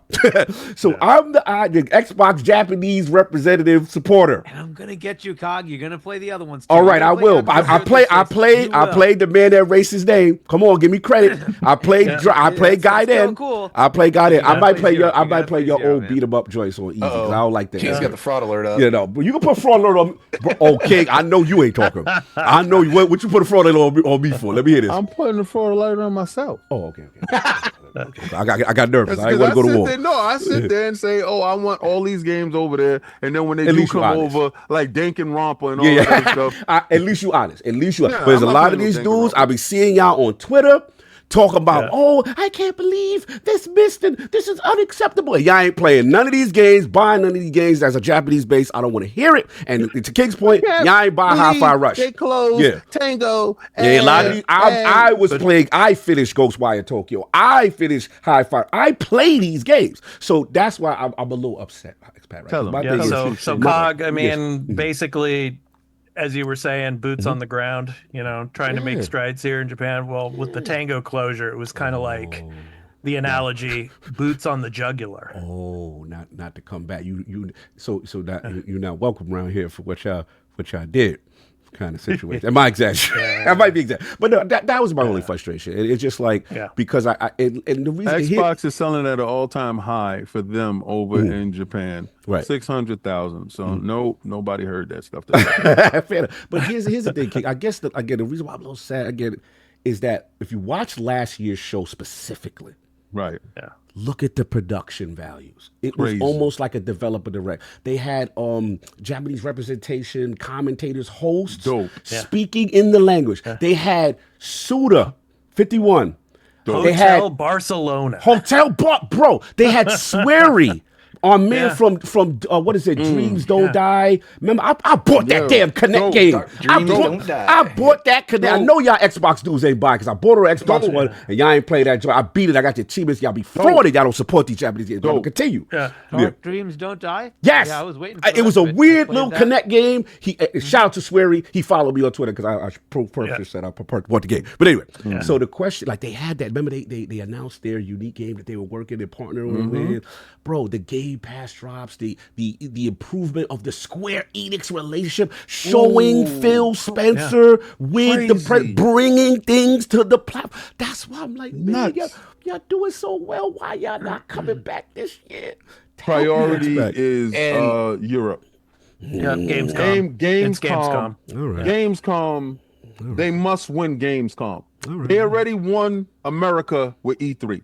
Okay, fair enough. 100. They need the not to go, E3. Yeah. It better be showcase season. That's why I started calling it. Here's my thing. It better be a 1 year off. You better come back next year, man. I don't want to see this trend. They might be back next year with the Square stuff and the Sega stuff. But what I believe this year is you have to prioritize your strategic battlegrounds. Can I get a Game Pass drop though? Can I get a Final Fantasy? You might. But what Jim did was, and it was very strategic in what he did. He knew that a fight would be looming with Microsoft in the distant future. He moved all his chess pieces from Japan, where if the FTC had to go and fight for Japan, y'all would have lost that. Immediately, y'all wouldn't have been able to do what y'all did. He moved everything over to Europe, consolidated Europe, and made that the stronghold for PlayStation. So, in turn, the EU and everybody else were looking at non-competitive clauses when it came to Microsoft and this deal. The FTC raised their head because they don't like big tech merging and doing all this other stuff. But there was other stuff in the background. But I think strategically, they understood that Europe was a stronghold for PlayStation, and Jim was a genius in doing so. Microsoft also realizes Europe is a stronghold. PlayStation biggest footing is over in Europe, and they must start eroding that. No, that's fair. That's fair. And you're making sense. You're making sense. I just don't want them to neglect the territory that they were finally making some strides in slowly. I think they will. I think they could be back. They'll just be. They'll be back. It's that money thing, I think, in the end, honestly, because just like the point of Tango, right? If you're not making money over there, or the money is that much, then they ain't gonna put the money into it. Fair. You're talking business is smart and common sense. I like King. You just reminded me of Risk. You moved all your pieces over over to Europe and Risk. It's like me and Cog used to play Battleship, right? Yes. And we'll load up all our battleships on one side of the board. And once he hit one, this guy is a master. He wiped me out. It's all about the games, guys, and if the games keep pumping out, whether they're JRPGs or they're the Western style RPGs or whatever, any kind of game, if the games come, people will buy them, people will play them.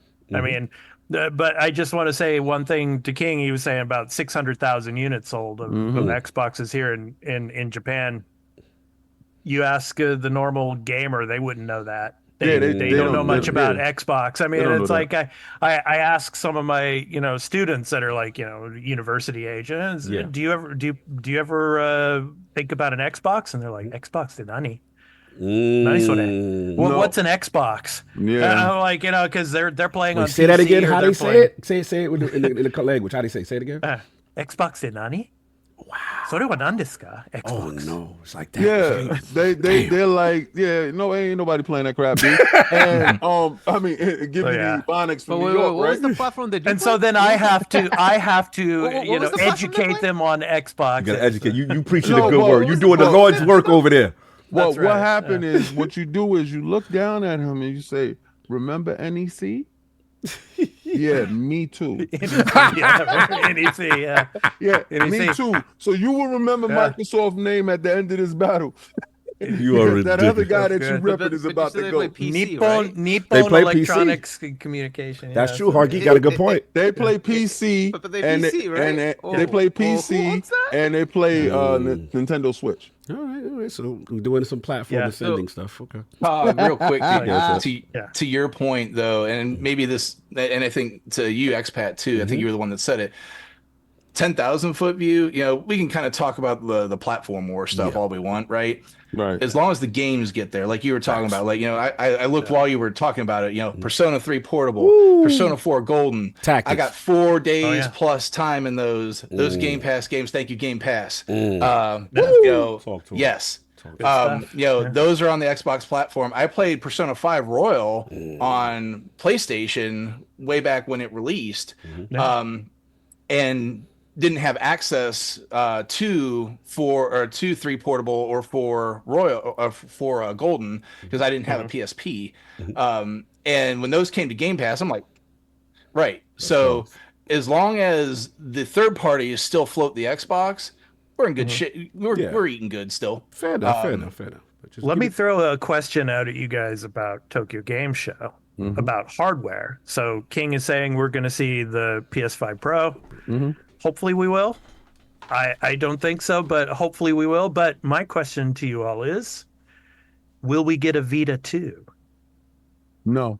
Nope. No. So no new handheld from Sony. Okay. The new device is going to be like the Xbox new device. Okay. It's going to be like a Switch. And it's going to be probably as powerful as a ROG or whatever those handsets are. I believe they understand the trends, and us as a society right now, I think Nintendo was ahead of the curve in this generation. Well, whatever generation they playing it, because they found a way to make a home console and to do what they great at, which is make a handheld. Right, because they try to do it unsuccessfully numerous amounts of times, Either it was either or. It was either the handheld, it was this. And they came up with the concept and they did this. It's not a foreign concept, but it was a concept that they used their So unique well talent executed. and did it well. And for some reason, it still sells to this day. I see Sony and Microsoft looking at those same metrics and saying, we have to emulate that in some form of fashion. But the market trends that we're seeing now is handheld peripherals are making a comeback, but they're making a comeback in a way that some of them feel rudimentary in execution. Some feel alien, like the ROG for a layman person that just wants to pick up a Switch and play like that. You have to figure stuff out. Steam, I think, is the even balance of the two, and I think Microsoft looks at that and they want to get a native handheld Xbox. I think Microsoft is going to lead the way, and then Sony is going to come right behind and do the same thing, and probably steal something from Nintendo, like with motion control or projection or whatever, and put that in a box. Sorry. Oh no, he was just handheld. Was what we talking about? He asked if we thought there was a Vita 2 coming. Oh wow, that's crazy. And my answer on that is I think Nintendo firmly put a stake in the heart of any dedicated handheld ever again with the Switch, because for two reasons. One, I think people just want that option of, hey, I got to buy one thing, one game, I can play it at home, I can play it on the go or whatever. And two, from the developer side, you don't got a fractured platform base that you have to it's kind of like the PSVR 2 right now.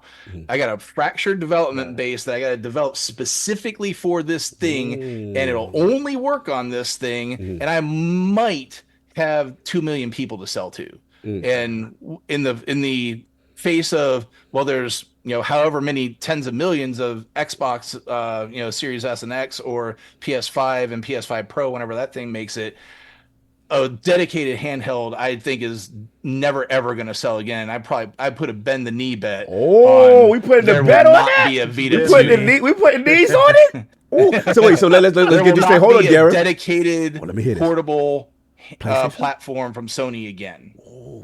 It'll be a hybrid. That's the only thing that they would do. Now, when you say define hybrid, I just want to be clear what the term. Where you take it home, it plays on your TV as easy as it does when you it's a Switch, basically, a Sony Switch. Okay. That's all they would do. So what if they came out with something that was like the equivalent of like let's say like a Steam Deck or something in the sense that it's PlayStation native? You think that's impossible? Well, the Steam Deck, I hook it up to my television. Right. So I have the whole little docking system and stuff like that I'm able to do so. I just believe that, it'll be like a dedicated machine, but they also will have like a docking station. I think the docking station will have like a GPU or something inside of it to boost it. And when you're on the go, it will run at lower resolutions, lower clock speeds and stuff like that to save battery life. And I believe when it's docked in the house, that is lockstep with you, King. But I believe they will never do the name Vita again for the failure that it was. And it's right. They associate the brand with a negative connotation, and Sony will not walk back on that one. Would they bring back the PSP name, you think? All right. So you remember when they did the PlayStation Vita, and after they did the PSP, they did the PlayStation Go. PSP Go. Yeah, the PSP Go. Yeah. That all digital device. I got it. I think is I like collecting dead hardware. That's why I got PlayStation 5. Stop it. Continue. All right. So, but I honestly believe that the Vita was a failure in the sense that they should have used the technology in the field Go to make it fully digital instead of making proprietary software for it. So that way, if it was purely digital, and this is the failure of the Go that made sure that they made proprietary software for the Vita, because they saw the failure and they thought we weren't ready for it yet. I think the Vita would have had longer legs if they didn't have to make, because you said it earlier, one of you guys said it earlier, developing for multiple SKUs or this one little ecosystem that won't branch out. They always looked at that machine as a larger machine, so the games felt like home console games on the go and not games on the go that you could play on your console. And that's when Nintendo understands the difference between the two. Yeah, and here in Japan, the memory cards for the Vita were so expensive. Yeah. Here too. Here too.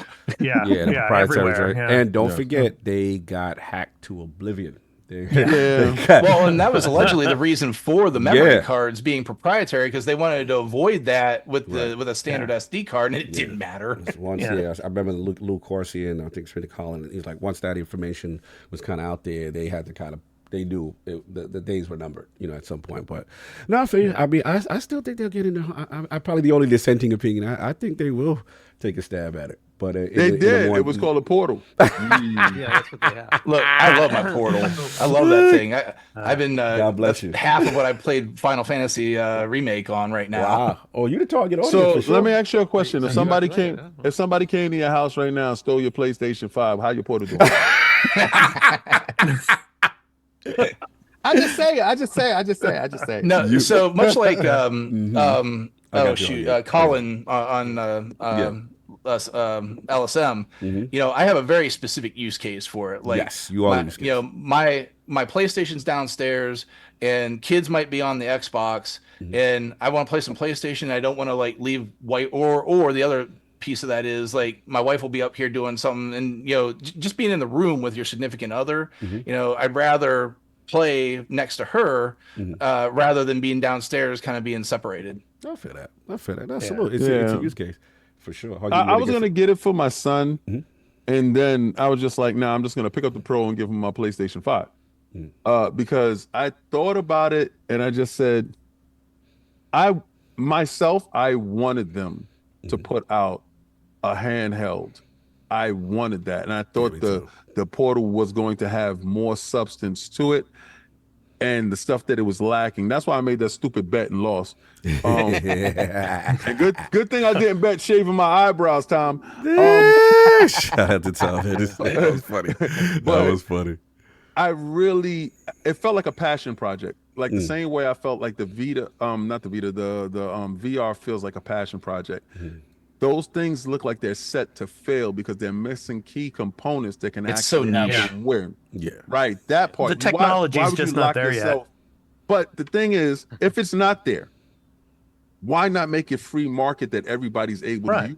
Why lock it down to your like console? Microsoft is doing? Wait. Messy. I'm just saying, it's just a lot of things, a lot of missteps has happened on Jim's watch that I don't think will happen on Hiroki's watch. Not fair. Well, yeah, because I was he's gonna the go with purse this. strings guy, right? Yep. Yeah, no, absolutely. Is I don't think these projects, right, that were greenlit by Jim, mostly because he was playing sort of a console wariness thing. Where I think that era is over, right? So look, one of the things, the TGS return, you can look at sort of the 180s that are happening once Jim left to say, was he really retiring or was he really just go away? Because like all the decisions he's making are kind of being turned around. We're gonna flip to games as a service. Yeah, maybe not.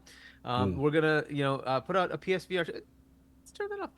We're gonna do this PlayStation Portal, and then we're gonna do another. Well, we'll see about that. I don't know that any of these projects will work unless they have a guarantee for a return. Right? They're seeing that the things that Jim put in place, they kind of didn't pan out. And like the idea that it's time to just go against Xbox all the time. I don't know that that's going to be their strategy going forward. You just look at their vision; it had nothing with console, nothing. It basically had about a few games from India, and the rest of it was how do I leverage my IP outside of gaming. That was what they were talking about. That's what their vision is, right? And you look at that vision statement, and you're like, they didn't talk about TVs. Weren't they kind of big in TVs? They didn't even talk about TVs. Forget about consoles. They didn't talk about TVs. They didn't talk about any hardware that's outside of cameras. This is where they are. They're kind of on that whole IP and content thing. I don't think they build another console unless they can guarantee. And I think Daring, not PS6. I mean, like a portable console. Okay. Like Daring was it. Getting It's the too thing, man. hard to have developers say, I gotta create. Even for a Nintendo Switch, it's 2 SKUs. It's not one, it's 2 SKUs. You have to go portable, sorry, and dock. Yes, It's 2 different performance modes. So they have to tailor the game to work in 2 different performance modes. To do that for a mainline game is already a pain in the ass. Just look at the Xbox versus the PlayStation 5. How many games are coming out? That's the they're paradigm optimized for now, one or the though, other, right? Right. Well, it's optimized for one or the other, and and then they take time to then optimize for the other one. Right. It's just a pain in the neck to say, hey, I'm going to now do yet another, device out there. And I don't think they're going to do it because it's not going to happen. It's just not realistic for them to start saying that they're going to have this separate SKU altogether. I don't even know if the docked mode having extra GPU power, I don't even know if they go that far because that's extra hardware that costs money. I don't think Kuroki cares about any of that. He's like, how do I extract money from this situation, not how do I make something that's console worthy? Because that's all that would ever be. It's a passion thing. It won't help them from a bottom line perspective. Now, that doesn't mean that they won't do things that are still going to be good for the consumer as far as trying to create buzz. We'll see what those are, but I think it's going to be based on IP much more so than it's going to be based on some weird hardware gimmick that they're going to try to throw down your way. Nintendo kind of has this lane. However, the long term is what King was saying. It's Microsoft. Like this thing is just going to be easier to do. Let it go. Let the industry out there figure out the best path, and don't have it locked to you. Right? Nintendo is going to keep locked to themselves. What would be the point for Microsoft to say, I'm the only one who's going to make a portable? No, you know what? Go. Asus, you want to make one? Sure. Lenovo, you want to make one? Dell, I don't care. Go make Only one. thing, Phil is We'll sell you the alluding. software. Phil is alluding, Hargeet, though. Phil, he's been throwing all type of breadcrumbs to everybody like he would like it. But that is the better model, right? The Satya Nadella like turned it around from the bomber model of like everything is us. You come to Microsoft, right? And he's like, why? If you're over there, why don't I sell you stuff over there? And so this is a much better answer. And what has that done? Microsoft went from here, right? Like that is the way it is. You just say, I don't care where you are. I want you as my customer wherever you are, right? And that model works way better. It just does, right? Now the locked ecosystem, we've all seen it. It's plateaued. You can stay on that console all you want. It's a ceiling. Plateaued. It's a ceiling. You got to go beyond it. And so like if you want to do something cool and innovative, you let Valve create a Steam Deck. You let Asus come up with their little device. You let Lenovo come up with their little device. Neo, all these other, and there's some pretty interesting device choices with different takes on how you do things. That's what you do. You let it go and let the market decide what they like. That's a much better plan, and that's where Microsoft's going. And they're going to be in that path no matter what. They became the plug. Exactly. Microsoft has ascended from street worker to the plug. They got it all. Used to We go got hand that. in hand. One of them games, we got on that. the street, Barmer was locking down his corner. All boxes and lines is mine. Ain't nobody else is gonna stand behind me. Sati and them dudes showed up. This is Was very like, we aggressive, doing King. things really different over here. This is a little too gangster for this podcast. What he said? What he did? He looked at Bowman. He said, "Well, look here, OG. He did that. The way y'all used to do it when y'all had dial-up phones, we don't do that over here. We don't do that over here. All right, so he said if a nickel bag is sold in the park, Oh, not the king of New York now. I want in. So if it has a screen, it's on me, baby. It's on me. All right. So he said, It's on me, Phil, baby. Young Squabbler, young Phil Dominus Maximus Aurelius Spencer. I give you the task of going out to make us the biggest, greatest, best thing out here. And what we're gonna be is we're gonna be the #1 third-party distributor of games, and we're going to be the #1 first-party distributor of consoles and games. And that's a mandate in the house of Xbox.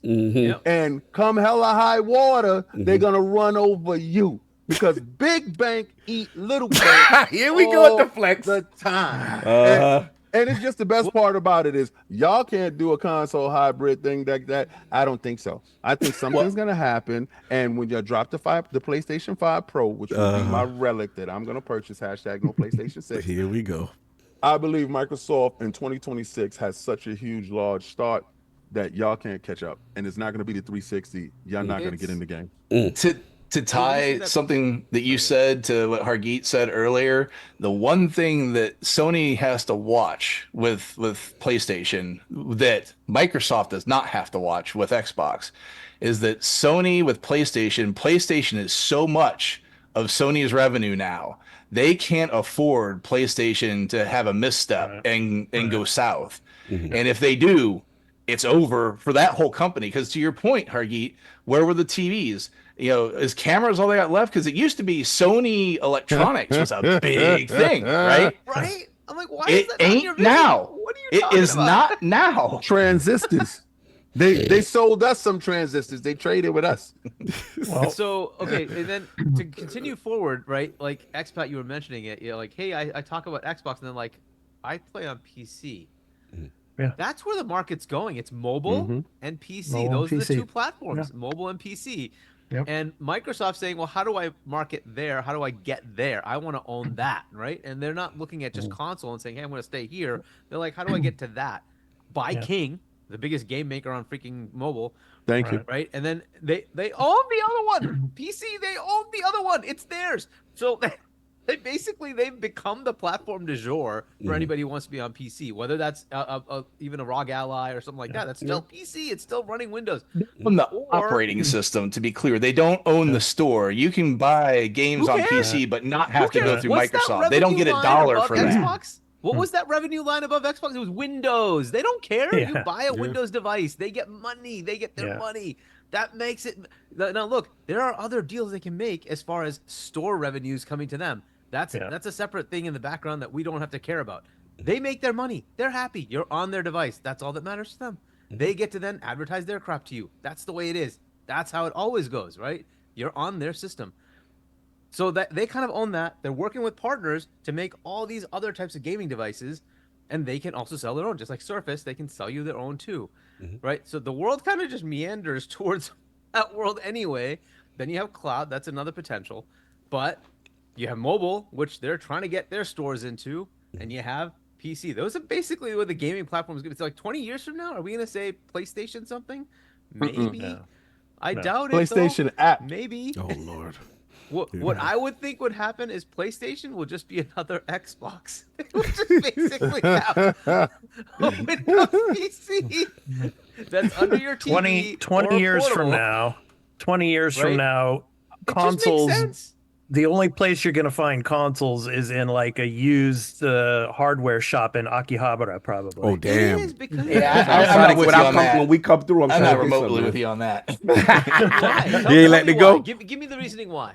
Go ahead, Dan. Because to buy a good PC and game, it's not the same as I go throw $500 at a Series X or a PS5, and I get to play every game that they put out there. I don't have to worry about do my specs match up. I got to tweak and twerk the drivers. tweak and twerk the driver. No tweaking It and twerking. just No tweaking and works. twerking. And there are definitely millions of people out there that don't want to that's- tweak and twerk their drivers to make things work, and it's cheaper on top of it. So the idea that PC Master Race is taking over everything. Look, there's going to be people out there that there's a market for sure, and in the high end market, they own the high end market, no doubt. But there will always be a console market in my book because most people can't afford even $1,000 to spend on a So PC. your presumptions are A, that you can't make affordable hardware, and that B, that it's going to require you to tweak and twerk. Let me put I gotta stop first, saying that. one, right? Let's take the first piece, right? Do you think there's a point at which graphics are at like whatever level it needs to be, Like right? diminishing So return? let's say you have the 6090 is the peak of graphics, right? At what point do you say I don't need more than this? It Yeah. already looks like it's real life. Like how much more am I going to need, right? How far off are we from that? 4090 already is crazy. Yeah. 5090 is going to be even more crazy. Let's say it's 6090. At that point, 6090 comes out, say 5 years from now. In 10 years, that's garbage. The 6090 will be garbage. So that garbage you could have for a few $100s in your piece of junk computer that you put together. Because that's just reality of how things go. Or What- 40 bucks what- like for the Amazon Fire Stick. Garbage. But what to Darren's point? What about the idea that there's some people who are, let's be honest, the majority of people are not as technically savvy as a lot on this No, panel. none of that But- matters. Your okay. assumption is that you have Windows that looks like Windows. Right. Let me assuage you from that. Your Xbox is Windows. Right. You just don't realize it. Yeah, of Because course. they've They done have it with the Windows simplified phone. it, for the thing. But I understand your point in reference to, and also, there's a loss they're taking, on the hardware that they would in my opinion, but it won't matter in the future. But the Right. Hargeet, They the would like to second get out that of you it. have a box that's not Windows, it's not a PC anymore. It's a game box. It's a console. That's what I'm getting So at. what? It's But a so dedicated what? It console. doesn't matter. It's a mode. That's all it is, right? So let's take like say you had way back before even Windows Phone, right? They had a Windows Mobile capability that ran Windows CE. It had a Windows interface, but it was a mobile phone. It wasn't like you could buy that as a separate OS that you could install on your PC. You had to be an OEM manufacturer to get WinCE, right? That's how that worked. Does that mean it's not Windows? It is still Windows. Right? The fact that Xbox is running Windows it's still Windows. You're making your game for DirectX. That's what you're doing. You're making a game for DirectX. So when that becomes the de facto, you say, look what, I just make one SKU, one game SKU, I'm done. I put it for Windows and it runs on everything. Is that not better for developers? It is. Yes, And then absolutely. when it comes to say performance levels, right? You could say, I'm going to tune to the Steam Deck. How many companies are doing that today? Steam Deck has like 3 million consoles, something like that out there. Yet many of the PC games will say, I have Steam Deck profile for you. Here it is. Right? And that's just to auto detect. Here you go. Steam Deck will just pick up. Here you go. Boom. Right? Now imagine you do that. Hey, there's 40 million, 100 million, whatever it is. Dell, Xbox, blah, blah, blah. Whatever it is. Cool. Go ahead and make a performance profile for that. It'll auto detect it. You're done. You don't have to care about it. I think the assumption is that you're always thinking, I got to go in with a mouse and keyboard and click on these settings. No.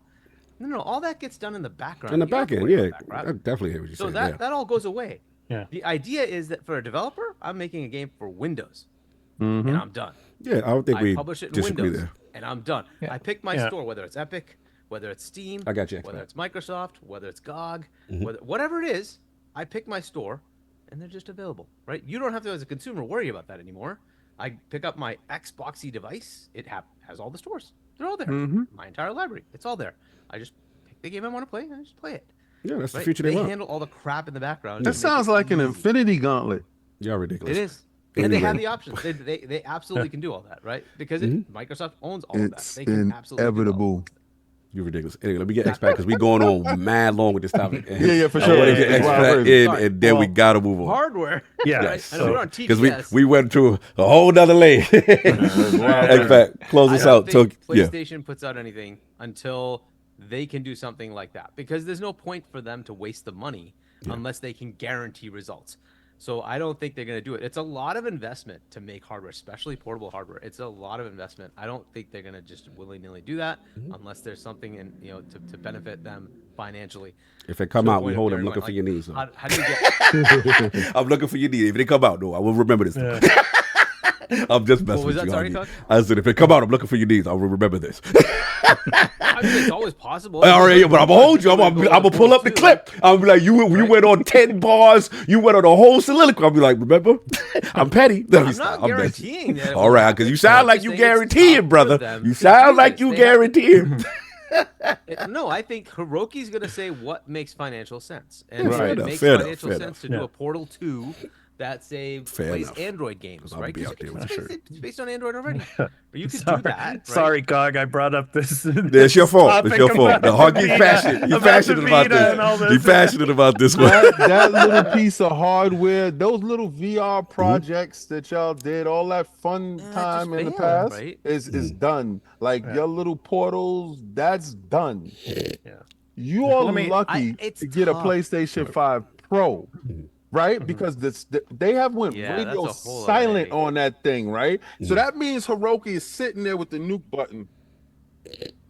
Yeah. No, So let me just say a few things here. Then we have to move on from this. We Well, I should haven't even gotten to kind of TGS wrap up. yet. But anyway, We kind of did, but it's okay. Yeah, but I mean, yeah, the discussion about PC and console and all of that, and how Sony and how the business structure and how they're going to work around, making profits and all that's interesting and all. But I think we really need to think about, in the next 10 years or so, we might not have consoles anymore. Consoles plug into a TV, right? And my son, he's a fourth-year university student in Tokyo, and he doesn't have a TV. And most university students today, they don't have TVs. They have a mobile phone, Gen Z. or they have a device. So I think, I mean, I'm probably the oldest guy here. I don't know, but I go way back to the time when we only had pagers. Talk that talk, OG. Talk that talk. Yeah. Yeah, OGs I in the mean, when I building. was working at 106.1 KMEL, when I was a radio DJ over Facts. Talk to it. yeah, back in the late 80s. Facts. Yeah, You hit that beeper. 69,000 watts of music power, baby. That's right. All we had back then were pagers. Facts. And Got that just to 911 page. It was up. Exactly. And somebody put that 304. That 304, you already know it's up. Right. It's up. Yep. Let's go. So just to think of how far we've come technologically, I mean, in such a short period of time. So just think in 10 years, we might not be thinking about consoles anymore. The PlayStations and the Xboxes, the Microsofts, they might be thinking of like holographic technology where the cell phone produces a holographic image where you play a video game. You know, so I mean, that's something that is right around the corner, I think. And I think probably after the PlayStation 6, we might not have another console generation. You might not have that one. So, King, stop it. I think it's coming. But anyway, but I mean, that's a given for the 6. Y'all thought that the ABK deal wouldn't go through either, but This guy could finish. We go keep it going. I'm just bad. Messy. He messy. Yeah. So what I'm saying is, I mean, I think we need to start focusing more on the future beyond consoles. That's a good beyond, point. Yeah, which is what Hargeet is beyond. alluding to, and yeah, I got you. Yeah. No, So, fair But enough. there fair are enough. disruptions like that, Xbox, right? We don't know if AR takes off, right? That maybe your Exactly. next phone happens to not be a slab. It's just something that's just goggles that you put on, like glasses you put on. Yeah. That's your phone, and that becomes your vector for gaming. We don't Exactly. know. Like things We can don't know. change so Yeah, much. things It's could disrupting change. all the time, right? Absolutely. Well, fair enough. Love the discussion, gentlemen. Lots of bars I'll for add this a one. few things, Cog. Just a couple of Hargeet, things you killing me, on Tom. We gonna be 4 hours with you. We get to the half of the time, and I love you, brother. Just a small thing, like I don't know Please. that, like TGS. It looks like they didn't go to the exhibitor hall. That's fair. Okay, Yes, and yes, that, fair. that is kind of weird. I wish they would come back, but that doesn't preclude them from making a show, right? They could Yes. put a digital show. They could together put it- and Yeah, That they is could that. put a digital. That is show, true. yeah. Good just, point. Just Good pointing point. that out. Yeah. That No, can still good point. happen. Maybe they didn't see the value of going out there this time. Good point. And then let things kind of settle down, and then maybe next year they'll Yeah. come back. But I hope they do. But yeah, again, it doesn't preclude them from doing a digital show. They may still have things to show. they do Just that. keep that in mind. The last time they announced a digital show was September 7, and then they did the show on the 21st of September. So Yes. we still have time for that to be announced if they're going to do one. So just And the Fair enough, proximity and- of all those and I will- physical shows too is maybe they're like, hey, we ain't doing a third one here in 6 months. With the proximity to Gamescom, that is fair. That is fair. And Cog, they'll show more of Hotel Barcelona. I need Hot Tool outside. I need some Game Pass drops. I need Infinite Wealth in Game Exactly. Pass. I need a lot of things. But yeah, Judgment 3 announcement. Judgment 3 announcement. That's what I'm talking. There's games, man. That was my whole point. There are a lot of games and deals that they have in place that they can make announcements. To Hargeet's point, which is excellent, is the fact that yes, maybe I'm gonna be emotional because of the physical presence, but they can legit do an all digital show and have that televised and still be there. So that is actually a valid point. Thank you for that, Hargeet. No doubt. So we are gonna move on because I gotta move it up a little bit. We got a lot of stuff to talk about. Super chats in the building. There's a lot of them. So let's get this going too, and I'm gonna bring some people. Yeah. Get the shades off, and then we can start with 108 Dragons TV. He's a shout out to the homie Brooklyn in the building, staying up. $2 super chat. Putting new chair together with the Benny Hill music, Cog. Remember that? Out of control. Then you up to the wise old gamer. Hold on. All right. So I'm going down. You did chuckle. All right, you do that. Yeah, I'll I'll do You want wise me to old read gamer. that one, Cog? Because all right. Yeah, that's it's for you. funny. It's for There you you. go. Yeah, we wise old gamer. Wise Old Gamer, member 46 months. Guardian sounds like the name for some adult diapers. Just saying. Yes, you're right. Yes, you're right. There is an adult diaper named Guardian. Hey, yo, You're serious. right. Wow. That's kind of crazy. All right, so I got 108 Dragon with the $5 super chat. Watch your mouth about my Yankees that have more chips that Pony's own PlayStation. Messy. Yeah, that's my guy. That's my protege. Yeah, those are your guys. That's your guy right there. Let me stop. That's my dude too. 108 Dragons TV with the $5 super chat. I need a PlayStation Pro, PlayStation 5 Pro like I need a hole in my head. What we gonna play? PSVR 2 remake? Not enough is enough. Well, I guess he meant now is enough is enough. We need games, not hopes, rumors, promises, and facts. No, I need that PlayStation 5 to come out so it'll be no PlayStation 6. It's over. Oh, that guaranteed to no PS5. Yes, because they're gonna say we have failed at making this hardware. Listen, we make great games. It's the And swan we put out a great game every other year. Let's make it happen. Let's consolidate our money and let's make this happen. I got the rest. I got you. I got you on the rest. Daddy Passion, $2 super chat. I'm getting tired of the tango topic already. All right, brother. We Me too. moving I'm on. with you, Danny. Sorry. Darren had a lot to say. Darren went ahead. Blame him. You want me to do Bonte? Yeah, Bunty. Booty. You want me to do it? Yeah, if you want. Okay, Bonte. Member for 35 months. Wow, I salute you, soldier. Bronze. Wow, go on, Iron Lords. Got to listen to you later on. Have a great day, everyone. King, did you enjoy the red stripe? And Hargeet, that book is fire. Oh. Hey, I tried to do my best sovereign. That was ill. That was ill. Not bad. That was good. OGTK Cole, $5 super chat. Watch your mouth with that you guard slander. The guard is the guard. That's He Black don't Jesus. sell. Oh, damn. He don't sell. He's so fired. plastic. Don't do Black Jesus like that. Nah, I want a Method Man. Sorry. Damn. Continue. We got B. Lou, member for 34 months. Shout out to the Lords. What we not going to do is slander golden arms. They go hard for you, God. This is the specific type of content. Wow, y'all the goat for me. Love y'all. Yeah, we're gonna slander Golden Arms because there was some stuff that went on in the background. The reason why Wu-Tang ain't all that like that. Watch that guy. Anyway, let's go. I can't. You can get your man JD Gamer though. All right, JD Game with the $10 super chat. Why are we having this tango conversation? We know why they shut down. Practically all the senior leadership follow Shinji and his protege out to other studios. I'm not paying for a nameplate. I feel you. Why buy a house when they take away all the plumbing? I'm just saying. Robert Kelly, $10 super chat. With Xbox in Japan, my impression is that they want the games, not the studio overhead they need to take care of. Unless it's a Game Pass deal or a marketing deal, I don't expect much else from Xbox in Japan. Thoughts, Xbox? Agree? Disagree? Yeah, I agree with that. Okay. I agree. No doubt. Suicide Kings, member for 44 months. I can't believe that King Greybeard put the slander on our guy, you God. King needs to hold the damn line. Nah, I'm not holding the line. If you're making me choose between you God and Method Man, that was the whole conversation. Then you God got to get tossed over the ship. Method Man stays. He's an integral part. How dare you even make that? He's not on power. You God ain't on power. Get him out of here. Damn, slander. Get your man JD Gamer. Your man JD. Your peoples out here. All right, hold on. JD Game with the $2 super chat. By the way, the pathetic pork begging pony still ain't got no games. Holla. Ridiculous. Blue with the $2 super chat. I want a 30-minute playthrough of Baby Steps for PlayStation. What the hell is Baby Steps? For who? What's that? Oh, you talking about a Tokyo Game Show? Yeah, I think they're gonna show Baby Steps. Oh, that was that game y'all was clowning. Yeah, Jim Ryan. I remember. I was like, The what? showpiece. Yeah. Got it. Oh, y'all Jim funny. Ryan Simulator? Is that what you said? Yo, y'all messy. They simulate the days when he was Baby walking steps. out the door from Sony. Daddy. That's Messy. Daddy Fashion official $2 super chat. Now we can't do whatever we want with what we owe. What's the context? What's the He's talking about I might be taking it wrong, Danny. Okay.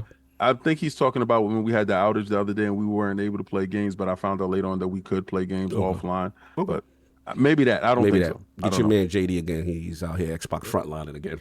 JD Game with the $20. Come on, man. My man did the orange. He did the orange. Yo, Shit, JD. man. You out here throwing tangerines, my man. And I respect your tangerine toss, boy. So let me tell you, man. JD Game with the $20 super chat. When video game history have we been worried about how or why Nintendo or any other platform holder runs its business? If it's about good games, then let's worry about having good games and let's stop trying to be the armchair analyst. I respect you, JD Gamer. That is your man. And the fact that you threw them tangerines out here in the street, I'm gonna give you a heartfelt acknowledgement to your super chat because that was real. What you just said right there, King. Shout out to Spoonie Love. He said, I can't put out the currency. I apologize. Shout out to my honorary Dominican brother, Hargeet, and all my fellow baldies in the panels and the dude with the hat. Why you gotta be the dude with the hat? His name literally says daring one on the call, sir. He is not dude with the hat. I got hair here. There we go. Yeah. I see a lot of people with hats. I see you, sir. Cerebral Paul. I see you. I see the hair. Oh, yeah, we got wild Cerebral Paul up here. Cerebral Paul in the building. Mic check real quick. We'll make sure we hear you good, sir. Yep, I'm here. All right, no doubt that Series X clean. That LogNet logo is clean. I'm liking it. No doubt. We still got a couple more super chats. Let's get this. Get your man JD again, man. All right, hold on. Throwing tangerines and all type of stuff, man. Yeah, hold on. My joint just. All right, you good? Here we go. JD Gamer. I like you when you're using the Xbox Green with the $5 super chat. Every week there's a new negative narrative trying to latch on to Xbox. Some new black eye. But I say shake it off because Xbox is inevitable. Hashtag no PlayStation 6. You know how we do it over here. We're going to run it up on them bums. That's how we do it. This is turning the Xbox frontline, sir. It's very gang and affiliations over here. What are you talking about? I feel uncomfortable. I feel y'all throwing up signs. Y'all do what y'all do over there in frontline. You in the safe zone, B. Relax. Oh no, I don't feel comfortable. Set tripping out here. Spoonie Love again with the super chat. I can make an argument for it being easier to find retro consoles than it is to find a PS5 here in Japan. Nani? Wow. They ain't got no expat for those things. Expat? Is this accurate? If you go to Akihabara, yeah, but if you go to Yodobashi Camera throughout Japan, it's you'll find PS5s everywhere. Oh, okay, so they out in the street. Oh, they out there. They selling them down the block around the corner at the local mom and pop shop. But shout out to Super Potato though. I was just about to say Super Potato. Retro. Yeah, I mean, I haven't been out there for a while. It's been about 6 or 7 months since I've been out there. But the last time I was there, they had a brand new, not ever opened Atari Jaguar. Wow. Yeah. We gonna have to get never out opened. Yeah. And it should never be opened either. Yeah, Remember exactly, Cybermorph? exactly. Where did you learn how to fly? Just put it on your shelf and just. Shout out to the Jaguar. Don't buy it. Stay away from that store. Shout out to the back Jaguar, the greatest looking bidet console. They look like a bidet. you talking about man. Yo, the Jaguar look like a bidet, but we go. Yeah, when you had the CD and you had to open up the toilet bowl to put the CD in. Yes. Shout out to the man. I could just all see I remember is the controller that looked like this thing right here. Yes. I could just see you guys coming out here, man. You guys would be like saying to me, man, just take my wallet. You're throwing down. I'm gonna ask you for a bunch man. of. I'm gonna need some battle, some gotcha stuff. Yeah. All right, so let me get Chris McComb with the $10 super chat. Saying console is cheaper than PC is just incorrect. If you add on the price of the console online over 4 or 5 years, your price of good mid-range PC, that's your price of a good range mid PC, and games are much cheaper, and PC hardware can be reused. All right. No doubt. Can I get Dr. Strangelove? Here we go. Go ahead. Dr. Strangelove, $5 super chat. Sorry for keeping Sov and Addict away, guys. Me and Halo Reach Around got them busy down here in Vault 69. We got a lot of pipes to clean. Hey, yo! Dr. Strangelove is wildin'. Hey, yo! He said he got them down in Vault 69. I'm done with that, dude. I'm done with you. You are out of pocket, sir. That was wild. He said they keeping him away from the show. That's wild. All right, we got to move on. This is party like a Diddy party. So hey, yo! Who played that? Who played that? Was that Hargeet? Who did that? Who did that? Was Hargeet? You get blocked. It ain't no party like a Diddy party. Hey, yo! That man had the freak off situation going on. Yo. Just so you know, this all started when I showed up, but it's not because I showed up. Okay? Cerebral Paul is trying to make this LogNet after dark. I see what we're doing. Paul, they already told me your freak offs is legendary. Anyway, time. Invite only. Speaking of situational freak offs, moving on. We are going to move on. This is the hot one. This was Addict's topic, but unfortunately, like I said, he had some stuff going on in the crib, couldn't make it, but he wanted to talk about it. And this one hot. This was a shout out to the internet and AlanahPearce. So it looks like the situational disability. It was an AlanahPearce tweet that went out in reference to explaining her stance about accessibility in gaming. I believe the initial context was EldenRing video, and I know people were talking about the difficulty, stuff like that. She herself, from my understanding, didn't have a problem with the difficulty. But in the course of this discussion, she mentioned a term that a lot of gamers, a lot of people we've never heard before, which is called situational disability. And basically, I'll read the tweet so we got proper context. And I think this is kind of what set everything off. So she put, having a kid can be a situational disability where accessibility is concerned.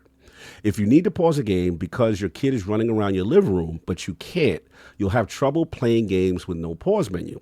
Here's a bunch of info about it for anyone who's genuinely interested in not trying to rage bait.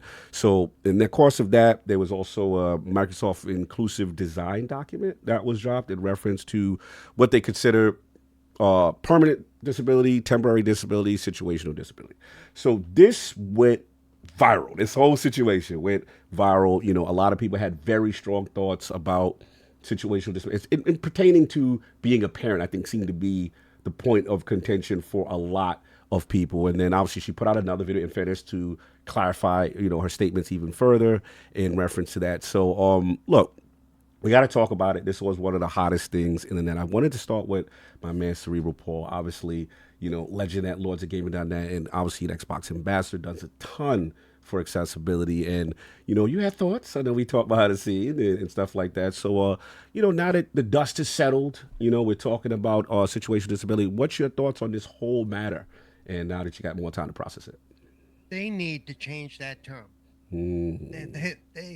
They need to drop the term disability, because I know you looked at the chart. I don't know if you can show the chart that I'll try my best. Yeah. About a bartender in a loud bar and being a parent, and I mean everything she showed as a situational disability. I don't like the fact that they refer to them as a disability. I think her explanation of, well, it somehow hinders you from being able to play the game the way you normally would. Well, but by naming it a disability, you're kind of downplaying the term that we use for those of us who actually have disabilities. And it can in some ways it can make our fight harder, because because as we saw from a lot of the responses, it kind of made the whole thing about accessibility a joke. And it's like, that's the last thing we need. We've been fighting this fight for quite a while. And and I don't need, well, I'm disabled because I got a kid. Well, no. no, you're not. And do I think that a game should have a pause menu? Because see, to me, and Microsoft, if you're watching, I'm available for some roundtables about discussion about what we could call these things, but that ain't it. Okay. So you're, just for clarification, your issue is the verbiage specifically. Yeah. Okay. Yeah, it's the verbiage, because it's a situational, maybe a situational distraction, environmental distraction, anything like that. But yeah, to the word disability there kind of is, it's I'm not offended by it, but I don't think it fits there. The term, okay. And if you could turn up just a little bit, Paul, because we want to hear you a little louder. Yeah, turn up just a little bit, because you actually said something. Oh yeah, better, much better, brother. So again, I guess because I have to, we did, in fairness to me and you, right? Yeah. We reached out to Alana, right, to try to get her on, because we wanted to get her perspective and fairness, on this. But I guess my question is, one point that I think that she mentioned was in reference to, well, this term is a fact, and it's been in, when it comes to gaming accessibility, it's been utilized for a long term. And I think because a lot of people never heard of this term. Let's just get that out there. Right? A lot of people never heard of it. And then I think the reaction was kind of similar to yours. Like, some people feel that have legitimate disabilities that this may be disrespectful to the disability community. What say you to those who, to her stance that, hey, well, this term exists, and she did seem to be opposed to wanting or speaking to the people, because she deals with accessibility, I believe, Yeah. to having the term potentially change kind of thing. Like, what do you say to that whole thing? Well, hey, this has been a term that's been used for over 10 years in the industry, so to speak. And I don't know if it's specifically coined by Microsoft, but when it comes to game design and accessibility, it's there. What do you say to that? I think, to be blunt, I don't care. It should have never lasted this long. That somebody back there should have said, we can't use that. That's not cool. You know? And yes, she has been in accessibility for a long time. She used to work for Microsoft, and she was involved in that side of it as well. And yeah, it's it's their chart that she showed, because she said, you know, there are a lot of other industries that use this term for various reasons, and she doesn't know who originally coined it. I don't think we ever will, but I think and she did say in her second video, which I did watch last night, that they need to, you know, maybe they do need to change it, and you know, we change the words and the language we use all the time, to better Change it. Yeah, no, that's a good point. That's a good point. And just I just real quick, Hargeet, I don't know if you got that doc. I sent you a PDF doc. Yeah, I also saw the Reddit post where it was okay, there, cool. But, yeah, before you start, I just want to know, can you share screen? I think I gave you guys the option, permission-wise, to share screen on Zoom, because I'm doing like 1,000 things. So if someone, or if not, I can send it to someone else so they can just share, because I want people to see the imagery, because it kind of will highlight better what we're talking about in reference to. But if not, it's no biggie. You know what I'm saying? I can do that. Hold on. Yeah, if you could share for a quick thing, because we just want to see what the point of contention that Cerebral Paul is actually mentioning, right? Which is Actually, while you guys are pulling that up, I gotta head out. Oh, you gotta help, So, brother. Expat. Thank you. First of all, before you leave, brother, always a pleasure talking with you. I know we're gonna work again. Live boots on the ground in Japan. Tell the people where they could find you, what you got going on before you head out. You can find me on Twitter, X, at expat_creator. And of course, in my background here, the Arena Multi-Platform Gaming News Podcast. We do, of course, every Saturday from 2 p.m. Pacific Daylight Time and 5 p.m. Eastern Daylight Time. Nice. So myself and my other two co-hosts, Turn-Based Carl and Burley of Burleyman Gaming, they say hello. Nice. We do that, and of course the Arena Productions on YouTube is my baby, and of course I do all of the stuff for the podcast here, as well as all of our entertainment and pop culture related videos. We do House of the Dragon, we do The Boys, we do Star Wars, The Acolyte that we're doing right now as well. So a lot of content on the Arena Production. So please come and check us out. No doubt. That's where you can find me. I just put the link in the description. Go hit that subscribe button, sir. man. Great content, brother. Enjoy your day out here. Damn near 4 in the morning. His day in is Japan. over. It's been over. Yeah, 4 in the morning in Japan. That man is doing the Lord's work for us. I just want to say go Niners, because I'm a San Francisco native, and Talk that talk. Say it with your chest. Yep. I was there when Montana threw that throw to Dwight Clark. Oh, we got the catch. Oh, we got a legend in the building. Yeah, I was 12 years old, man. I was right there. Yeah, You heard that, on the Hargeet? 40-yard line with my father. We have a connection as well. I was actually on KMEL when I was a kid. Oh, Nice. Because I was in the Trainers Hospital. Trainers Hospital used to be big right there. And, I used to work you with said you're the oldest one on here. I think we're the same age. Yeah, if you were 12 in '89. Oh, jeez. Salute. no, I'm the oldest one on here. You are now. He said that earlier. Welcome to Iron Lord 49er podcast. Woo! I was 12 in 1980. So. Yeah. Oh, salute. I thought you said '89. Sorry. Okay. No problem. And good. Cerebral Paul, I used to work with Evan Luck. I was an intern for him and worked with him on his shows as well. So This is a legend. We will bring you back, sir. Enjoy your day. Yes. Much Thank you so much. love. And Awesome. King and everybody else here, thank you so much for having me on.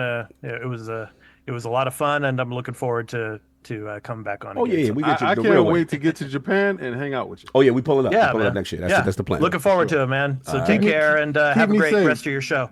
Keep me safe. I'm gonna be wearing Xbox stuff. Keep me safe. Hey, that's fine, man. It's all about the games. It's all There we about go. the games, man. That's what I was. No doubt. All right, take care, guys. All right, peace. cool. Now, while we Out. do that, peace. Hargeet, Yep. if you can. Yes, my man. I just for a few minutes. If you could. Yes, there we go. Perfect. Thank you, brother. Yeah. So this is the thing here, right? So we see, from this Microsoft inclusive design document, which Del Walker had put up as well. And you see, when we look at from a touch standpoint, from a design, they're saying permanent, person has one arm. Temporary disability would be considered a person with an arm injury. And then obviously the situational discussion where they had it classified as a new parent from from a distraction standpoint. And then you see the different things with C, someone who is blind obviously is a permanent disability, right? Someone with a cataract, temporary. Now they're saying they're classifying a distracted driver, someone with a situational disability. Again, this is the Microsoft document. And the last one here, which I think was funny, some people did have questions with the situational one here, but as far as hearing, like someone who is legit deaf, right? That's a permanent disability. Someone with an ear infection will have a temporary disability with the ear. I think that's self-explanatory. But then they have the bartender may be distracted, I guess, in their mind, from a situational standpoint, he won't be able to hear the phone or whatever device or whatever it is. So thank you so much for that, Hargeet. That's all I wanted to show, because I think this was a pointed thing. But back to your point, Cerebral Paul, in reference to the situational verbiage. So your idea is that, you want to work with them to kind of change that language, because it seems a bit, do you feel it feels a bit offensive to the disability community? Not offensive, but Okay. it doesn't. I mean, but to look at it logically and go, new parent disability. What are you talking about? Right. Distracted driver 1. He shouldn't be playing games while he's driving. I'm just throwing that out there, but Right. no. But these whole things are, this is more than just the gaming industry. I Right. think. This is apps. This Yeah. is anything out. I guess this is all inclusive in terms of not just from a gaming standpoint. Right. You know what I mean? Because I understand what you're saying. Like, yeah, if you driving, you ain't got no gaming. So I get where you go with there. But continue. But so I think, and if we can, I doubt Microsoft is going to get a hold of me. I know they know who I am and stuff, but Yeah. but even if they change the terminology there, then the people who work for them will take that new terminology with them with the new place they go to if they move forward. And that's how all this started. This started with one guy going, well, here's a chart. And so it grew and grew and grew. So I think it's time for us to change that discussion a little bit where situational is concerned. Fair enough. No, fair enough. Shout out to Manny being messy as hell. He said they have to put the bartender in the vision comp situation because he'll be too busy looking at all the hot women in front of him. You, sir, are out of Sean, you can unshare now. Thank you, brother. I appreciate it. Right. But so let's open up, man, because this was a fun one. Let's get the homie the Darren one. I'm curious, man. You're in IT, you know about apps and things, and what's your thought of this whole kind of this thing went viral this week, about the term situational disability in gaming and then obviously you're a parent, so it's what's your stance on this? So I'm super glad that we have Cerebral Paul on to talk about this, who you are actually disabled. As a father of 3, I am not disabled. I'm sorry. Look, I get the spirit of what they're trying to capture here, right? Like, yes, it would be great if every game had a pause button, but know what every console has? I think Xbox has an Xbox button that'll drop you to home right away. I think the PlayStation has a PlayStation button that'll drop you to home right away. Every game does, and I tell this to my kids all the time, a Switch will drop you to home right away. Every game does have a pause button. It's called the home button. So even if the game doesn't support it, you can go home. It's going to freeze you where you were, and you're paused. So I kind of take a little umbrage with there's no pause button, even if the game doesn't have a pause button, because every game has a pause button. But yeah, like for me, at least as a non-disabled person, I perceive disability to be something that you can't do something about. I can do something about my kids running around the room. I can play when they're not there. I can hit the home button and tell them to get the heck out of here when they're in the way, and change my situation. People that are just, I'm 100 in lockstep with Cerebral Paul. I think it diminishes actual disabilities to say that something that you can change is a disability. That may or may not be right, but that's just how I feel about it. Because I definitely am not on the level of someone that's deaf, and I need visual cues to tell me what's going on in a game. It's just not the same thing. So to the point about that's what they've always called it. To Cerebral Paul's point, let's change that language, because just because you've always done something doesn't mean it's right. That part. Real That quick, I want to part. say that with the kids thing, it's a just tell them to go situate themselves in another room. Hey, yo, you sound like some old school parenting. King, put your finger down. Y'all sounded too familiar with that. That's old school right there. Go outside and get me a Switch. Hey, and he don't mean the Nintendo one. He come back with a Nintendo Someone else is Switch. coming in hot with the lashes. See what you can do with this Joy-Con. Woo! Hey, we don't support here at the ILP podcast. You handle discipline your kids. It's your business. Moving right along. But I hear what you're saying there, went on that, and fair point. I think excellently put. What again, Hargeet? Just in reference to this whole discussion, and obviously, again, you're a very technical person, and from a design standpoint, I get it. I guess these terms really have existed for a long time. So, what was your thoughts of this whole thing and AlanahPearce and in the mix of the crossfire with this stuff? So first, like the immediate emotional response is, "What the hell are you talking about?" Right. So, like, having a child is not a disability. That is borderline offensive to say that. Like that is not. It's not. A child is not a freaking disability. A child is a blessing. Yes, they're a pain in the neck. They're absolutely a pain in the neck. But you cannot say they're a disability. That is just ridiculous. That outright ridiculous. Now, I understand the concept of what they're going after here. Yes. This is much more about trying to have their developers understand that there might be situations that are happening where somebody is permanently disabled, incapacitated in a way, or have a temporary situation that's happening right immediately that's going to cause them to not be able to do something. Fair enough. I get that, right? But to label it this way, now if this was internal and it never leaked, fine. But this is not internal now. And you have to go to the world and say, you have a disability when you're a bartender. Are you kidding me? Like that level just does, you can't have that. I don't care, because that's simple to take. Like, have some sense and say, no, I got to do my job. Like, it just does not resonate. Like, there's, I don't have an arm. That would be a disability, right? That's permanent. I can't do anything about it. I might be able to get a prosthetic, but look, it's a disability. Like, it's a permanent disability. Like, that is a level you have to understand, right? The reason we have this, we have the whole ADA, right, is because of actual disability, right? And then you say, okay, well, we're going to have these little situational things. Well, if that became part of the norm, then it becomes a problem, right? You can't, because then you could say, I have to go to the bathroom. That's a situational disability. Well, what do you mean? Right? That's just part of normal life. Just stop, right? Like, you have to be realistic. I understand if it's just in the perspective of, I'm making some software, and you have to, as an accessibility feature, understand that these things might happen. Right. Okay, fair. Just call it something else. It's not a disability. It's just a situational issue, right? And within that, you have to kind of handle, somebody might be unable to do something 5 minutes, 10 minutes, whatever. Fine. But it's not a disability. A disability is, I cannot get around this in any way, right? Even with a child, you could say, hey, hubby, wifey, whatever it is, go handle this for a second. I'll get to it in 10 minutes, whatever it is, right? That you can get around that. I need to get off this board in Elden Ring. Hold the baby. Yeah. That might create another situational disability if you're telling wifey to handle that stuff. You get my point, right? It's like anybody else can help you with that. That is just a norm of life.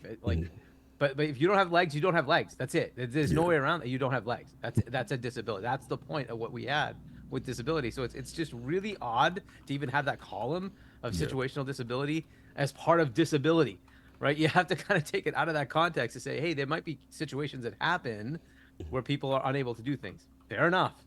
But I just don't like it in this context of saying, hey, somebody cannot hear, they're deaf. Right. Okay. I can't hear because I'm around a lot of loud people, or I'm in a music concert. Therefore, I'm not deaf. I'm still able to hear. I'm totally able to hear. I'm in a situation I put myself in. That just does not. It's not the same thing, right? So no, I get you. I just don't agree with that nomenclature. And I'm not going after Alanah. She's just pointing out this is something that's out. Yeah, that fair exists. Enough. Right. And That's fair enough. Yeah. That's fair enough. But I think whoever came up with this chart needs to understand that that's just not the right way to say it. That's just pretty bad.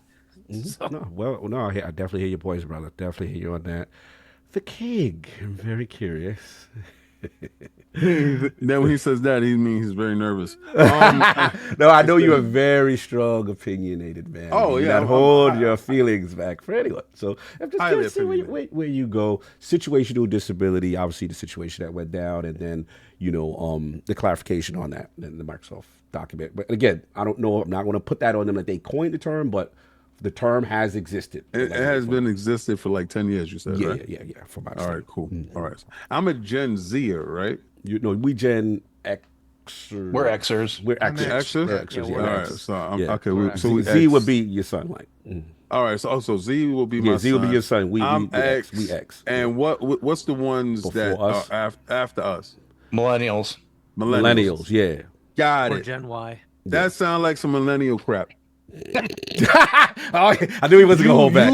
I knew he wasn't gonna hold back. I knew it was coming. You participation trophy dudes always looking for a label, boy. Oh, Always let the disabled people have their joint. Why are you trying to co-opt they a firecracker went off, I'm partially deaf today, right now is situational deafness happening. And the real deaf dude is sitting over there like, you did that to your goddamn self. Boy, I was born like this. Why are you trying to co-opt my deafness? I'm saying co-opt. I'm done. I don't have no problem with AlanahPearce at all. I didn't even see. I didn't even understand. I don't even know if she have kids, right? So I saw a lot of people.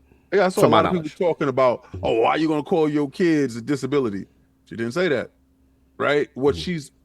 I understand in the concept of what she was saying, right? But as a parent, I will never say my child is a disability. Talk King. Right? Because the bottom line is video games is a luxury. This is first world problems you dudes be having here. Like, how the hell you say, yo, I need a pause button? What the hell is you? Like, I don't want you to have a pause button. I want you to go to a save point and write down the code ABK. Oh, like we used to do back. Oh, man. Left, right. Oh, man. You taking us back to NES days, King? 073735963. Oh, man. You OGing the kids? I want your mother to come turn your console off when you was on the last board of Mega Man. Facts. And you couldn't turn it off. You had to do that one sit. You had to sneak and keep that console on. And you had to take it from channel 3. Shout out to RF Switch. Because she knows that it's on. Yes. Got it in the back. Listen, dude, y'all, miss me with all your labels. I'm this. That's why I asked what generation am I? Oh, Lord. That's why I asked that, because y'all got labels. Oh, you's a Gen X, and he's a millennial, and he's a Z. I'm a me. That's all I is.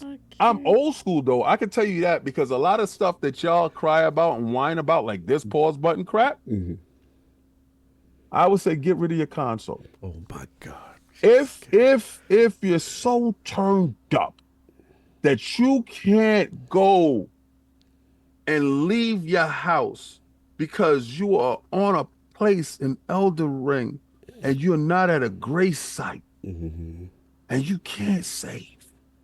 You're like, oh man, I can't do this. Real life is happening outside, and this is what you're doing. It's been a priority. This is what we're doing here. Like, really think about what we're doing here with this. So I don't like the piling on her with that, right? I don't like y'all dudes needing labels. That part. And I don't like you co-opting somebody that has real disabilities. That part. So I don't identify with you dudes. I don't need a pause button. I did it for years without one. So this is the problem with you dudes. I was a latchkey kid. There was no after school center. My mom said, take the key, get in the house, and go home. And you sit there until I get back, and you don't open the door for nobody. If I opened the door for somebody, I guess Freddy Krueger, somebody would snatch me up, right? You dudes that turn around and ask your mama why. You are the why dudes. Why can't I? Why can't I? Why can't Microsoft tell me this? Why can't? You're entitled. You are not entitled to a pause button. Okay. If they don't want to give it to you, you're not getting it. and you are so entitled that you feel that I'm gonna buy this game and I'm gonna tell them what I want. That doesn't. That's not how it goes.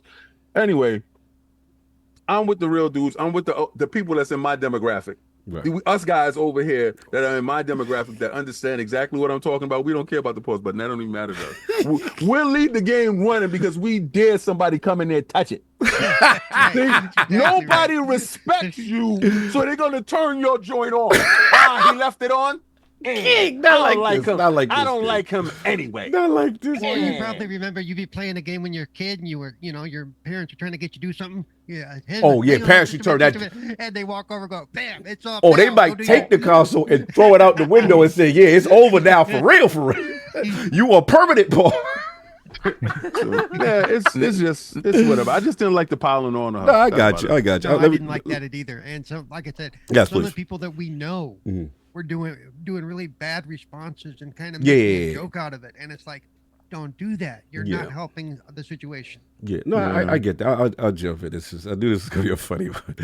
Look, obviously, Darren knows that we have technical backgrounds. And in fairness to the document, it's inclusive outside of just gaming, right? From my understanding, it's application, it's software, it's all these different things in which you can interface with something, right? So there will be things like, for example, a phone or whatever, and it's like, okay, like remember when the vibration feature is added, like you can't hear it or whatever, you mute it or you use it. So I get the spirit of it. I get the spirit of why these things are in place. Now, as far as gaming particularly, yes, I was kind of with Hargeet in the beginning, like my emotional response was, seems disrespectful to the disabled community, because to me those are legitimate impairments and that people have to deal with. And then obviously I get this term for a lot. It's an industry term that a lot of people are not familiar with, but this is where I kind of got to go back to cerebral Paul in the sense that I think it is time to update the verbiage,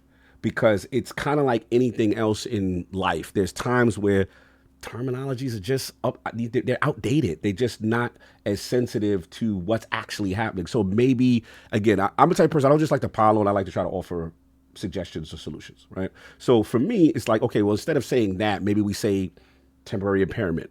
Maybe we say situational distraction. You know what I'm saying? Something that is truly in the spirit of what you're trying to do. Because what you're trying to do is not wrong.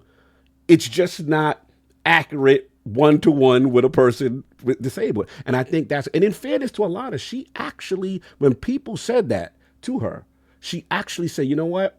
This is something I will bring to the table with the accessibility teams and stuff that she works with, because, I think that's where the real issue is, kind of thing.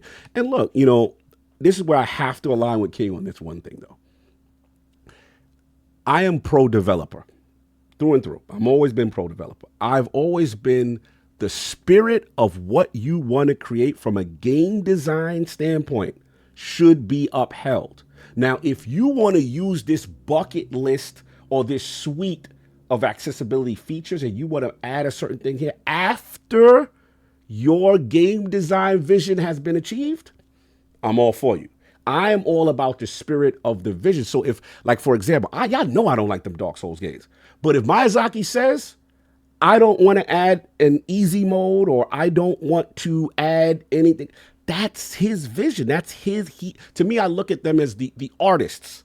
Let the artist create, right? Now, after you got the spirit of your initial vision and you say, hey, I want to add things in, for color blindness. I want to add things in for text and font. I want to make things better. No doubt. There's a suite of things you can use. As long... Can I give you a little bit of pushback? Yes, a little bit. Please. Go for it. Go for it. When they're deciding what their vision is, to me, some of that accessibility should be in there from the beginning. Right, which is the suite. Afterwards, let's throw this in there. It should be, okay, here's the story we're going to tell. What are some of these things that we can do as we're building it up instead of trying to patchwork it in later? No, that's fair. That's fair. Yeah. I guess where my slight pushback back, and I think we're kind of the same pocket, is just that if someone wants to make and say, hey, I want to make one of the most challenging games of all time, you know what I'm saying? I think there is a part of me that feels like, that's the spirit of what they want to create. You know what I'm saying? And I don't want to impede that by saying, no, you have to do. Like where I struggle is when you tell somebody they have to do this in terms of game design. And I get what you're saying too, because you're like, yo, we need to think about accessibility in terms of, full things to make more people access it. But I guess where I'm at with it, and I don't know if this is going to be controversial, is I'm just from the mindset of like, not everything is for everyone. There are certain things that I know I will never do. I'm never going to play those Dark Souls games. That's not me. I'm not being miserable all my life. To me, that is just pain and torture. God bless y'all that challenge yourself to that thing. You know what I'm saying? Like I'm not that. But I do understand and respect of that community that I don't care for, the Dark Souls community. I will say that there is it's not challenge. There is something inherently great about being able to defeat something or pass something that you felt at one point was impossible. I think there is a beauty to that, right? And I think that should be upheld. But that's where I'm at. The main thing is, and I'll give it back to you, Paul, because I know you want to comment, is that I love that gaming now has this suite of accessibility features, right?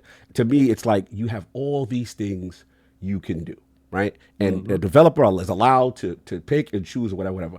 However, what I will say is having a child, I don't have one, but having a child, in my opinion, that is a choice. You've made a choice to bring a life into a world, right? You've made, when you do that, there is a sacrifice that comes with that. And once you do that, right, games, is that the priority for it to be labeled in that way? I don't think so. I don't consider the labeling that a disability. So I'm with you. I think the term should be changed. I think that it's not accurate anymore, so to speak. And I think there's instances in the past where we've looked at old terminologies and we've said, hey, you know what, that could be updated just to make it a little along in line of what today's like the Cleveland football team. Yo, you stupid. Anyway, I'm done rambling. Paul, I'm sorry. I know you wanted to. No, it's not a problem. And I don't have a problem with them having their vision. And yes, there are games that like Elden Ring. I tried to play it. I got a problem. 60 hours of play, and if most of it was getting to one spot and dying a lot, is what and they may never do easy, and it's going to be a trade-off for them to go, I want to make a game that's really difficult. Fine. You're going to have a whole segment of the community that's not going to be able to enjoy your game. That's a choice you're going to make. It better be good for those that like those kind of games, because those are the only sales you're going to get. But I also feel like even then, you know me, I have no problem reaching out to the developer and going, hey, this looks great. I want to play it. Is there anything we can do to make it so that I can play the game? And then the ball's back in their court. Absolutely. And to your point, I had this discussion at PAX East. We had this is off the record behind us. He don't mind if I talk about it now because he's cool. Steve Saylor, the blind gamer. And this exact discussion came up. And he pushed back at me. He was like, about the Souls games and the stuff. And he was just like, well, what about, and I think for those who play Ghost of Tsushima can understand this. He's like, what about in the game, adding, for example, like in Ghost of Tsushima, one of the characters does an unblockable attack and you get that red flash, that red spark, or that audio cue that lets you know, hey, that this is coming. And he was like, how about, these kind of things to keep things in mind? Because he did agree with me. He's like, no, I get what you're saying about the spirit of game design and them wanting to make a thing and not trying to force them out of that. But he said there's still things we could do to try to help the accessibility and more people, play the game. So I said, look, that's a great point. If they want to include that, I don't have a problem. I don't have a problem with that. But I think it was something in that spirit, and we kind of had a middle ground there, so to speak, as far as things that you could do in those particular type of games, so to speak. But I don't know your thoughts on that, Paul. Oh, it's the same. Yeah, absolutely. Sound cues, visual cues, all that stuff. Like I just finished. Still Wakes the Deep, by the way. If you like intense games that'll keep you sitting on your seat. Best voice. I got to give a friend of mine some credit. I was best Swedish voice actor I've ever heard. Like that voice acting is amazing. Scottish. Excuse me. Sorry. Correction. Swedish guy, Thank you. whatever, Thank you for the correction.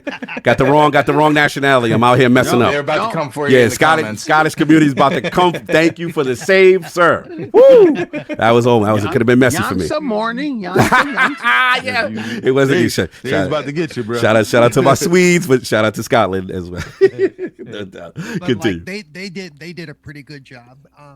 Except I noticed when I turned on the subtitles, they have like the people making noise, but like there's a whole achievement in there for answering all the phone calls. Yeah. Well, there was no captioning for the phone ringing. Oh. So if you're deaf, you don't can't. know those phones are know. ringing to go grab them. So it's those little things that they may not have even thought of, and that's why I don't have a problem reaching out and going, hey. You might want to fix this part, or do something about this. They had the subtitles, but not the descriptive text. Right, Is that what you're yeah. saying? Yeah, pretty much. They're missing sound cues that you would need to hear, and there's really no visual cue either. So No, fair enough. No, I appreciate it. Like I said, I like at least having the nuanced discussions, and this is important. And like I said, hopefully the feedback and we don't want no one going for this woman's job. So she changed the name of her title to they're trying to cancel me or something like that. And you don't want that. You don't want people getting attacked. But I think it was important that the discussion did happen so that we're aware of what is being thought of in game design and accessibility and all the things. 'Cause, again, a lot of this was news to me as well. Any other points you want to make, Paul, before we move on? no, I think we pretty much covered it pretty well. So, Awesome. No doubt. Salute to y'all in the chat for being respectful. I see y'all. I like that. Shout out to the parents out there. I was digging around the storeroom in the realm, and you'll notice I found a good image for Yes. when I'm on here. Bro, so. that LogNet is clean, bro. And again, you're welcome to hang out for the final topic if you want, sir, if it's up to you. No doubt. And let's get to a couple of super chats rocking, and we move on to the last one, which I am very curious where King is going with that topic. But No, it was only two. Well, no, it was two down. Yeah, we got Dr. Strangelove with the $10 super chat. I don't know how wanting a simple pause button is at all controversial. A lack of pause button is just bad game design. But these From Software fans don't want to accept that, and they just keep being toxic. King, Get good. you gonna hit him with the get good? Because obviously I've never had a problem with this. So obviously you're not good at all. Oh, that's all. God. It's that's obviously the thing. I'm Get a from ball. this right now. Yeah, The day I meet King in person, he's gonna get run over by my scooter. It's gonna be a Bring the total scooter, run him over, and then you tell him get good. Listen, I will still Tell his feet to get, tell his Crocs to get good. Listen, I will steel toe shoes. I'll steal your motor. But okay, so Dr. Strangelove, if you're disabled and you need a pause button, then I champion you. If you are capable, if you have all your limbs and obviously some of your faculties, Here we go.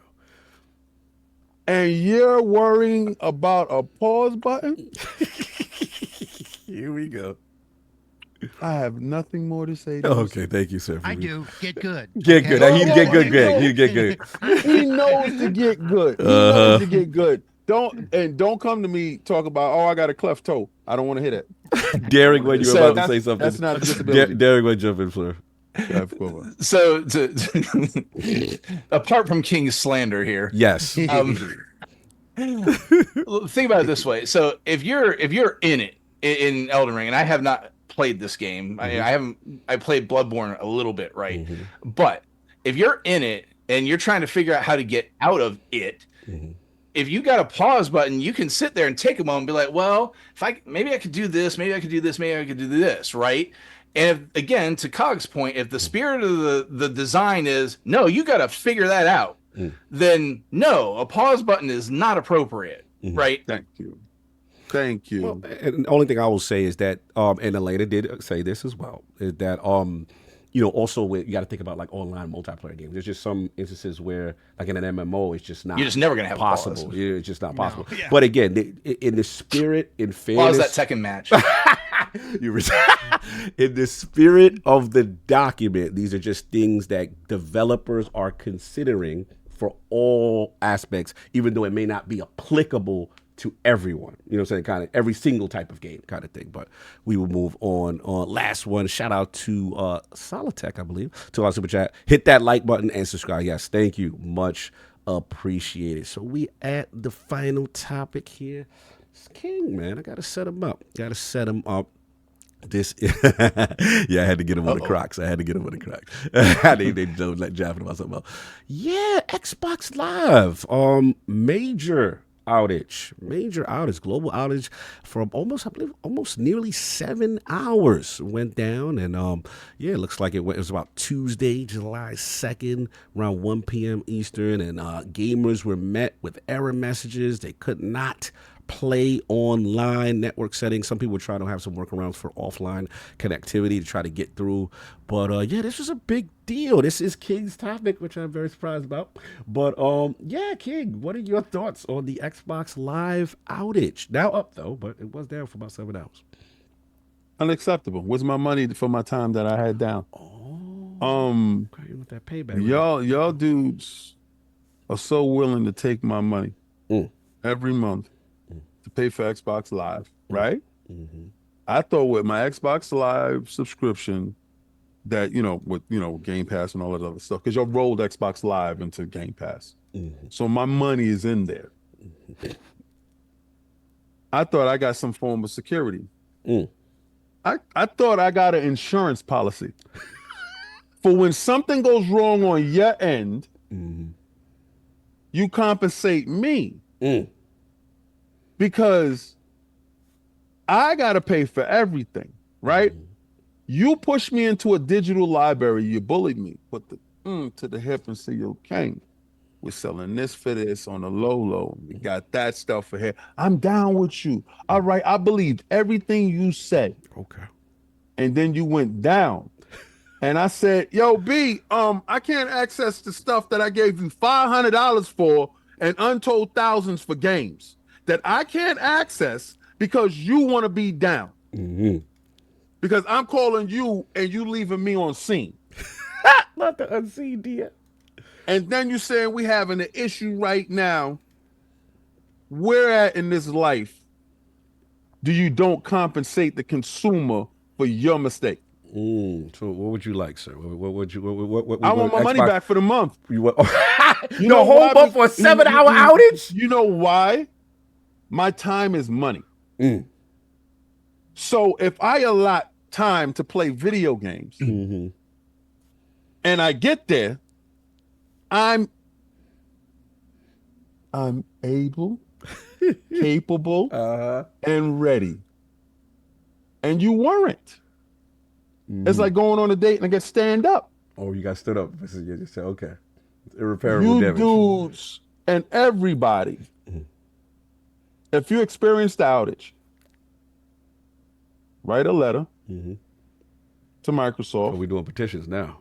Or your congressman and get your money back for your time. Because if they pushed you into a digital ecosystem. Okay. I see where we're going. Where your Wi-Fi and your stuff, you cannot log on to their device. Everything else in your house works but them. But you paid your bill. You will have a problem. Why are we accepting this? Oh, we got hacked by so-and-so. That's not my business. I gave you the brick. You're supposed to bring back my money. I don't care if you got robbed. Where's my brick? I don't care. Do you understand? I don't care how you get my money, but make sure it gets back to me. This is your time to move on. Okay, so you do, and it happens time. You PlayStation dudes are the most egregious ones. Y'all just take it and you just run with it. They roll over. You make it a stand. And y'all say I never call Xbox out. Oh, okay. Y'all say I never call them out. I want my money. It was down 7 hours. 7 is a long time. That's wild. That's a whole day. 7 is a long time. That's basically a whole day. Yep. That is a fact. That's a whole day. That's go to bed. That's you come home. I can't play. Go to bed. Like go watch Netflix and chill. That's what that was. They shut down your gaming because you work. Let's say you go to work for 8 hours. Yeah. It's only 24 hours in the day. Factual. You sleep for 8 hours, right? I got So you, all right. I got you. So then it's 16 hours there. Let's say you got to do work around or whatever at the house or whatever. So you got to say that's like 5-6 hours there, right? And then you got the downtime where that's 3 hours, right? So now you got 7 hours. Right. They down for your 7. I feel that. What would you feel is appropriate compensation for your inconvenience? 1 month. You want 1 month of Xbox Game Pass? I want 1 month. You know why? Get your security tighter. For 7 hours, kid? This same. You know what Con Ed does to you when you have an outage? Give you credit. Oh, you talking about like the ISPs, like a cable network or everybody that you pay your utilities to. Your phone goes down. When Sprint goes down, when T-Mobile goes down, when anybody goes down, you call them, yo, I wasn't able to access certain things and I pay for this product. We will compensate you. Don't worry. And they always overcompensate you to keep you as a value customer. You want to keep me as a value customer? Give me my my mom. I actually used to work for one of the major cable provider and internet providers in the country. me too. Yes, they would compensate you, but it would never be for the entire month. Exactly to the day. Exactly to the day. Exactly. They gonna be like your 42 cents, King. That's that's what they gonna get. They gonna be like networks go down every day, B. But all right, they gonna camera on you. Okay, so listen. That's when negotiations happen. Okay. So you're gonna get 50 you say cents. something outrageous to have the other person say something a little bit more sane, and you come down to a middle ground. You think I'm gonna come to him and say, yo, give me $1? No, give me the whole month back. Why should I have to give you the whole month? This is when negotiations happen. This is how you're supposed to do it. I'm giving you a one-on-one. I'm giving you a game. All right. This is real though. I gotta give the fact I gotta give you a little bit is even though I think you're out of control on certain things, but the fact that whenever this is a hustle, I'm gonna give y'all a game. There's a hustle with you guys who's still on cable, because I'm only on it because of the red zone package or whatever it is, right? But every year or two, I look at my bill, I'll be like, man, the cable chicken challenge. You already know what it is. You be like, you know what? I'm not happy. Them over the way is offering this. I think I believe y'all. They will set you over to a retention department. That'll be like, hold on, sir. LordCognito, you hold on. We looked at our record. You've been with us for about 7 years, sir. Wait a second. You know what? We can change your Verizon Fios and cable package with the phone. We'll give you this sweet deal now. Knock it down to $100. So that is true. There are departments that are allocated for this. At least I can speak with the ISPs, the cable networks. So if you are that happy with your bill, you can't do this. Continue. My dad used to play the game with DirecTV and Dish. Facts. And once the contract was up, he'd give him a good deal. He'd go to the other one and play that game. Facts. Oh, they'll hit you with that sweet deal with a rate you never knew existed. Oh, you're a new customer. All right, here you go. Yeah. That part. But if it affected 10 million people, all 10 million of us get our 42 cents. You standing on business. Somebody gonna look over there and be like, yo, B, we can't be having them outages no more. Tell Calvin to get his head. Wake up at night. I don't care about outages. Because if my payment for Game Pass don't go through, you coming to turn my joint off. This is what I go to log in to play my Game Pass stuff. X is gonna give it to you, and so your credit card don't work. It's over for your game. Let's stop acting like these companies don't owe us money. They not doing us no favors. We did them a favor by buying a console, and we doing them a favor by buying a game. Digital future, I right? Feel that. So you push me in this area where you said it's digital, it's okay. Yes. If something happened to me here, I gave you money I want some of that back. I'm just saying. Man, he Nobody's saying that, and everybody's accepting it. Like, woo, the outage is over. Don't be Where accepting. we do that at? Why are you accepting it? All right, fair enough, fair enough. You standing on minute. I want to switch. I got to get Darren with on this one. I got to get my IT friend on this one, bro. Where are we at with this outage? Are we? What side of the fence are you on this? So first, to clarify, because I see some confusion in the chat and a couple things King said, as the cybersecurity guy on the podcast, talk to him. Let's get educated. They have not said that they have been hacked in any way, at least not yet. And given that they are a publicly traded company now, they are obligated to tell us if they were hacked. So we'll find. I suspect someone tripped over a cord somewhere and it took them a while to figure that out. Oh man, not the spaghetti cord in the server room. Yeah. Come on, they ain't Gateway got the server, wires. server. Yeah, gateway Calvin, server. I can't. Gateway server. The gateway. That's Oh, not the gateway. Oh That's a man. deep cut. Somebody spilled their Diet Coke on the console. Oh man. Old school. But Good. to help me here, because I saw conflict when I was looking into this, because frankly that was on a Monday, I believe, and Tuesday. Tuesday. Okay, Tuesday, yeah. I was so far, one being a parent over here, and two being so far down. Situational. Final Oh, you Fantasy. didn't have no situational Disability. So you get that right. Now you was in in a my Final situation. Fantasy bag right now. I was not on Xbox that day, so You were disabled.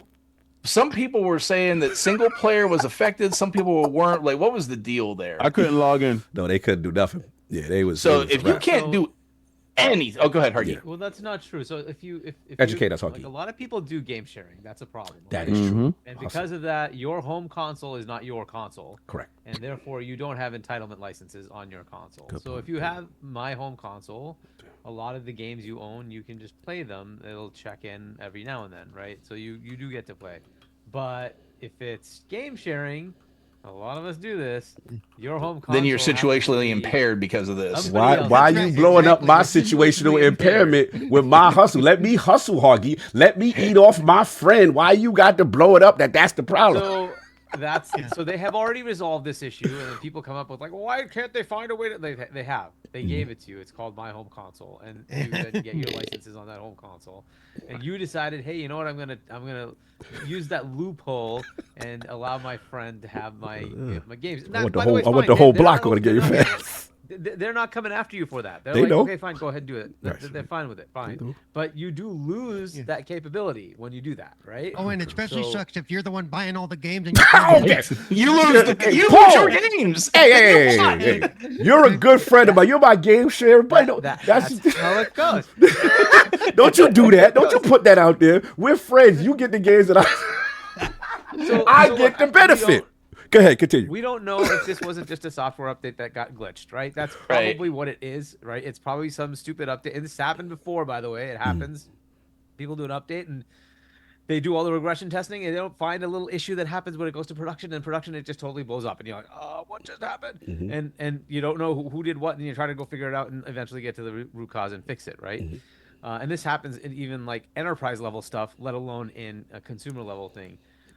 There may not be enough urgency when it comes to consumer. You have to look at that from a realistic perspective, right? If it's, it's Office 365, which has hundreds of millions of actual office, enterprises working on it, and that goes down, that's productivity loss for so many umpteen companies out there, whatever, right? That would be like up their throat, like what the hell's going on? And when you talk about King getting compensated, they do have SLAs. Oh, talk to him. You aren't That's that up for IT X amount of verbiage. I time. love My it. company suffered. You're giving me money. That's how Service it goes. You level write a check. agreement. Talk to him. You write a check, right? And that's the way it goes. And I want my have check. to honor that. Somebody said that man his 42 cents. Listen, I remember with On Live when they went off the air, I got a check for $1 and some change. Oh, that's a fact, though. Right? You're right. So Okay, you're I right. You're want my money, man. We're going to fight for this. I feel that. I feel that. So, Well, and King's not wrong, right? He's not I wrong. mean, because we're out. We're out that time that if you want to play, forget the single player stuff, right? If you're out there getting on COD, or you're getting out there and you want to do some Apex Legends or whatever your online multiplayer game was, you're out. You're done. Yep. No Fortnite. You're No done. Fortnite. And so, and again, to King's point, Microsoft ain't going to care about the 42 cents or whatever it was. So that's why you come in there asking more. I'm just saying, I don't think they're going to give you more. Right. Maybe they will, but to the point where the bottom line being the bottom line, they ain't going to give you $17 for Ultimate when they can get away with 42 cents. So, well, or a better thing, and they've done this before too, is if they have a major outage, they might give you a free game. Yeah, something from a past catalog game. Well, that's a PlayStation approach. Or they might give you a free month of Game Pass. They've done that before too. Yeah. Yep, that might happen too, right? So, good. But either way, look, that's still my money. Yeah. As far as the outage itself, I don't know that it is a hack because, like you pointed out, Jeremy, we don't. They are public, and they are. It's not even just that. Even if they're not public, any data breach is now required to be made public. That's just the way it goes, right? So if there was an issue there that was that bad, they would have to let us know. If it's a simple denial of service, maybe it doesn't have to go to that rigor, but they are a public company. They're probably going to disclose that too, right? Yeah. But this is probably more likely just some because even if it's a DOS, they'd know about it pretty fast because you're getting hit. Right, you get okay. I got it. And they generally, if it's a DDoS or something like that, usually companies are out there in front of it saying we're being DDoSed, and that makes them look like the good guys because they're the victim. Right. Listen, that's the reason why they're not going to the Tokyo Game Show because all the people that was affected was over there. I was actually going to point that out. The outage did not affect 100% of the customers. Some of us were able to get on. Some of us were able to do our thing. It was my birthday. You messed my birthday up. I want my money. You had a really nice meal yesterday, though. What did that have to do with them owing me money? Like, Paul, stop pocket watching what we was doing. What that 42 cents they got you. Listen, you pocket watching, Paul. You stop. If Peter owes me money, I ain't worrying about what Paul owes me. Let Paul do his thing. Peter, give me my money. I don't owe you nothing, okay? I'm saying, Y'all stupid. Hargeet finished, and then I'm gonna get finished with Darren. Yeah. So look, yes. I think it's probably some config issue, or it could be a hardware glitch. Something like that could have happened, right? Some database got corrupted or something like that, and they have to recover or fix it, whatever it is, right? So it seems like it's much more that than it is anything else. So I don't know if I would go down it's a hack issue, but like configuration issues that happen, and that's something they can learn from to say how do we regression test better.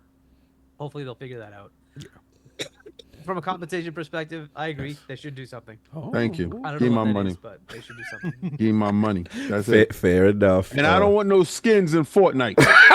You don't want the that's $20. Listen, my skins cost a lot, so if they do give me a skin in Fortnite. Listen, y'all haven't learned from me yet.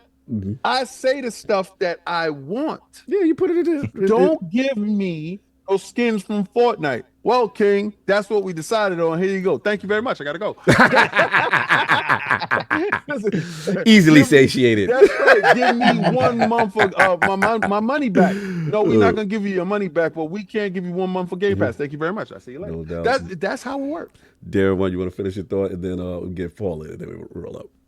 Yeah, I mean, I probably something in Azure somewhere went haywire.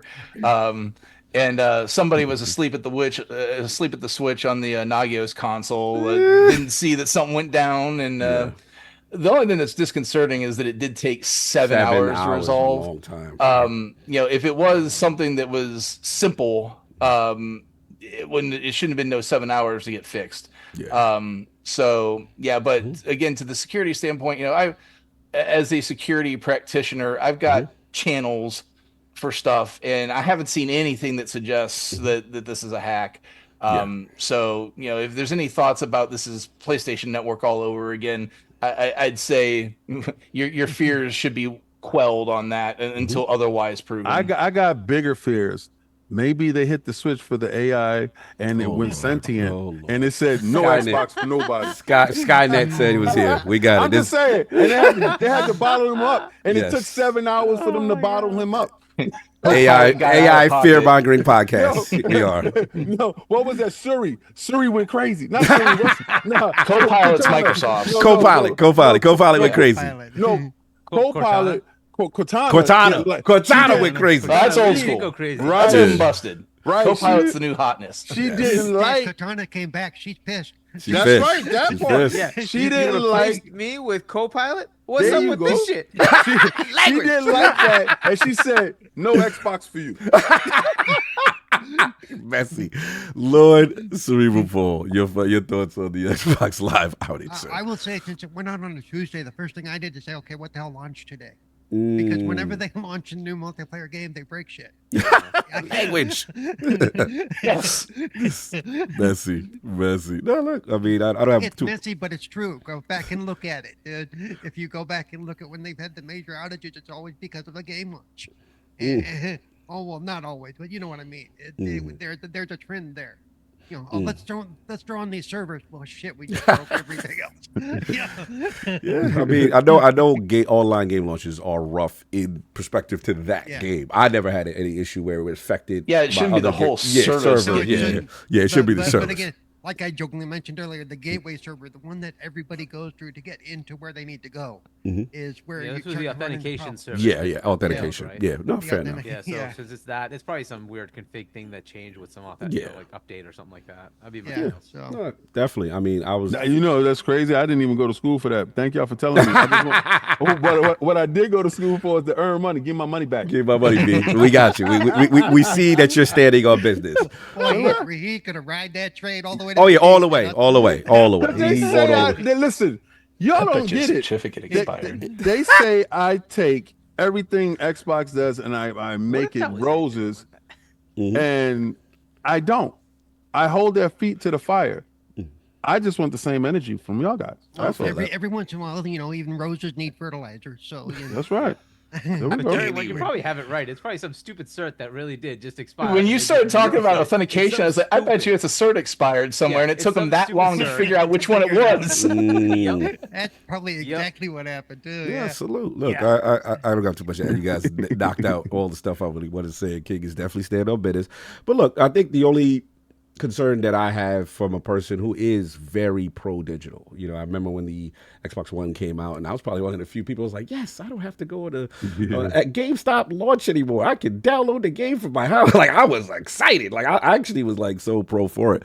So I guess, you know, for me, and I've had a discussion with Maddie, it's just that like when they are pushing us and ushering us into the all digital future, you know, it does behoove them, at least my only concern is from offline modes. Right. And, you know, I know even when I take my Series S remotely, yes, I do game share, you know, I do have to go through these extra steps, and you have to put it in offline mode. You have to make sure break that connection to the sharing. And then even once you've broken it, you know, being able to play games offline to me is really key, because that's what you realize. You realize how tethered you are to everything. Even single player games, the majority of them, you know, don't have that mode, and they still need to do that handshake on some level to be able to play sometimes the single player games. And I think that's what a lot of gamers realize, like, wow, I can't do anything right now. Like, I am literally, this is a literal paperweight right now for the majority of a lot of the games. And I just wish there, you know, was some workarounds in that respect, because it does feel that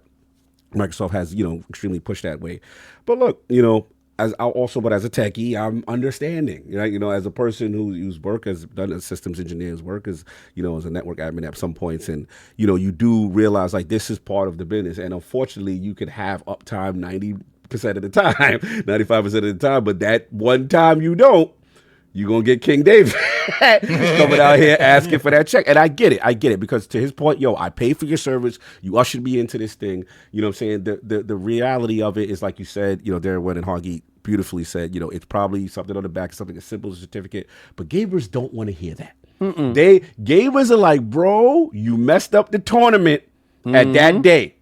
And even though your track record with uptime and efficiency and network bandwidth and throughput is excellent, that time you ruined my thing. So yeah, I'm very curious, you know, in the future. And I guess my last question to you, Darren, would be like, I wonder from an SLA standpoint, what considers, yo, we do need to put something in place from a compensation standpoint, or this needs to go, like, what's the service level agreement of how long it has to be down before the other departments, those customer service, those retail departments say, okay, we may have to do something to this base. Is it days? Is it weeks? Like, I wonder what that is in terms of Microsoft. If anybody knows, I would love That's to going to educate. be all PR. I guarantee you, there's nothing in the terms of service about any SLA guaranteed to Xbox I can give you the Game exact Pass. verbiage if you want it. Oh, we got the exact exclusive on the verbiage for street. Service availability. Oh, let's get it. Services, third-party apps and services, or material or products offered through the services may be unavailable from time to time, may be offered for a limited time, or may vary depending on your region or device.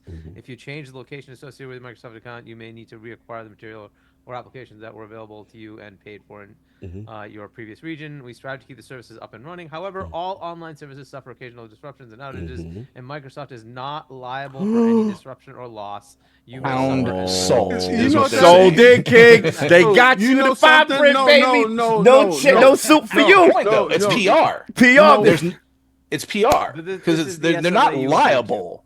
They're not liable to anything. Yeah. But Mhm. boy, that's when they got to make that balance. They got to weigh it. Okay, at what Popeye's point- biscuits. At what point is it going to be So a anyway, huge black that's- eye for us to not do something about this? I think they've been hanging out with Sony too much. Ooh. And if you No, lay they have down with the dogs, Microsoft you're gonna lawyers. come up with fleas. And I'm If telling they've you been right laying now, down they with ain't Sony, right. we're going to hear about the outage in 2 months. They'll tell us what happened. See, and that's the thing. Like Sony had their outage, right? I'm just saying, as gamers, Yeah. we are taking it, and we're taking it too much. Pause. It is it's high time that you mustard hearts get off of your hands and really make a stink. Y'all want to talk about, oh, we want to do petitions for Helldivers to show up here. Well, if Helldivers came out that day and you couldn't play it, and they said you only had 7 hours, that's it, it's gone. It ain't never coming back. Oh, nah. Where that energy at? So your thing is, where's the Yeah. energy? Y'all fight. Okay, I see what we doing. I just want people to start being more about actions and less about this. All right, well, fair Yeah, enough, I mean, when it comes to consumer stuff, I forget who it was that made the point earlier that at the consumer level, you're never going to get an SLA ever. That's Right. business to Yeah, that would business be, stuff exclusively. Exactly. Yeah. Consumer SLAs No are company generally in their very, right very mind loose. would They don't would care. ever guarantee an SLA to a consumer. They may give you credit because they feel it's in their best interest to, but they're not going to guarantee that. Because the thing that an SLA will do is that guarantees that credit to everyone, whether they ask for it or not. That's contractual. So they would never do that. They'll happily give some of the people that ask for it maybe the credit, but they ain't going to give it to everyone without asking. Yeah, no doubt. That's all last. Yeah. No I'm doubt. sure the Xbox team is listening. Yeah, yes, they're definitely listening. Balls in your No, court. yo, The balls in your court. I honestly expect an angry email. Extend my Game Pass another month just with Alright. King. With King. I expect an angry email. Angry. Well, you can't say, I can't say King don't ever go after him. See, to his point, he definitely stood on business with that. So it is what it is. Yeah, I was expecting a lot of. I was expecting references to somehow the Sony PlayStation was outage. involved with this. Yeah. I thought he was going somewhere. I was like, Sony's involved somehow. He's going to tell us why. No, because I was on air when it happened, right? And it was my birthday. So when I got off air, because I didn't want to do record a show that day or whatever, I said, let me just do it live because I got a lot of stuff going on. Yeah. I go to the room. So people talking about outages, I don't never have it. So I'm like, cool. I go to the room. I logged in. I was fine, but none of my little boxes popped up. I said, what the hell is that? So I pressed some buttons and it ain't doing nothing. So I said, okay, let me get a hard reset. Hard reset, couldn't get back in. Hard reset, Damn. couldn't get back in, couldn't log back into my console. My console effectively became a little brick, and I'm not disconnecting. I shouldn't go through hoops to make something work that if I want to tweak and twerk, I'll buy a PC. Anyway, so Tweak and twerk. guess who woke up out of their slumber and said, I got you, OG. Just give me a second to get my 360? get my SSD up and running. Who that? PS65? PlayStation 5. My PlayStation 5. Oh, And that's I it. play Ratchet and Clank. Oh, it because forced I'm, you. I'm a Ratchet and Clank dude. Y'all forced me into the arms of another. Because you was not available, I had to seek fun elsewhere. I can't, because they had performance issue for one day. I'ma tell you, I got needs. He's serving divorce papers over One here. They took care of you, took you to Mr. Chat. They did everything for years. One little performance issue, and you out here scandalous cheating with the ops. Janet Jackson, what have you done for Me lately. So I'm fickle, just the same way you guys are fickle. Y'all delist things every day. Damn. Y'all relist things every day. One day. If y'all not available, I'm gonna seek another. And she's there. And actually, I have multiples just in case that one can't perform. That whole PC Don't sitting there. ever think you're special, Waterbug. Thanks. You're King. not special. You had the PC though. What happened to that? You ain't jump on the PC. You had No, the hell no. N64? That's the last resort. You know when you go to the club, you at the club, and you the last ones there, and you look over at the bar, you like, all right, Maggie, let's go. Oh man! Oh, that's the beer goggle. That's the beer goggle joint. You treat it with the beer goggle situation. She's the regular. She's the sure hit. That's the one that's at the end of the club, and she like, I knew you'd take me home, baby. Oh man! Don't do PC Master Race like this. Don't you do that? Wow. Listen, they Frankenstein. They ain't got nothing special. Oh, those dudes come with viruses and stuff. You gotta be extra protected with those dudes.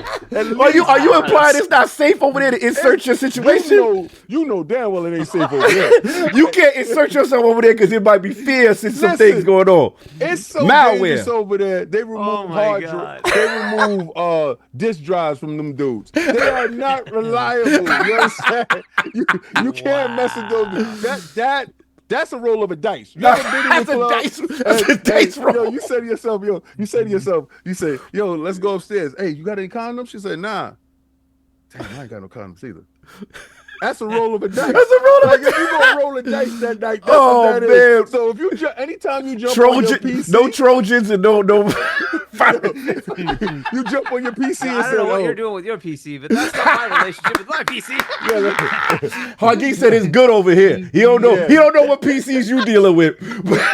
Yo, But his PC situation King is don't lit. have his keyboard condom. King don't have his keyboard condom. that part. You log into your email from the Nigerian prince to send Oh, you money. Ooh. That never happens on my Xbox, and it never happens on my PlayStation. Oh, We man. safe over here, but you guys, y'all are the last girl at the club. Y'all the gut butts. We don't want those. Oh, we gonna get canceled. All right, we gotta move on. We're in cancellation zone. It's definitely ILP After Dark, and we're going too late. So we are going to move on from this topic and end this show. Let's get the poll. Shout out to everybody in the chat. Salute, y'all silly.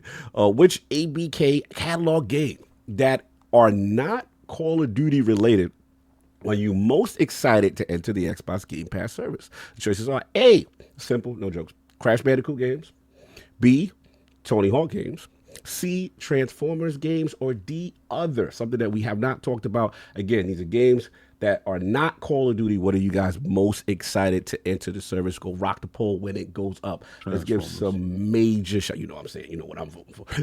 Let's give some major shout outs. We got a lot of people that came through in the round. First of all, shout out to the homie Daring One, aka Telsa Tidbits, which I didn't realize. I keep forgetting that's the same account. It's both of you. You got so much going on, man. Where can the fine people find you? What do you got going on, sir? Yeah, you can find me on X. Yes, it's X. It ain't been Twitter for over a year. You can find me over there. At Tesla Tidbits is my kind of my main account. Daring One's my personal account. I'm trying to kind of Separate. merge things over to Tesla Tidbits a little bit. I tweet out or I post out of both of them. So, but Tesla Tidbits is where you'll find most of my takes. I throw a video up every so often, mostly on the Tesla side, but I throw my gaming takes out there too. I throw some Niners and Browns stuff out there when the season's in. Yeah. Keeping track of all the Cleveland sport teams along with my alternate sport teams that may actually win something that aren't the Cleveland team. That's a tough life. That's a tough life, man. It's I'm a a Met hard fan. life That's as a a tough Cleveland life, fan. brother.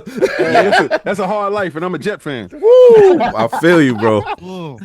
Jets fans might be the only more long-suffering fans than Browns fans. We got Namath. We got New Namath. York. Yeah, you and at least got a Boston. Super Bowl back like 50 years ago. Oh, they Before got I the was one. born. with Brady against Brady. You guys got the Super Bowls with the Giants, Oh, right? yeah, but he Jets a Giant fan. I don't- That's I like, don't- they I- don't associate Yeah. with them. I We don't- are the same, man. Oh, I don't count those dudes. Those dudes no kin to me. They ain't no kid folk. New York Okay. has the most championships of any city. And Yeah. Good. Boston's number 2. So we kind of sweep up the rest of the country. Well, he talking that Well, talk. Look at listen, the number of Boston- championships. Look, Boston calling has- him a Jets fan is like calling Cog a Yankees fan. Exactly. That's It's just very not disrespectful. the same It's very thing. disrespectful. We don't do that because Queens, we y'all run this number thing. 2. Y'all number 2. Continue, Derek, Let's go on your Yankees. outro, sir. Yes, But no, thanks for having me on. Super appreciate it. Glad.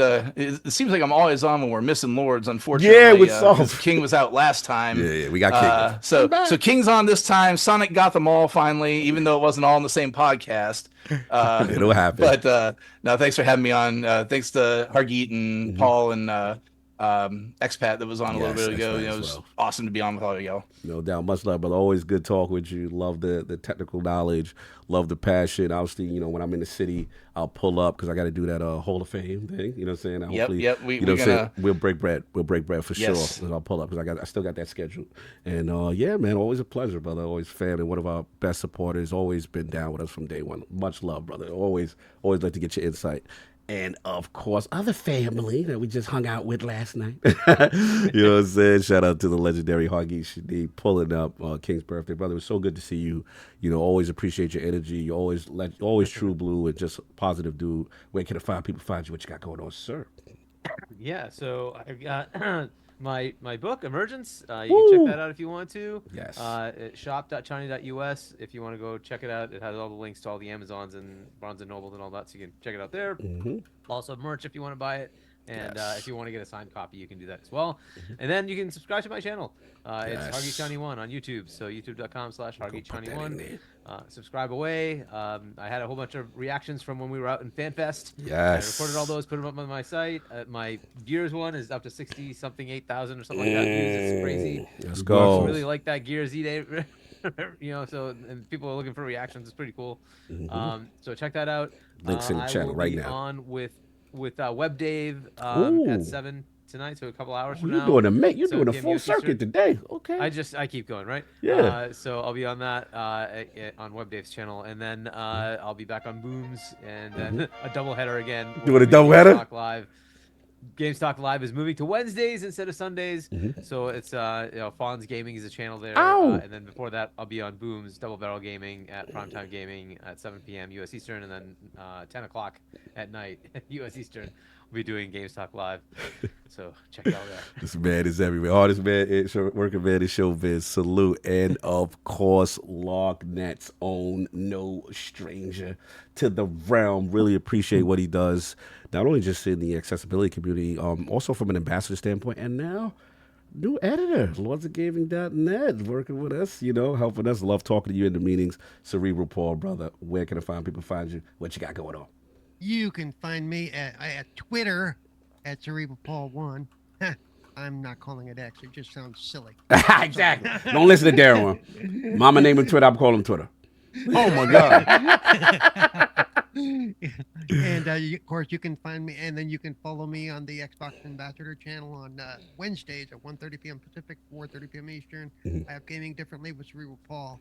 I have some other shows and stuff that I'm on 4GQ TV on Mondays and Thursdays. We gotta put that out there. Shout out to clowns. Carlo and the boys and the girls. And let's see what else. And then of course what I'm doing with the LordsOfGaming.net, which I'm really excited to, the stuff we're doing over there, and the stuff I'm actually getting involved in helping kick off the new stuff. So really into that. So yeah, thanks for having me, guys. No, brother, appreciate your insight, man. Very knowledgeable and much needed in our community for sure.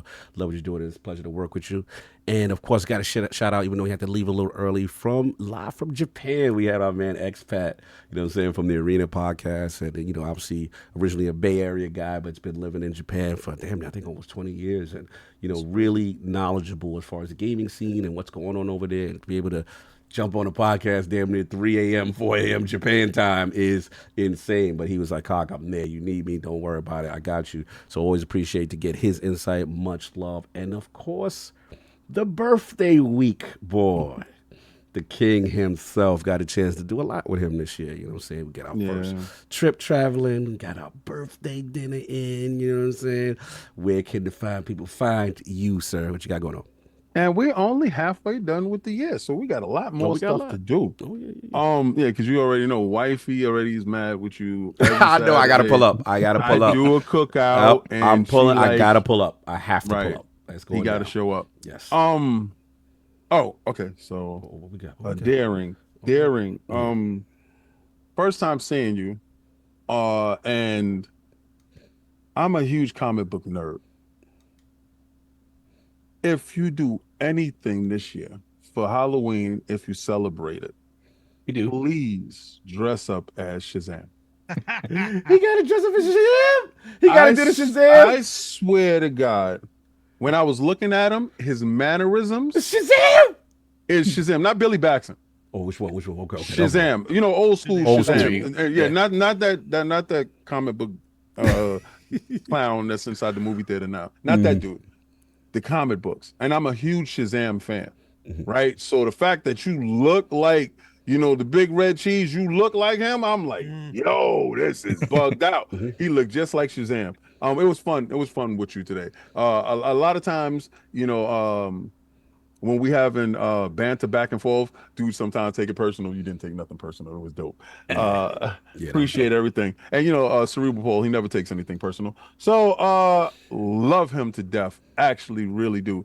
Hargeet, Chani being here today, that was so fantastic. Even though he had a long night because he had to drive back to Boston, and he got up today to hang out with us, and I appreciate him.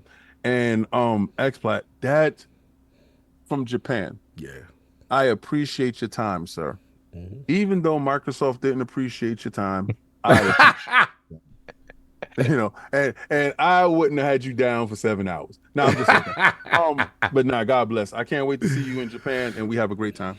No doubt, you already know. And like I said, the next week the Lord's again be back. Hopefully, like I said, Saul will be returning for those asking. You know what I'm saying? And Attic, like I said, he just had a situation. He had to take care of business, but both my brothers. You got some super chats, right? Yeah, okay, yep. I will take care of the super chats. Got a couple. We'll take care of that on the way out. But yeah, just want to shout them out. It's all good. And then we got Soul Tech. We hit that already. And we got Torino Johnson, $5 super chat. Guys, what if the outage was a hacking situation that got handled quickly to protect our accounts? I think then we'll find out. Yeah, we got that. They still got to report it. We got that. Shout out to Torino Johnson again, $2 super chat. Calvin left Mickey D's working for Microsoft now. Hey, yo! Don't do that. Don't say he on the network admin team. Don't do that. I think he was there. Don't do Calvin like that. Calvin, remember Calvin? You got a job? Calvin got a job. Calvin got a job, y'all. Remember that Calvin commercial? Hey, yo. So that's right. I'm going to be manager one day. Okay. Don't be putting it behind Microsoft Xbox Live service. We're not doing that. And then shout out to Geek the Sneak. Remember, for 8 months, I just installed a new modem and to deal with my ISP. So I'm late, fellas. Hope everyone's doing great. You had to deal with some issues too, no doubt. Make sure you get your pay there. Make sure you get your money. Nah, over there, that's the wild, wild west. You tweaking and twerking over there. You get what it comes. It's unsafe. I got to shout out Dip Down real quick. Yeah. He wants to see ILP after drinks, and I'm here for that. ILP after drink? All night long. Yeah, all night. Listen, it gets wild. That's not for syndicated. We gonna get canceled. Y'all don't want that. Y'all don't want that. Trust me, I took everything in my power to get the show in this format. Let's just say that. Anyway, look, enjoy your Sunday. This was a ton of fun. Much love in the room. I'll catch y'all next week. Peace.